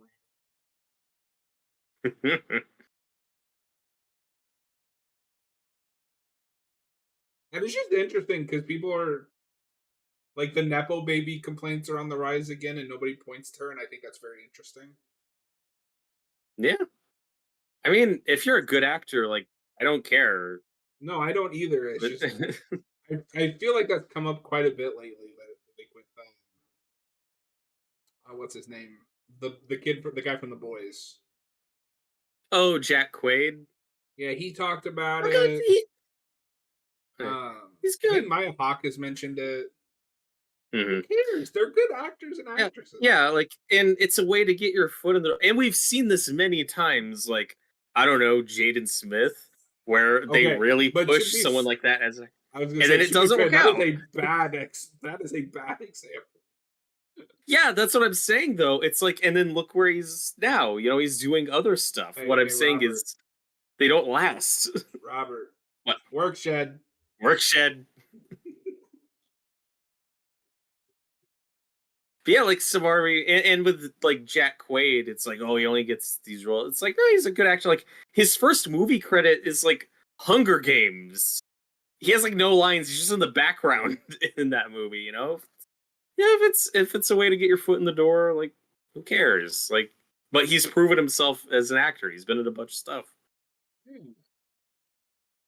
And Samara Weaving, even in this or in the next episode, like she is really good with No, what she has to go through. yeah, I know Mark Hugo is her uncle. Yeah, and I feel so bad for her. It's so mean. That's like the most Evil Dead has ever gone to like a Terrifier 2 bedroom place. It I would just keeps argue, going. it's more spread out, but the blonde hippie guy from Evil Dead 2013 is up there. He gets the shit beat out of That him. that's true. But that just feels different. It feels more like, oh, he's just taking damage, not like torture. But I get what you're saying I because mean, he does go he through a lot. split his hand open with a crowbar. That's true.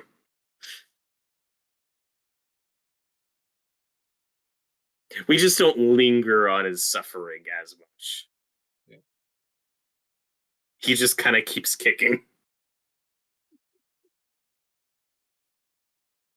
Well, but I mean, he also has the like grossest shot in that movie where he has to pull like that needle out from under his eye. Yeah. Oh,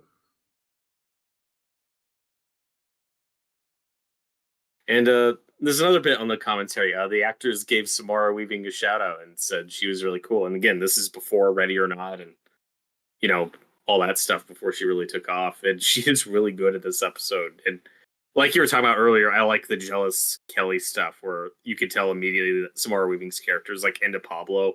Like she's the third wheel of her group and is just looking for a guy to hook up with. And Kelly's like, oh, I don't like that. No. And on the commentary, Dana's like, no, she's protecting him. She's looking out for him. She doesn't trust this. I don't trust this blonde bitch. that's really funny. I will have to watch these with a commentary one of these days. They're great. I bet you those commentaries are on YouTube. Probably, you'd be surprised. Some of that stuff can be kind of hard to find. Yeah.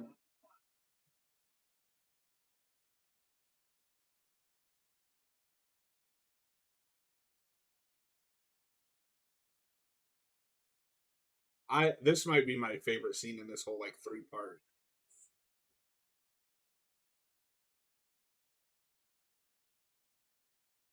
I know it can't be that same actress, but damn, it looks close. Yeah, that's really spot on casting. And somehow this doesn't And look bad. no, that's good. I want to say Evil Dead 2 Linda. I think she does voice Linda in the game. I think they got her back for that. Maybe. That's my favorite detail in that game is that she's like the evil overlord. Yes. So did you get fooled by this? Or did you know that something's not right? I definitely wasn't fooled by it, but I think it took me a minute to figure out what was going on. I was definitely confused. I guess it makes sense that at some point the hand, I guess, could just grow a new ash. I don't know why it can grow clothes, but it's fine. uh, And you know what? It's consistent with Army of Darkness because Army of Darkness also had yeah. a duplicate Ash grown out of him with clothes, so it's fine. Nobody. I love Bruce Campbell. I'm sorry, nobody wants to see naked 60-year-old Bruce Campbell.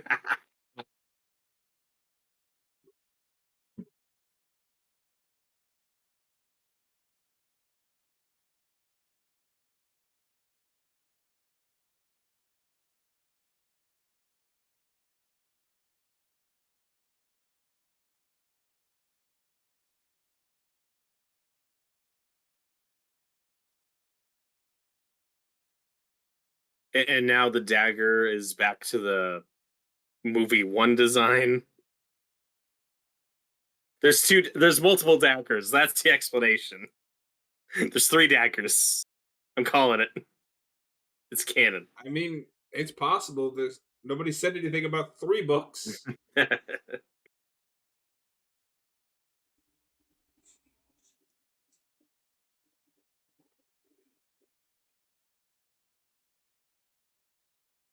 And Bruce Campbell always plays Evil Ash really well. Like I wish he got to play This more isn't bad the guys. same Evil Ash. This isn't a Right. cartoon character. Mhm. This No, this is. one's a lot more sinister. What if Ash was just a bad guy? Mhm.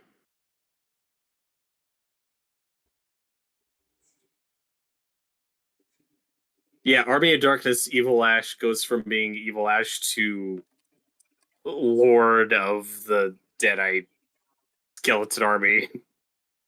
Why do they follow him? I don't know.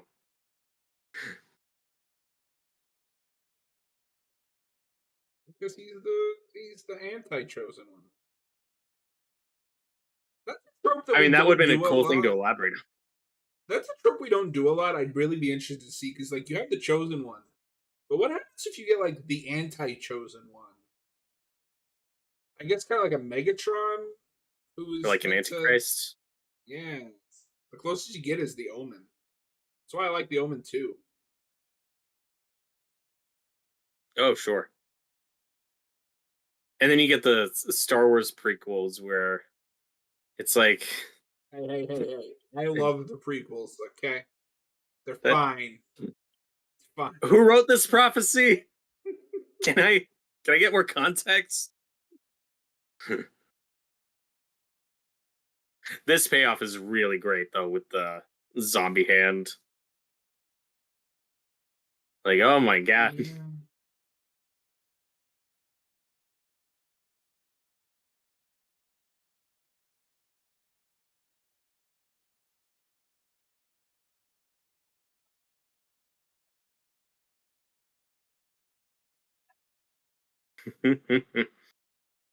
And like I said, this Ash is pretty sinister. Yeah, no, and Bruce Campbell's doing really well making it different. Hmm.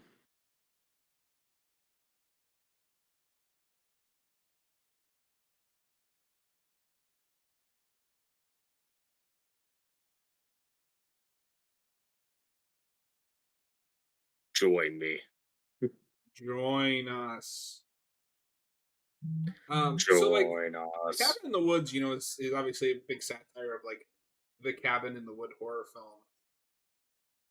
which means basically Evil Dead, right? Like that's the big one. Oh yeah. I'm sure there's other examples, and then there's stuff. I mean, that movie ends up satirizing like every horror genre, but yeah, Well, I mean, there's you a just got little like bit of Cabin like Fever. there's Cabin Fever. Also, some of the Friday the 13th movies, like it's not that type of cabin, but it's it's similar atmosphere. Hmm. They're in the woods. Oh my god, I can't wait for you to see Cabin Fever. Ugh, we'll do it at some point. It's on our list of remake and original. And that's one where I completely forgot there even was a remake. So did That flew everyone over my else. head.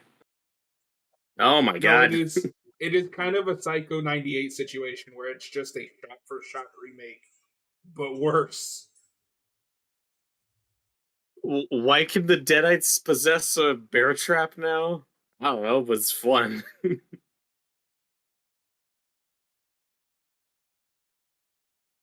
And Getting then Robert's this favorite fight. shot, the slow mo running. Oh god. This fight's kind of This looks brutal. Like it hard. is a This looks little like a mean. hard. Mm.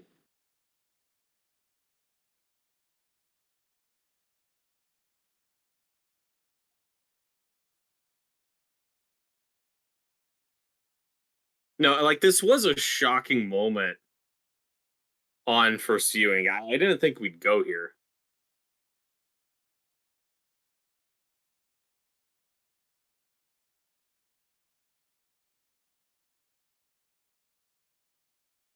I mean, she does get to take out the evil hand for good. That's kind of cool. That's kind of a big deal.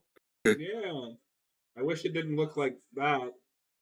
Yeah, beggars can't be choosers.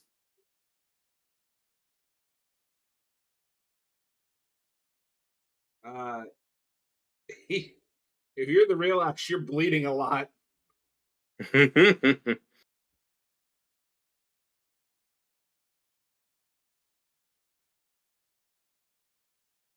Don't put your guard down. Don't do it. Oh, let's say like this gets surprisingly mean. It's been we haven't really had a character we've liked like this, take this kind of damage. Like it is brutal. Mm. Now that's what I call cleavage. God damn it.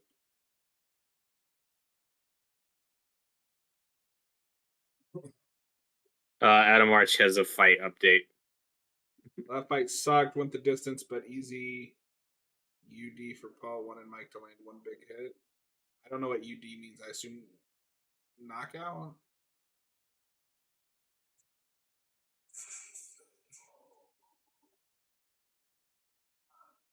Like I said, this scene's really fucked up. Like this is the worst thing that could have happened to her.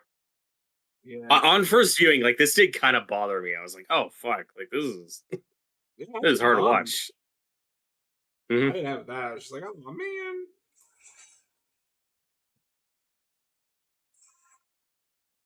Oh no, but the bear trap ate the robot hand. That's way more sad. I mean, that's just true.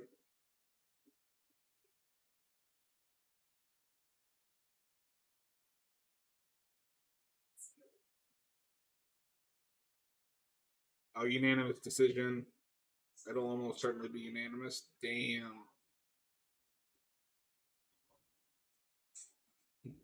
And like, who Shocker. cares? They Man in his 20s beat a 90-year-old. beat a 112-year-old man. How is that interesting?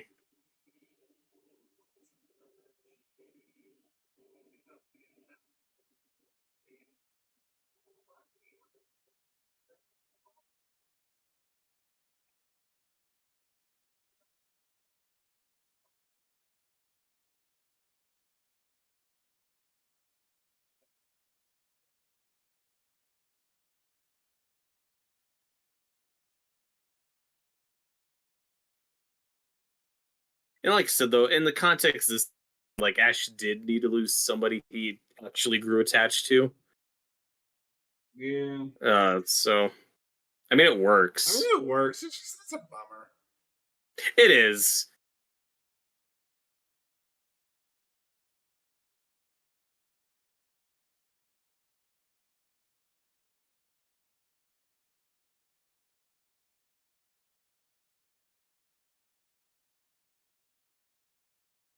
This isn't treated as a joke. Like, there's gravitas to this. Hmm. Which is something we haven't seen a lot with before with Ash. Even Linda's death in Evil Dead 2, like it is kind of campy. Like when he goes no, and Kurt starts cutting her head with the chainsaw. Like like it's kind of funny. You're not like that torn up about it. No, arguably, it's this and then, like, the first movie, the deaths all have some weight to them. Hmm.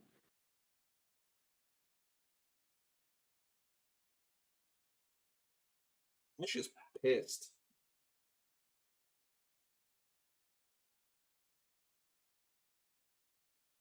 Although, and I am a sucker for evil twin trope, where you got to shoot the right one.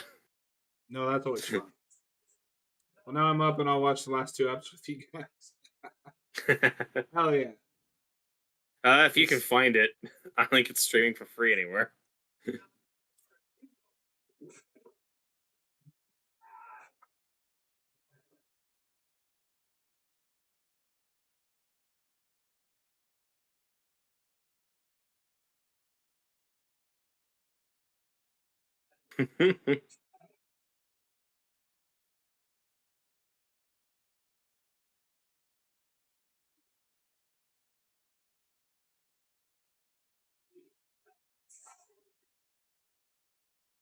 Hey, they paid off the fake teeth gag. Oh, Adam Arquette stars on Hulu, so he has.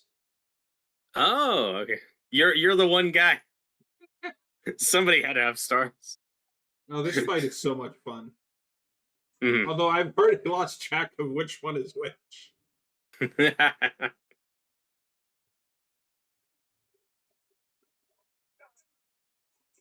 And this is a gag that we love to do a lot of Bruce Campbell just beating the shit out of himself. Of course.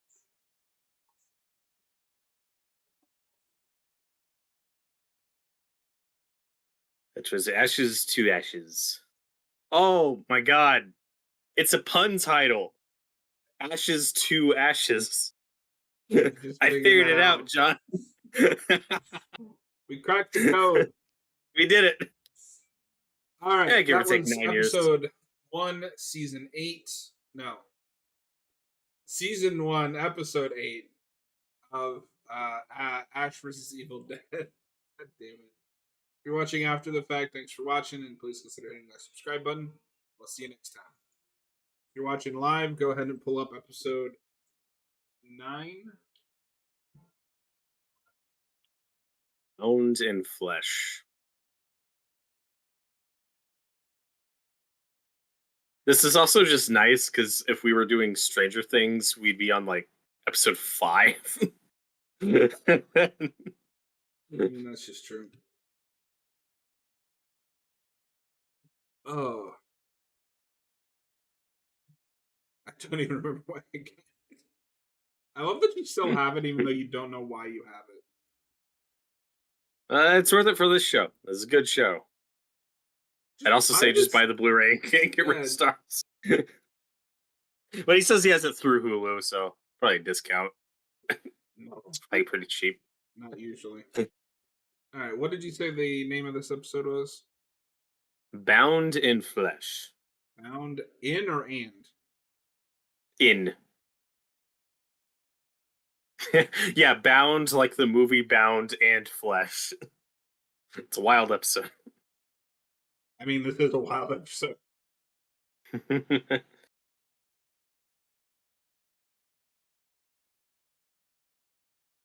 All right, for those just tuning in, or if you're watching after the fact, this is season 1, episode 9 of Ash versus the Evil Dead.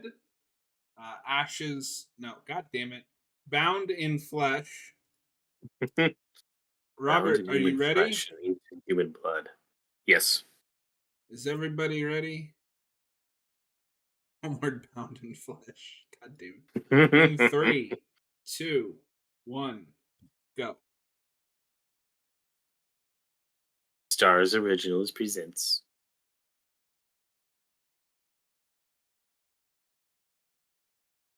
I like whenever the face moves, when it actually becomes expressive.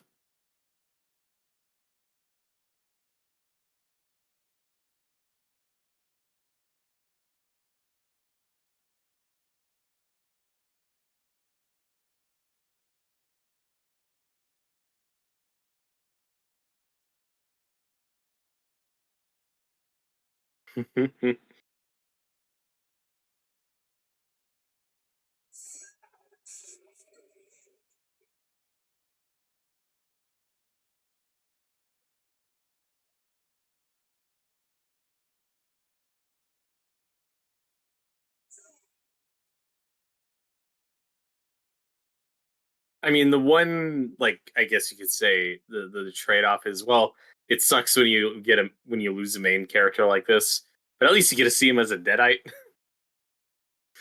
That's always Yeah. kind of fun. No, like he is so much fun as a Deadite.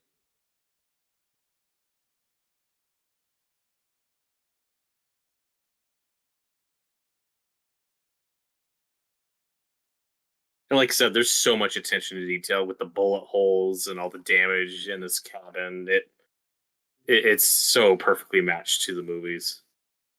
I love that bit of them just shooting the roof to get them to stop fighting.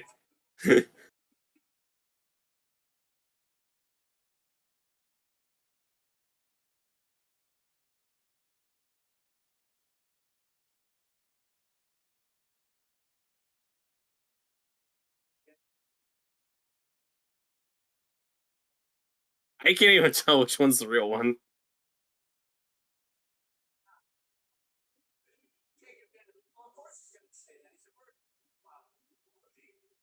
It's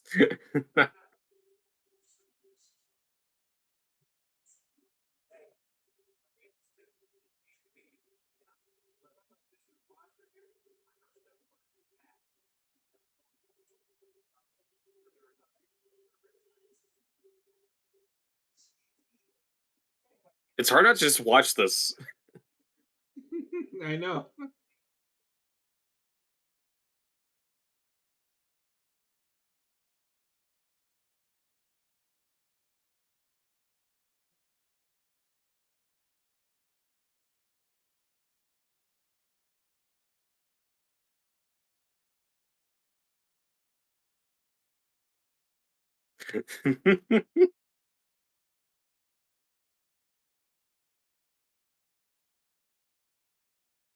I do love their dedication to the like exploding blood. Yeah, I love the title card transitions. Although the best title cards are Invincible season one, whereas the season progresses, the title card becomes more and more bloody. Yeah, that's a good one.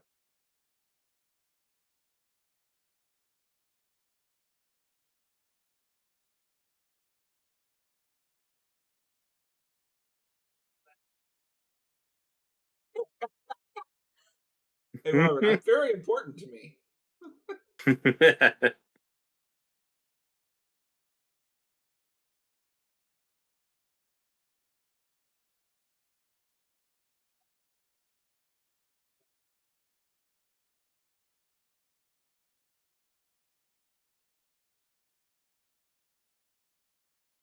If you live in the past, you hurt the future.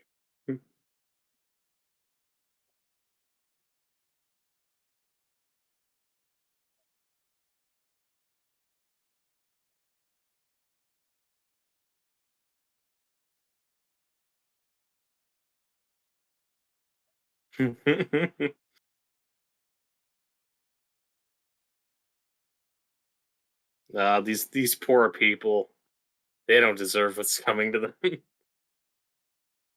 really do, Brian. They really do. I think on first viewing, it did bother me a little bit. I thought we were maybe going too far, but I don't know. Terrifier's desensitized me so much. I've come around on it.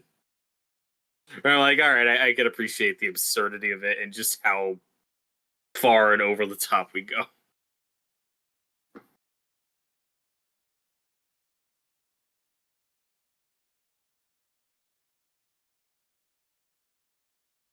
Yeah, they hit a deer that exploded. It happens.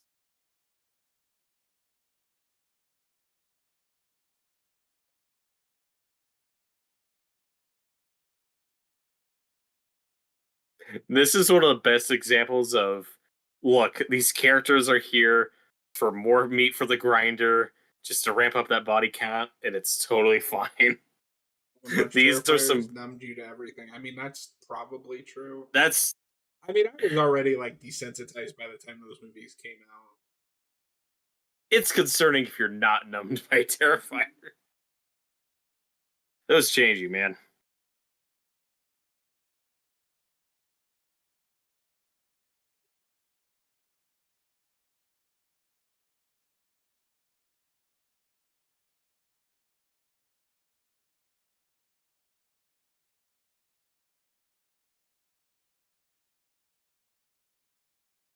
Like so, like these characters are just straight out of a Friday the 13th movie.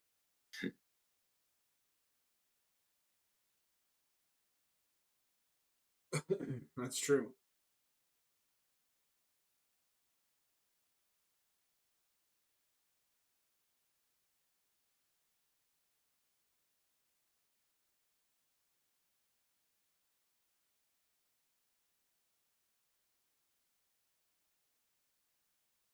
The only bummer is now that we know how awesome Samara Weaving is, it's like, oh shit, I wish she stuck around. Yeah.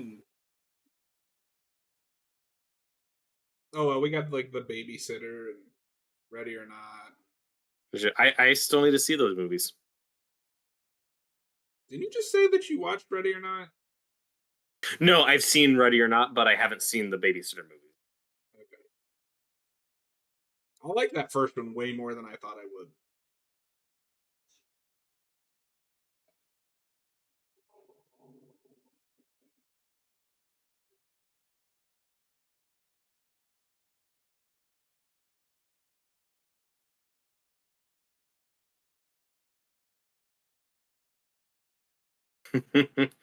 Yeah, and this is one of those we're basically referencing Army of the Darkness. Like we're not being Army of the subtle about it. Darkness.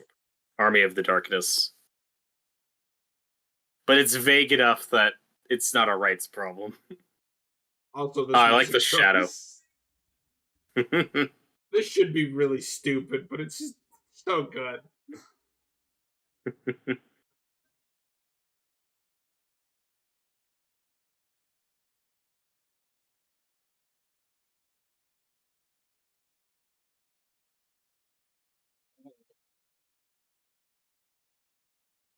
Don't read from the book. Don't get your blood in your book. Mom always said.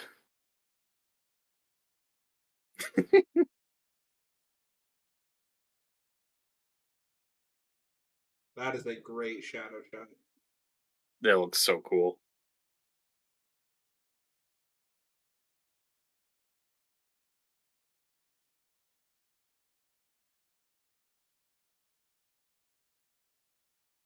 I love when the book starts talking.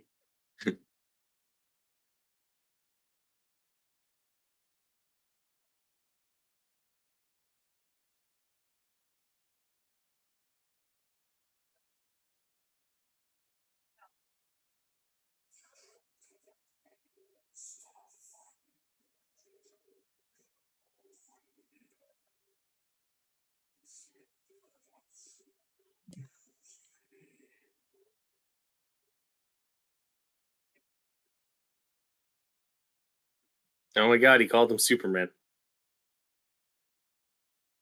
You're not Superman, you know. No lie. Tell me if I'm wrong. 90s Bruce Campbell, perfect Superman. I think he could have been great. And I think a lot of people just see him as Ash and say, oh no, he can't do that. He's too funny. He's too much of a smartass. But he's a good actor. I wish he had more opportunities to do different things. Yeah. I mean, I'm looking forward to checking out that Hysteria show at some point. I'm sure he's good in that. And he is pretty selective with his projects. It needs to be something he actually likes or believes in because he's pretty comfortable with his life. Like he doesn't have to do a million things, but it would be nice if a script came his way that was appealing to him. Of just, I would like to see like that showcase, like Nicolas Cage in Pig or something, like something real dramatic, not like an I Oscar bait thing, not something I would obvious, be but there like day one to see Bruce Campbell in a like movie like Pig. yeah, like just to see him really show off his chops and do something really raw and different. And not, he doesn't need to play a smartass in everything. He's really good at it, but he's got range. I'd like to see him do different things. I was watching some reviews from Red Letter Media just out of boredom. I will never watch Darkman the same way. Now that I know that there's lines that he just ADR'd for Liam Neeson. So it's Liam Neeson in the makeup, but it's Bruce Campbell's voice. Yeah, he also And voices some of the goons. and he ADRs a line for a goon. They showed the clip. Now that I know it, I can hear it. It's him doing his screaming noises as a goon is Wow. brawling. That was a little too And Arnold, but yeah, Adam much also wow. wants to see Bruce Campbell's pig. It'd be so It would good. be really cool. Or something like, Arnold Schwarzenegger and Maggie. Because you pitch that movie Yeah. to someone, it's like, oh, Arnold Schwarzenegger fighting zombies. That makes sense. Like, it's not that kind of movie, but he's really good in it. You should watch Okay, hear me out.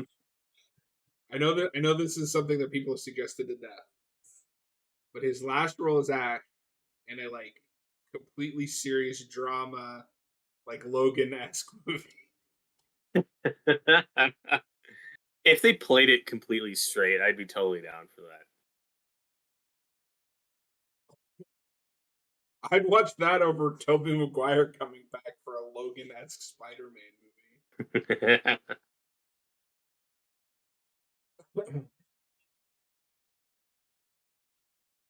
It's like, oh, these poor people.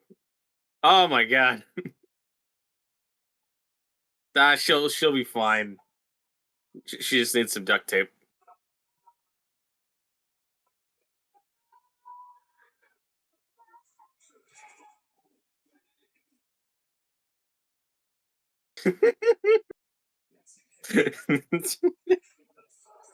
Why am I Stop laughing?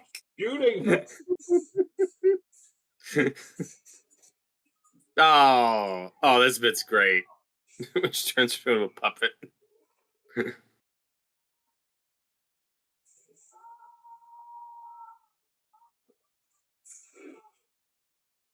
You missed. And sometimes deadites have super strength, sometimes they don't. It's fine.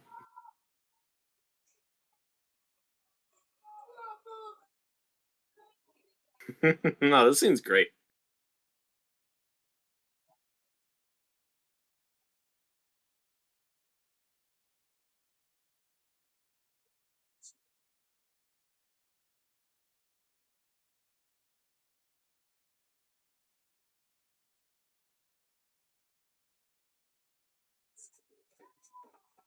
Stop They'll shooting be her. fine. I'm not dead.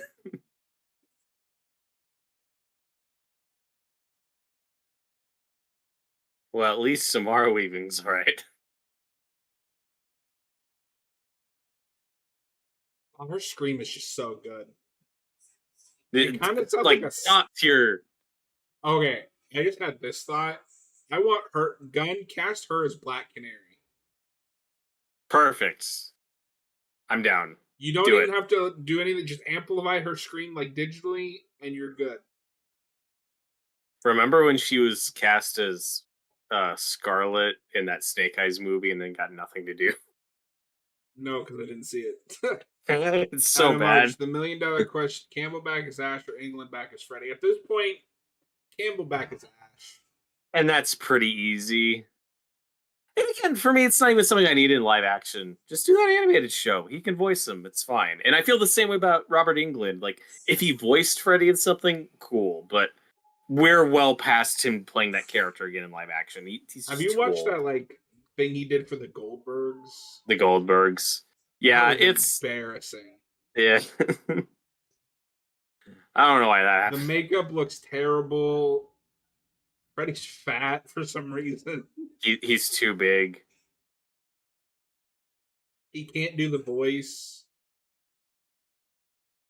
or they didn't modulate it right. They One did, of the yeah. two.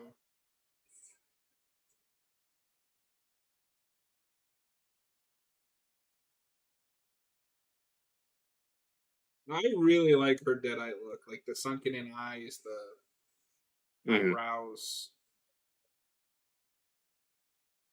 Oh my god. Lucy Lawless's stunt double just came in and fucked shit up. I'm gonna say it. Lucy Lawless still hot. Oh, totally. Oh, I mentioned that earlier during the fire scene. I was like, yep, still got She's really hot there too. it. Yeah. For in multiple ways. Teddy, I love the cut of this guy's jib. What's up, Teddy? What's up, Jib?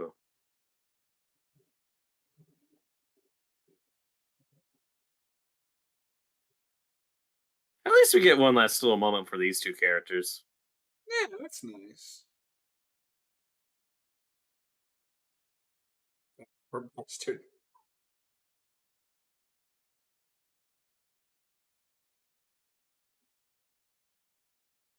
Her accent is Oh coming out no. just a little bit in some of these line deliveries. Oh, Lucy's? Mhm. Yeah, I mean, she's a dark one. I don't know what her real accent is, so it's fine. The dark ones can be from New Zealand. That Line of tracks. March, England and the Goldbergs over the ring. I mean, Yeah. that's just not a contest. It's also not fair. I do like Jackie Earle Haley in that movie. I just don't like the script. Lizzie Lawless is younger than you think, though. Is she? Yeah, I mean, she wouldn't have been that old for Xena, but I mean, that was also 30 years ago. Lucy Lawless. Well, no, she's only 56, so she would have been in her mid 40s. Yeah. That's not, yeah, I guess not. Teddy during the fire scene. Well, I would hope she's not there. Oh god, that She must whenever have we been really young when they were doing Xena. mhm.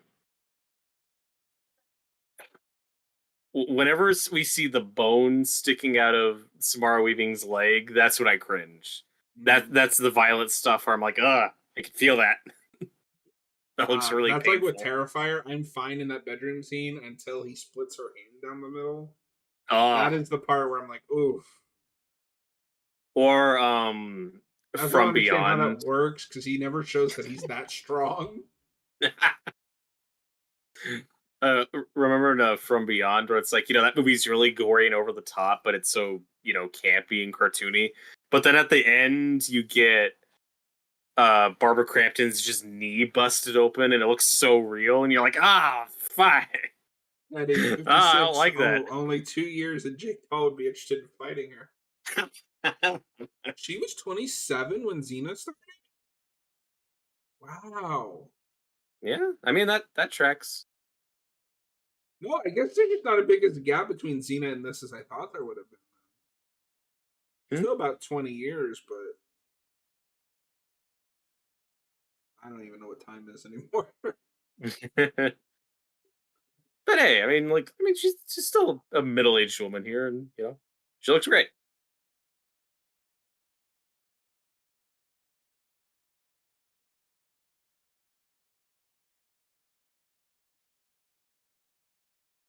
Her and Bruce Campbell just have such good chemistry. I want to It see them makes in me, some. I need them in something else together. yeah. Again, I don't even care that much about those shows. I just want to watch the episodes that Bruce Campbell's in. You gotta watch the whole show. Come, come on, what are you showing me here?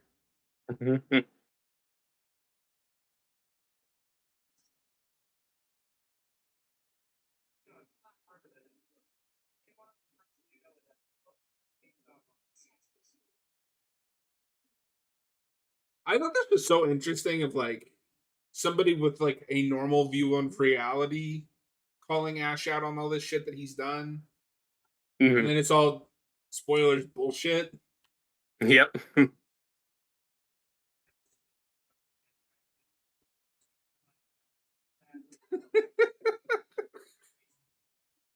And this is really satisfying. Again, like we mentioned earlier, like a Disney Plus show would, it's like, oh, we're gonna drag this out and wait till like episode 7 for the story to get started.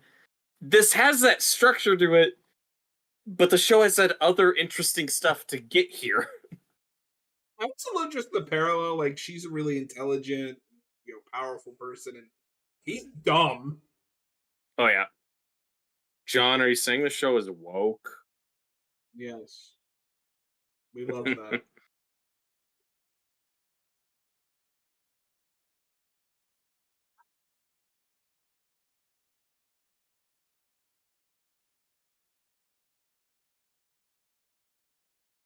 Don't talk bad about Mo and Larry here.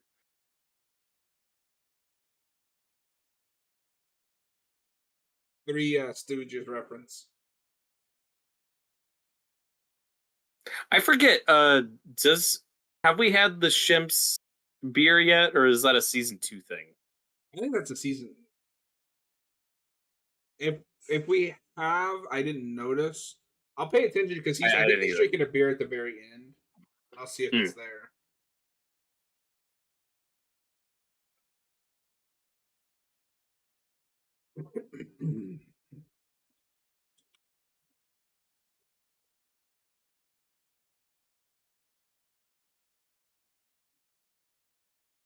Also, this isn't one of those shows that needs a couple seasons to find its footing. We've already figured out this crew and No, their arguably dynamic. Like we nailed it's it quick.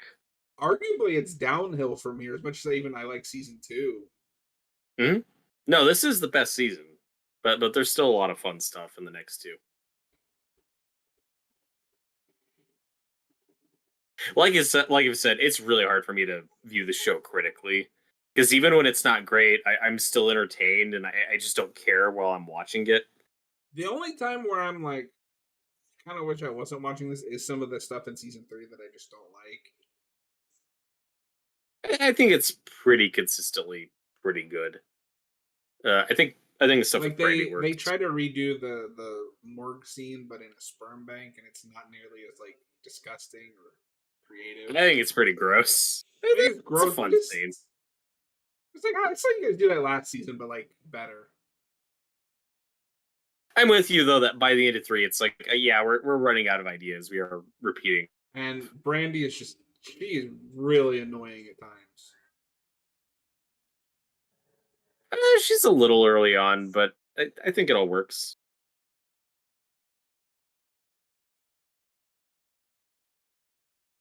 This was a great cliffhanger. This was, and it's so gross, but really clever. That oh, of course, only the dagger can harm the book. Poor girl Summer is just like, what the fuck is happening? She's just along for the ride. I'm sure it's smooth sailing from here. She's had her injury. She's fine. She's gonna be Pablo's girlfriend.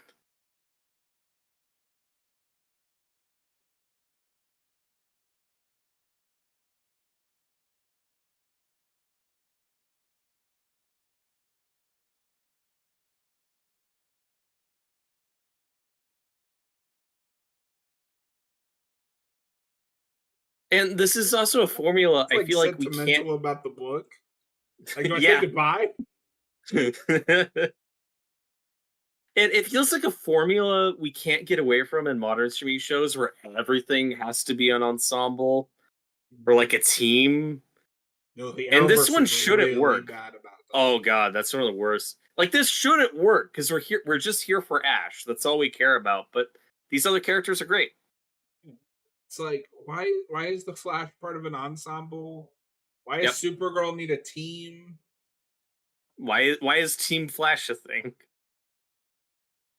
It worked for Arrow because that was supposed to be like a gritty vigilante. He doesn't have superpowers. Daddy says, dude, my favorite kind of shows are the supernatural group of people become a crew. When done well, I think it's some of the most fun. Yeah, when it's done well. That's what I like about Like Buffy. Scooby Doo. Have you Funnily ever enough, seen? because you mentioned that as I said Buffy, the gang in Buffy are called the Scoobies. Oh, it's fun. Have you watched the Scooby Doo Supernatural crossover? I have not. That was after I quit watching. I'm kind of. We should I do don't know that. if it's good or not, but I'm kind of curious about that one. We should do that.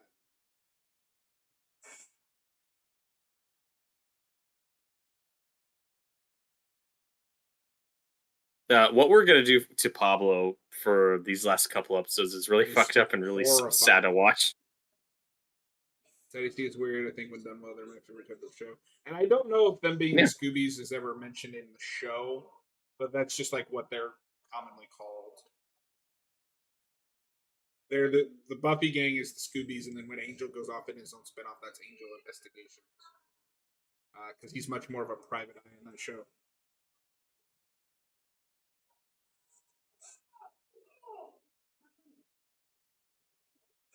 And he acts the scene so well. This reminds me of the Mask. Yeah, and we're doing like that fisheye lens thing. Oops.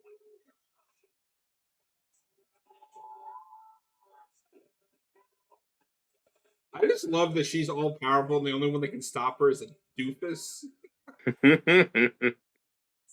I wrote this book. Oh my god. That the first time I'm watching it, my mind just went, "Whoa!" And these last few episodes, like, were pretty intense. I mean, we just killed Amanda in the last one, so I nobody seems safe. I didn't know where we were going with this. Mhm. All right, if you're watching after the fact, that was season 1, episode 9. We're on to the finale. Thank you so much for watching. You consider hitting that subscribe button. If you're watching this live, don't go anywhere. We're going to watch season 1, episode 10. Robert, we The made it. dark one. We did Oh, this is why it's it. called the dark one. That makes sense.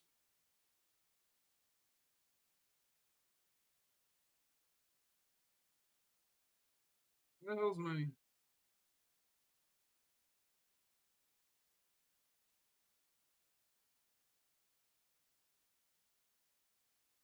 And I think this is the first time we've even ever seen like a literalized dark one. They're just Yeah, kind it of was a big mentioned deal. in the prologue or like in the voiceover, like at the beginning. No, it's really cool the way they look at just little bits from those movies and went, "Oh, how can we expand on this? Like, how do we treat it as lore?"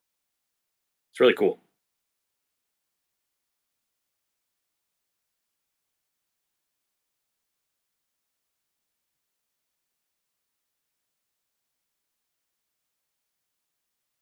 But we're here. How are you feeling? We're at the finale. Feeling good. I'm It excited. flew by. Teddy, I blame Buffy for making that trope a bit too overdone. I mean, I love Buffy, but I can also blame it for I think a few things wrong with television. It's almost weird because I see this Stranger Things and Buffy in almost the same category genre, but I don't see the Arrowverse, Flash or Arrowverse shows as part of it. Might be just don't like the Arrowverse. Well, and the Arrowverse isn't a supernatural. Like all those shows that you mentioned are decidedly supernatural. I kind of follow that same formula, whereas the Arrowverse is much more of a supernatural, is a superhero thing.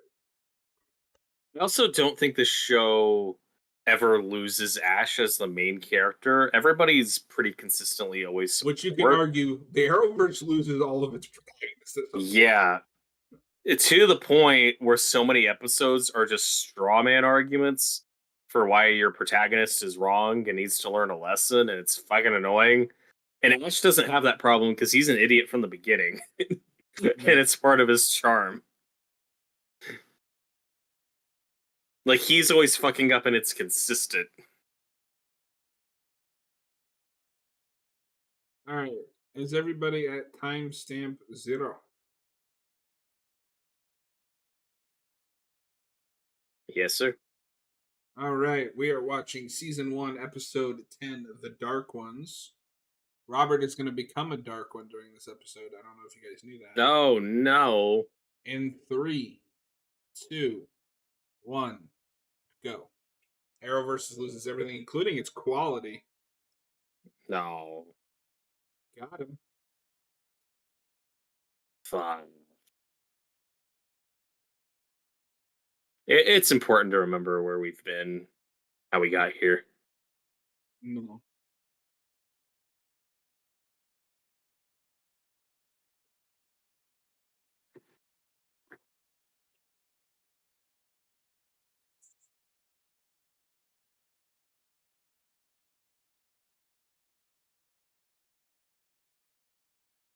The way she said that, hello, pussies, it's just like burned into my brain now.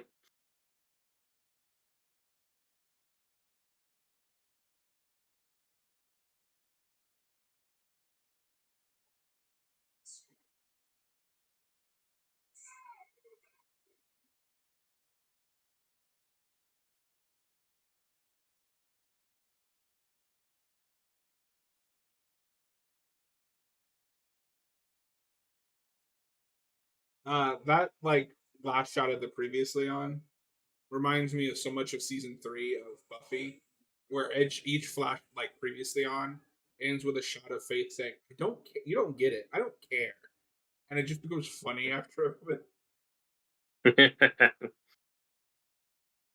Hey, look, Samara Weaving's still here. Maybe she should leave. Oh no.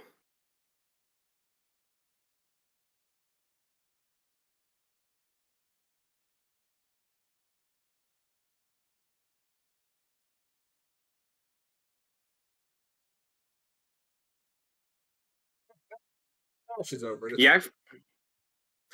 I Uh, forgot we got to see her as a Deadite all the way to the finale. Teddy, don't they make the main antagonist part of the current season 2 for some reason? Yes. So season 2 does that thing where like something worse has come along, so the antagonist of the previous season becomes a protagonist. And That's then what this show does. I'm talking about this show. Oh, I thought he was talking about Buffy.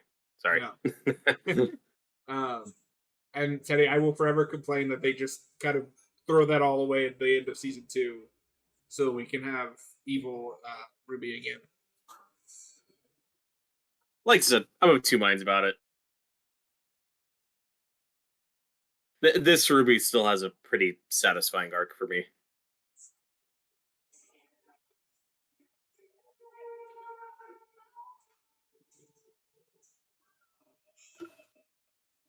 Pablo's gonna need therapy after this. I think they all need therapy. It's fine.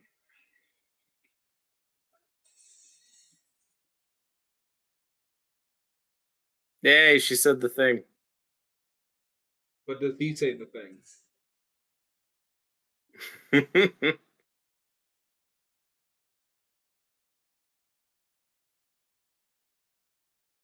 Oh.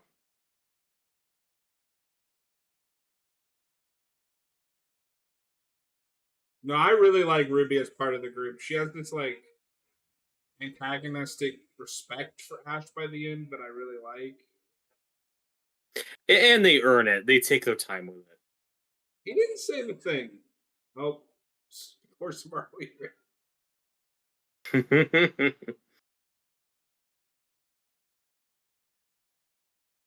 That's a lot of fake blood.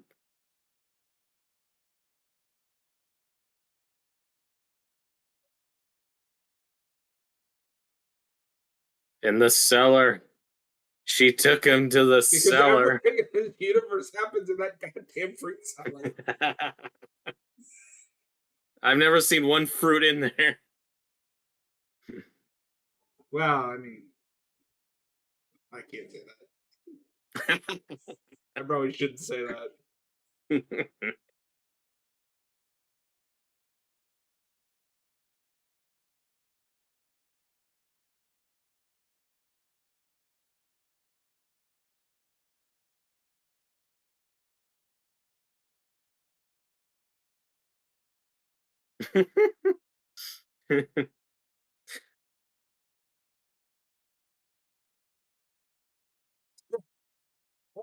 That's like, you mean me too, right? I've never met you Yeah, before, it's but fair.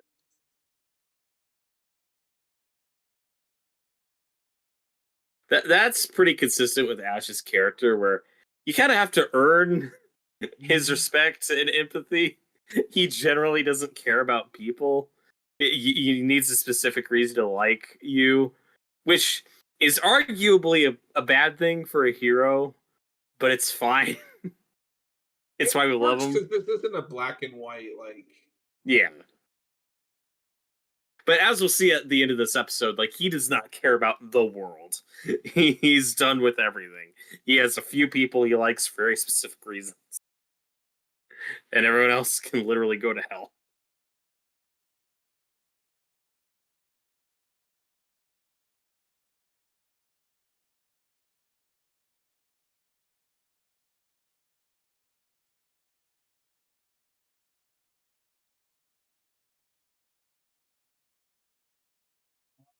Stairs are fixed after he crashed through them.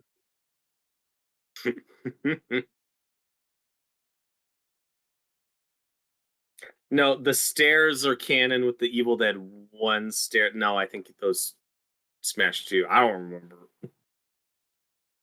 Oh my god, he fell into a green screen. He fell into the psycho shot.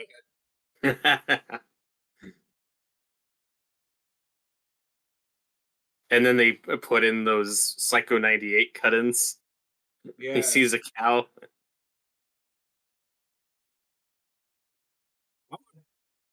I want Oh my Sam god, Raimi it's to just cool. remake Psycho. Can you imagine? Oh, that'd be insane.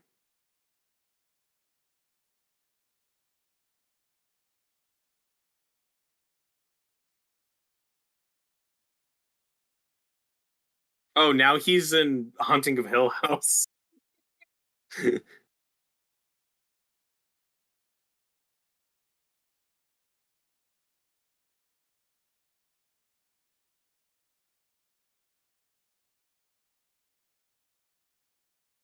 But it's not some dark cynical. I don't care about the world the way he literally just doesn't care. Yeah, no, and it's more so just like the world has beaten him down so much. Yeah, he's not emo about it.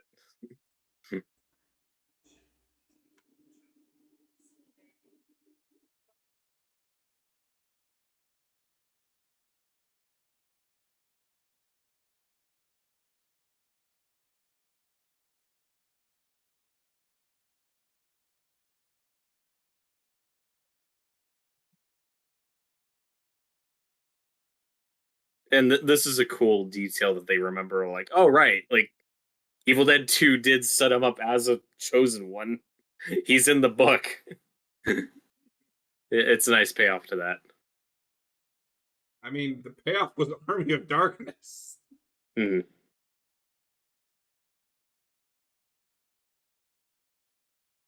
Yeah, except Army of Darkness always also ignores that. There's not a scene in that movie where they're like, "Look, there's a picture of him in the book." No, but the wise man does say, "I believe he's the one prophesized to save us from the Deadites." Hmm. Yeah, the wise man does. The wise man rules. He should Yeah, have it's been great. playable in the game. Damn it, That's true. him over that blacksmith that they added. But the blacksmith's great. Hmm. He's so cool.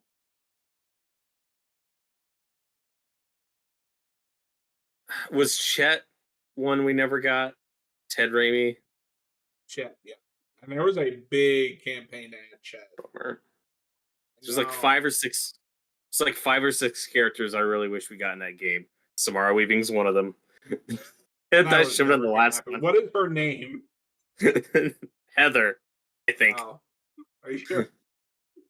50-50.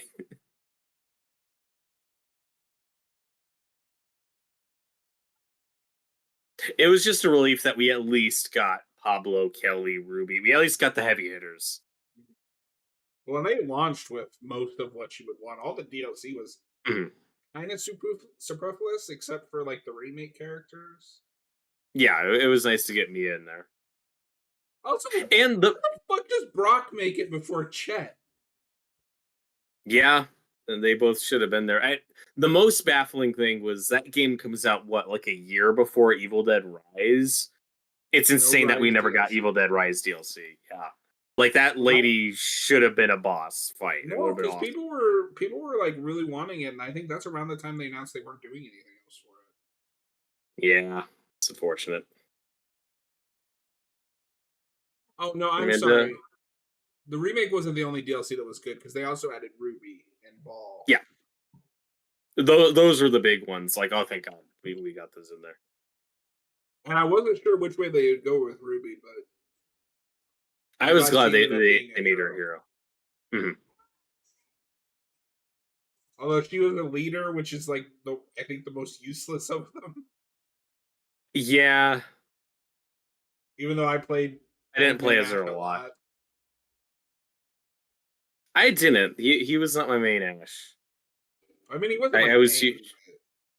I was a basic bitch. I went Army of Darkness Ash. Me too. That was my primary one, and I do the support one sometimes. The Evil Dead one, Ash. I was so bad at support. I would My main two were actually really I played all four Ashes, but my main was either a warrior or hunter or whatever. Evil Dead Two Ash. I love that you could just have a team of Ashes and they would each fit. Yes. No, that was brilliant. Full team. And I was worried about how they would handle that before the game came out because I didn't look too much into it. I was like, oh, is it gonna be like a Friday situation where everybody wants to play as Ash? The answer was yes, Yeah, but the other answer was you can. that was really smart.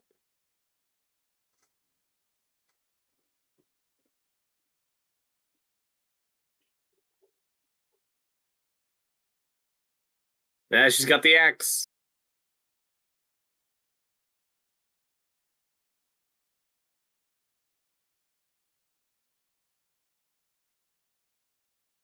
So the scene does make you feel not as horrible with what's about to happen to Samara Weaving because she kind of wants to ditch them. But you also understand where she's coming from. No, I wouldn't blame her at all. Uh, Teddy, he's the most lovable chosen one. Aang, I'm the chosen one. I wish. Wow, I hate it. Let it be frozen in the ocean. Ash groovy. Uh, Aang, you are the reason the Fire Nation killed my mother. And then Adamard, her name is Heather. That's my favorite line reading from Dana in this entire show. Get a hold of yourself, woman. So you were right. Her name is Heather. How Yeah, I did you got do that? it. It helps because I have subtitles on and I thought I saw it earlier.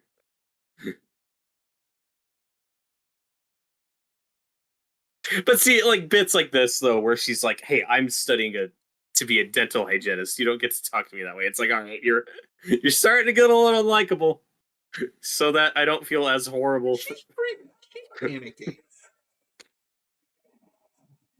I'm trying to look at this from both sides. This atmosphere here kind of reminds me of the remake of that scene where Mia is walking in circles. Yeah, Mia and Kelly team up and just kick so I much know, ass. I know. At least you kind of get it with the game. That's something. Yeah, but they don't have any dialogue together. Yeah, I keep saying though, another compromise is just make a comic book. Let's just bring Mia back in a comic book. I'd read it. I would Like that's love for them to do a more cheap Evil thing Dead to produce. comics. I'm Mhm. shocked Warner Brothers isn't doing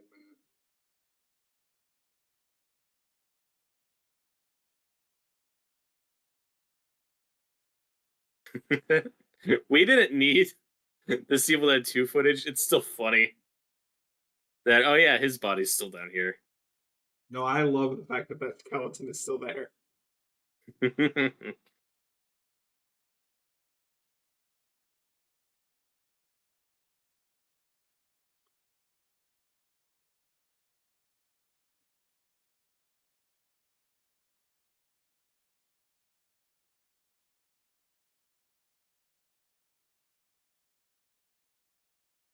Because it seems like even Dynamite has stopped.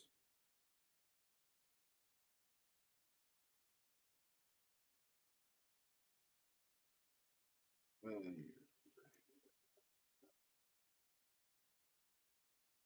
pushing out comics. Like I said, man, what we do to Pablo here is real fucked up. It's hard to It's so watch. messed up.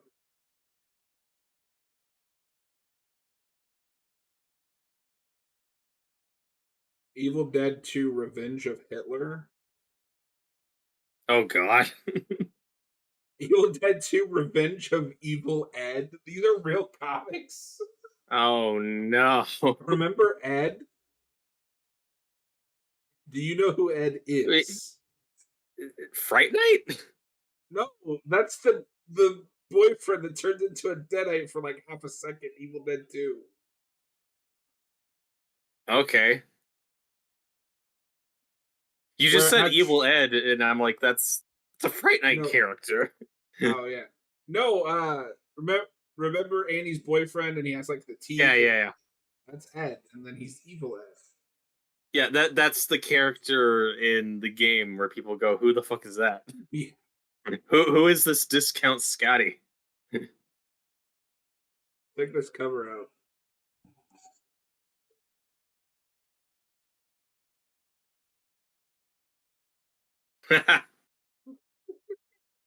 Oh god, We should look at some of those at some point. we should. Oh, this is so disgusting. Her little This, creepy demon I hate children. these fucking kids. They're the worst. And it's the eyes, the devil's eyes. The evil. They've made Pablo vomit facts. They made Pablo vomit sacks. You turned into Shatner for a second. Dude, what? Imagine William Shatner playing Loomis. Bastards. Oh, so good. Hey, I Heather's looked alive. into those eyes, those evil Rocket Man. eyes, and said, "Damn it, Michael, stop fighting me." You'll be the best dental hygienist in England or wherever the hell you're from. Like I said, this is when we go to like some Art the Clown shit. This is so mean. Oh, I forgot about this couch. Yep. No, this is painful. Ah, but her screaming is so good. Is it hyperbolic to say that she's already like an S tier Scream Queen? scream queen? No, she is totally an S. She's great. I Hey, I'm kind of saying wish this they song. showed her actual death, though. Yeah, after all this, I all didn't the know what nails. happened. I don't know if I. Oh god, it just Oh, keeps going.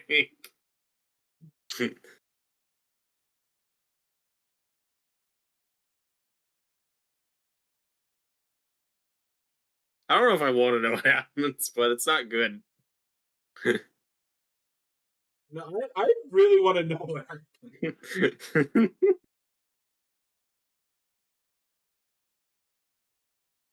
I love it though when we do like just weird inanimate objects coming to life. Evil Dead is just a catch-all franchise where you can do whatever the fuck you want. Adam Archer, R.I.P. Samara. Yeah, exactly. Yep. Ah, in the Dead blood. Jim. Damn, that was a good fall. That has to be Ah, uncomfortable as shit. oh, totally. Oh, this looks miserable. She might be fine. It's just a flesh wound. It's got to buff out those scratches. No, like what did that to her? I need to know this.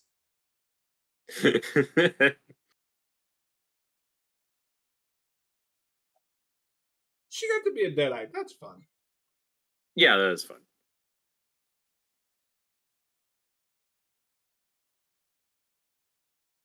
She just kicks her head. So good.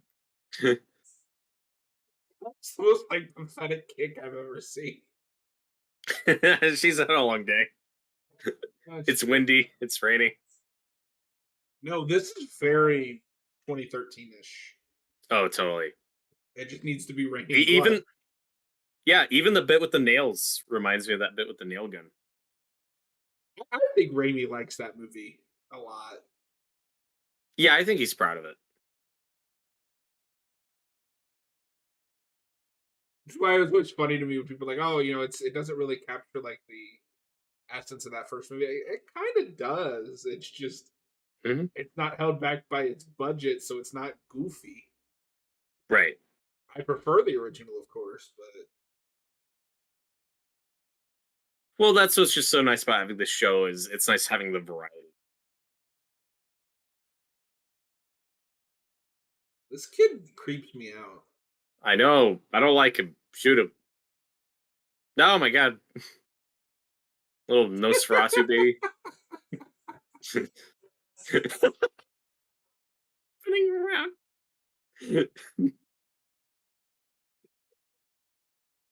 Kill that kid, Ash. Leave that child alone. I will not clarify my statement. Shoot that child.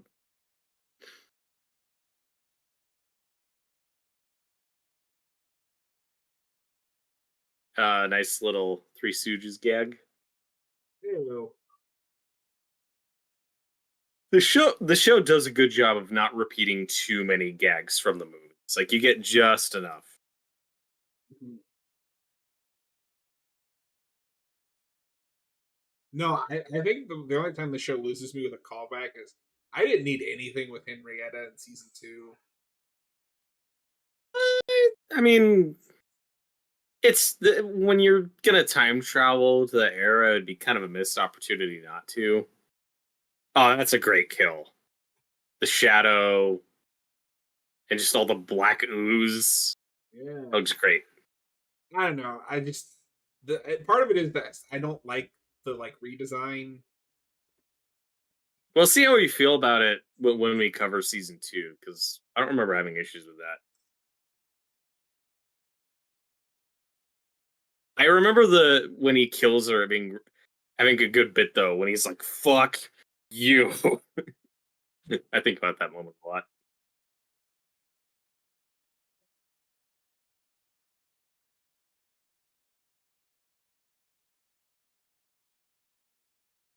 You're right. Like there is a lot of Evil Dead 2013 in this. I hadn't thought about that before. I didn't either. I think it helps that we just watched that. That's true.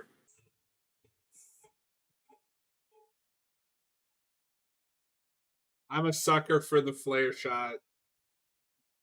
It's so good. I wish they'd framed that a little bit better, but Her performance is so great. She is going insane.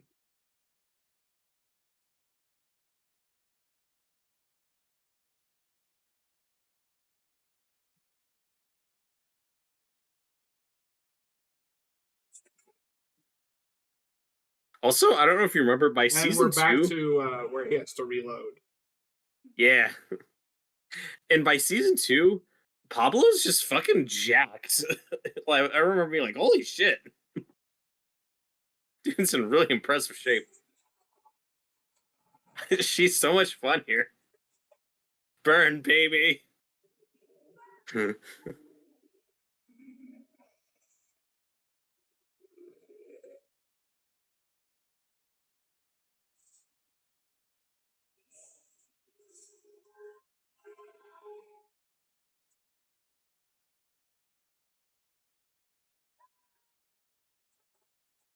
Also, when we say we want more comics, ideally we would like better than like those shitty Freddy versus Ash versus Jason comics where we can't get the likenesses for certain characters. They look completely different from the movie versions, and you can't tell who the fuck some people are supposed to be. Ideally, we'd get better art than that.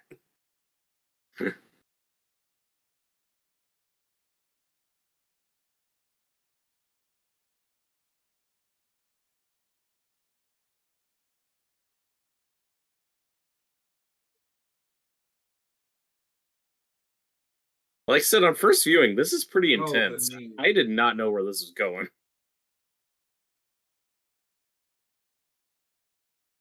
And I like that we do an Evil Dead 2 callback where he loses his sleeve, but it's not the full arm. Yeah. It's just like half of it, and it looks really goofy.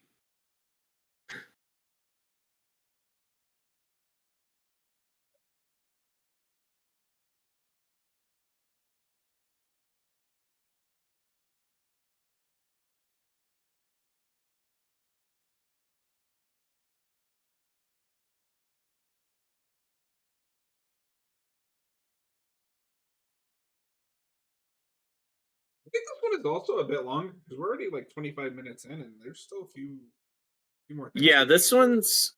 this one's a little extended, but it's not as long as the first episode. It's still under 40 minutes.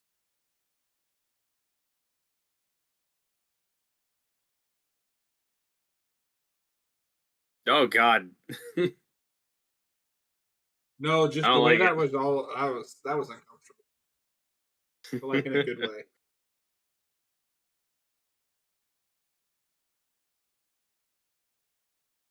And this is an ensemble that finds something for every character to do Yes, at all times.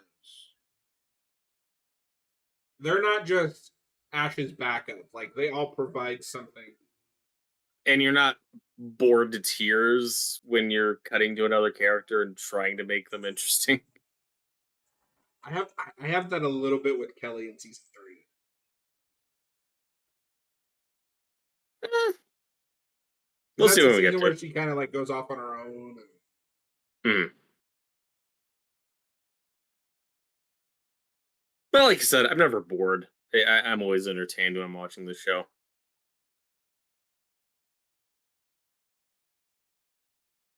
Season three is still a better ending for the show than what season two. I'd be more salty and annoyed if the show was canceled after two. There's enough good stuff in three that yeah, I don't I'm hate glad we three. got It's that just far. there's a lot of stuff in it. I'm like, eh. Mhm. But season one is far and away the best season. This is like It's a just perfect Evil facts. Dead 4.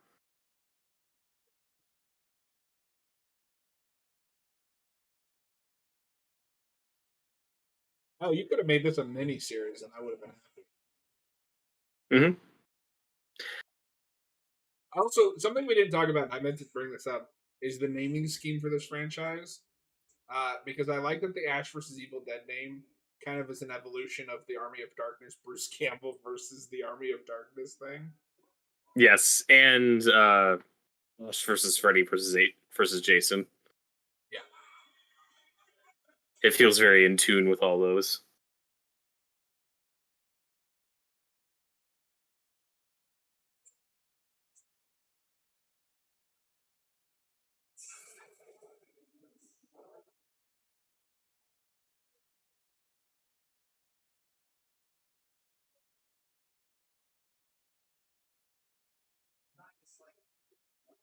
And I think where I'm more partial to the Evil Ruby stuff in season three than you are is because you don't get a lot of Evil Ruby. Like, it's a reveal that she's one of the main antagonists of the show, but you only really get her as a bad guy for like 2 episodes.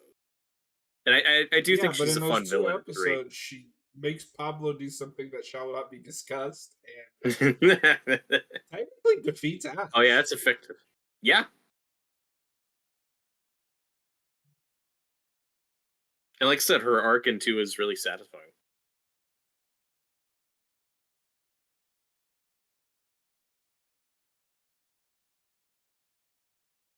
Hang on, let's hear her out. She's making some points.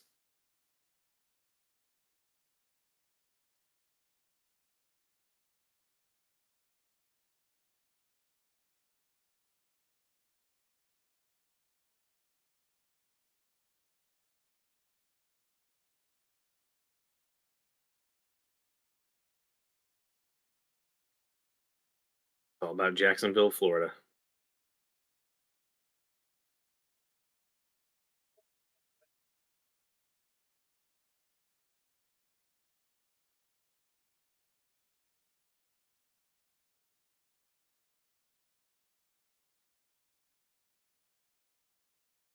No, I like that the show gets to go to some weird body horror places.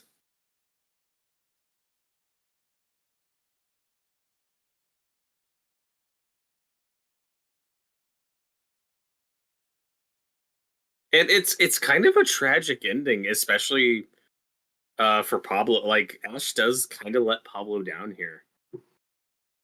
Yeah, but we'll never mention that again. Yeah, that doesn't play into season two as much as it should.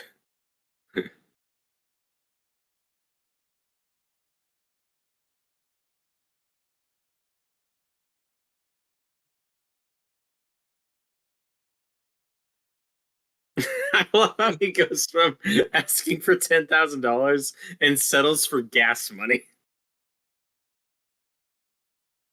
I think he knows that this is a bad deal, but he takes it anyway.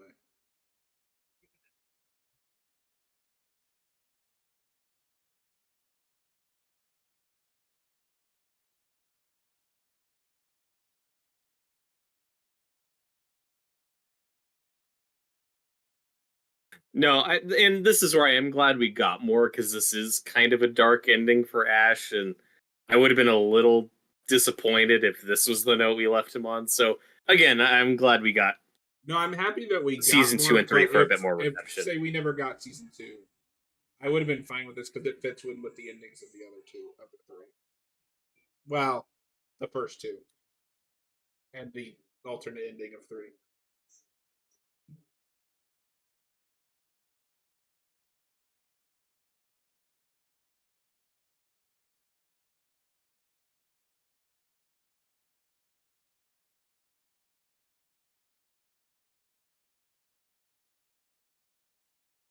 He makes a point. Like Ruby said, she'd have it under control.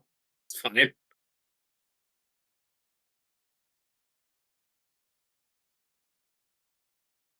And it's a good payoff to the sinkhole setup. Like, oh no, what have you done? No, he looks so guilty here. I love it. Yeah, that's also one of the major issues with season two. It's like hell on earth has been unleashed, except for Ash's hometown, I guess, because that's Well, never. and they never bring that back It up. doesn't. Yeah, that kind of goes away. They're No, like, oh, we don't have the money to show that. season two is messy from the start. It's just so much fun that you're not thinking about it while you're watching it. Hmm. And then by the end of season two is when you're like, wait a minute. This doesn't make sense. No, season 2, the big issue for me is just the time travel is a mistake. Mhm. But that was season one. It's great. It I love was. it. It was great. And I love their song choice there at the end. All right, that was season 1, episode 10, the dark one. If you're watching this after the fact, thanks for hanging out. As always, if you like this content, consider hitting a thumbs up and throwing us a subscribe. See you guys next time. Later. If you're watching this live with us, thanks for hanging out. We did it. We Robert, did how do you feel? it. Not good, but it's fine. Oh, you We did okay? it. No, I'm gonna need to bail pretty quick, but I'm fine. Is somebody fired? No, I am approaching burnout, Uh, but we did it. No, well, if this was Stranger Things, we'd be like halfway done. Adam, we're not leaving yet. That was just for the recording. Okay, Robert, let's do Oh, something a little fun. I'm gonna okay. stop that. I don't want to start season 2. Name your favorite episode and your worst episode of the season. Ooh, God, that's so fucking tough. It feels like you shouldn't even count the pilot, right? Because it's directed by Raimi. It's an extended episode, but it's hard not to give it to that pilot. Um, yeah, I think I'm gonna give least favorite to the host, episode 5. You know, it's pretty good. Like, there's some like I like possessed Kelly. Like, there are some fun scenes in that episode. Mm-hmm. But yeah, episodes 4 and 5 I think are the weakest. But I think I'm gonna give it to 5. It's still okay though. Okay. So you're But going pilot and then 4 and 5 for worst. mhm. Pilot for best. Okay. So I will go with episode 6 as my favorite, even though I really I'm do glad like you the did pilot. because episode 6 is wonderful. And then I do have to agree with you. Like, there's no other option. It's 4 and 5 together is just the worst Mhm. one. It's like they both have good scenes, and in some ways feel like they should have been combined into one. But then it would probably feel really rushed. So Okay, I don't know how to fix that. just because this But became it's kind of fine. a fun game with our penguin reviews, it is time for Robert's favorite game. Guess the IGN score. I mean, this show got good reviews when it came out, and IGN's in a very different place now than it was then. So I'm gonna guess they gave the whole season a 7. That's my guess. Oh, did I give it an 8? 8.5. Uneven Okay, at times, Ash vs. Evil Dead still delivers on gross out thrills and genuine laughs. Yeah. Well, IGN wasn't in their contrarian phase yet. Yeah. Man, I miss this show because I nothing do really. too. Chucky was kind of like a nice replacement, but not exactly. Hmm. But that is going to be it for all of it for us, because I don't want to see Robert crash on stream. Maybe next time. Have a good night, everybody. As always, thanks for watching, Robert. It's been a pleasure. We will be Thank you. back next Friday, with a double feature of Let the Right One In and Let Me In. Don't ask me which is which off the top of my head because I don't remember. Um, also, real quick, sorry. Do you remember that weird USA campaign that they had for Evil Dead season 2, where the posters, everyone standing in front of an American flag and saluting? What was up with that? I don't know. Did it premiere in the summer or something? Uh, Uh, I don't know Ash why. was Yeah, they were going for removed. they're going for a Fourth of Because July anything vibe. did an Ash for President thing at the time. I IGN mean, it gave was. IGN gave season 2 a higher score than 1. What the fuck? It was also election year, so that's probably it. No, that was in October. So maybe it was just because it was election year. I don't know. Yeah. But anyway, that was just something that popped in my head because as I was backing out, I have season 1 and 2 as a bundle. So it was like, do you want to start season 2? And I was like, oh yeah, they did that weird flag theme. Season 3 might have my favorite poster from the show, though, of with the giant deadeye and saying, "It's time to test the metal of man." Like that, Oh, that okay. that's a good poster. I have to look at it again. But anyway, have a good night, everybody, and we will see